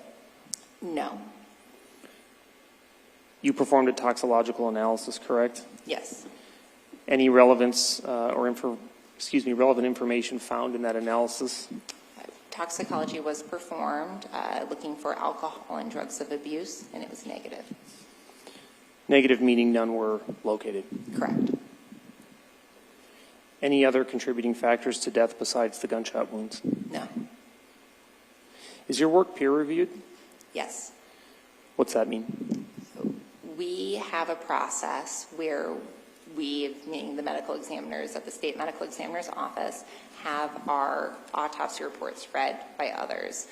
If a case is classified as a homicide, then we routinely have one other pathologist read that report. They fill out some paper saying that they agree with our findings. We also have some random review processes where we review natural cases, accidents as well, just to make sure we're all practicing within the standards that we're expected to. And that occurred here? Yes. Were you able to make a determination regarding the cause of death? Yes.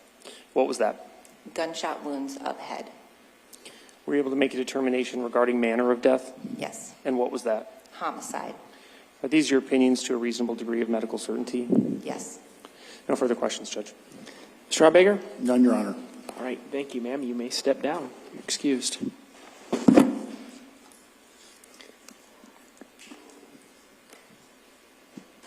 And Mr. Ringel, before we get to any more witnesses, I want to take up, I think, one exhibit that the state offered that we kind of reserved. That was State's Exhibit 306, which I understand is a portion of the presentation that Detective Lord gave when she testified last week.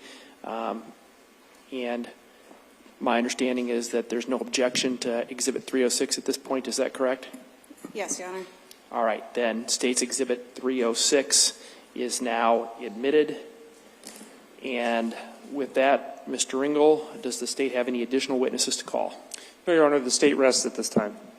Okay, so ladies and gentlemen, what that means, the state is rested. That means the state's not going to be presenting any more evidence in this case as part of their case in chief. And so, third day in a row, we're going to be done a little bit early today. We again move very quickly. What I can tell you is I expect that we will be able to get this case submitted to you by the end of this week. So, whether it goes into next week or not, that's going to be up to you folks, probably depending on what time we get the case submitted to you. But there are some things that we need to do and need to work on, and we will do that today, and then we'll pick back up tomorrow morning at 9 o'clock. So I ask that you be back here ready to go at 9, and remind you that admonition I gave you previously. Again, hit the high points again. Keep an open mind. We're not done with the case yet. Don't talk to anybody about the case. Don't let anybody talk to you about the case. Don't do any type of investigation or research.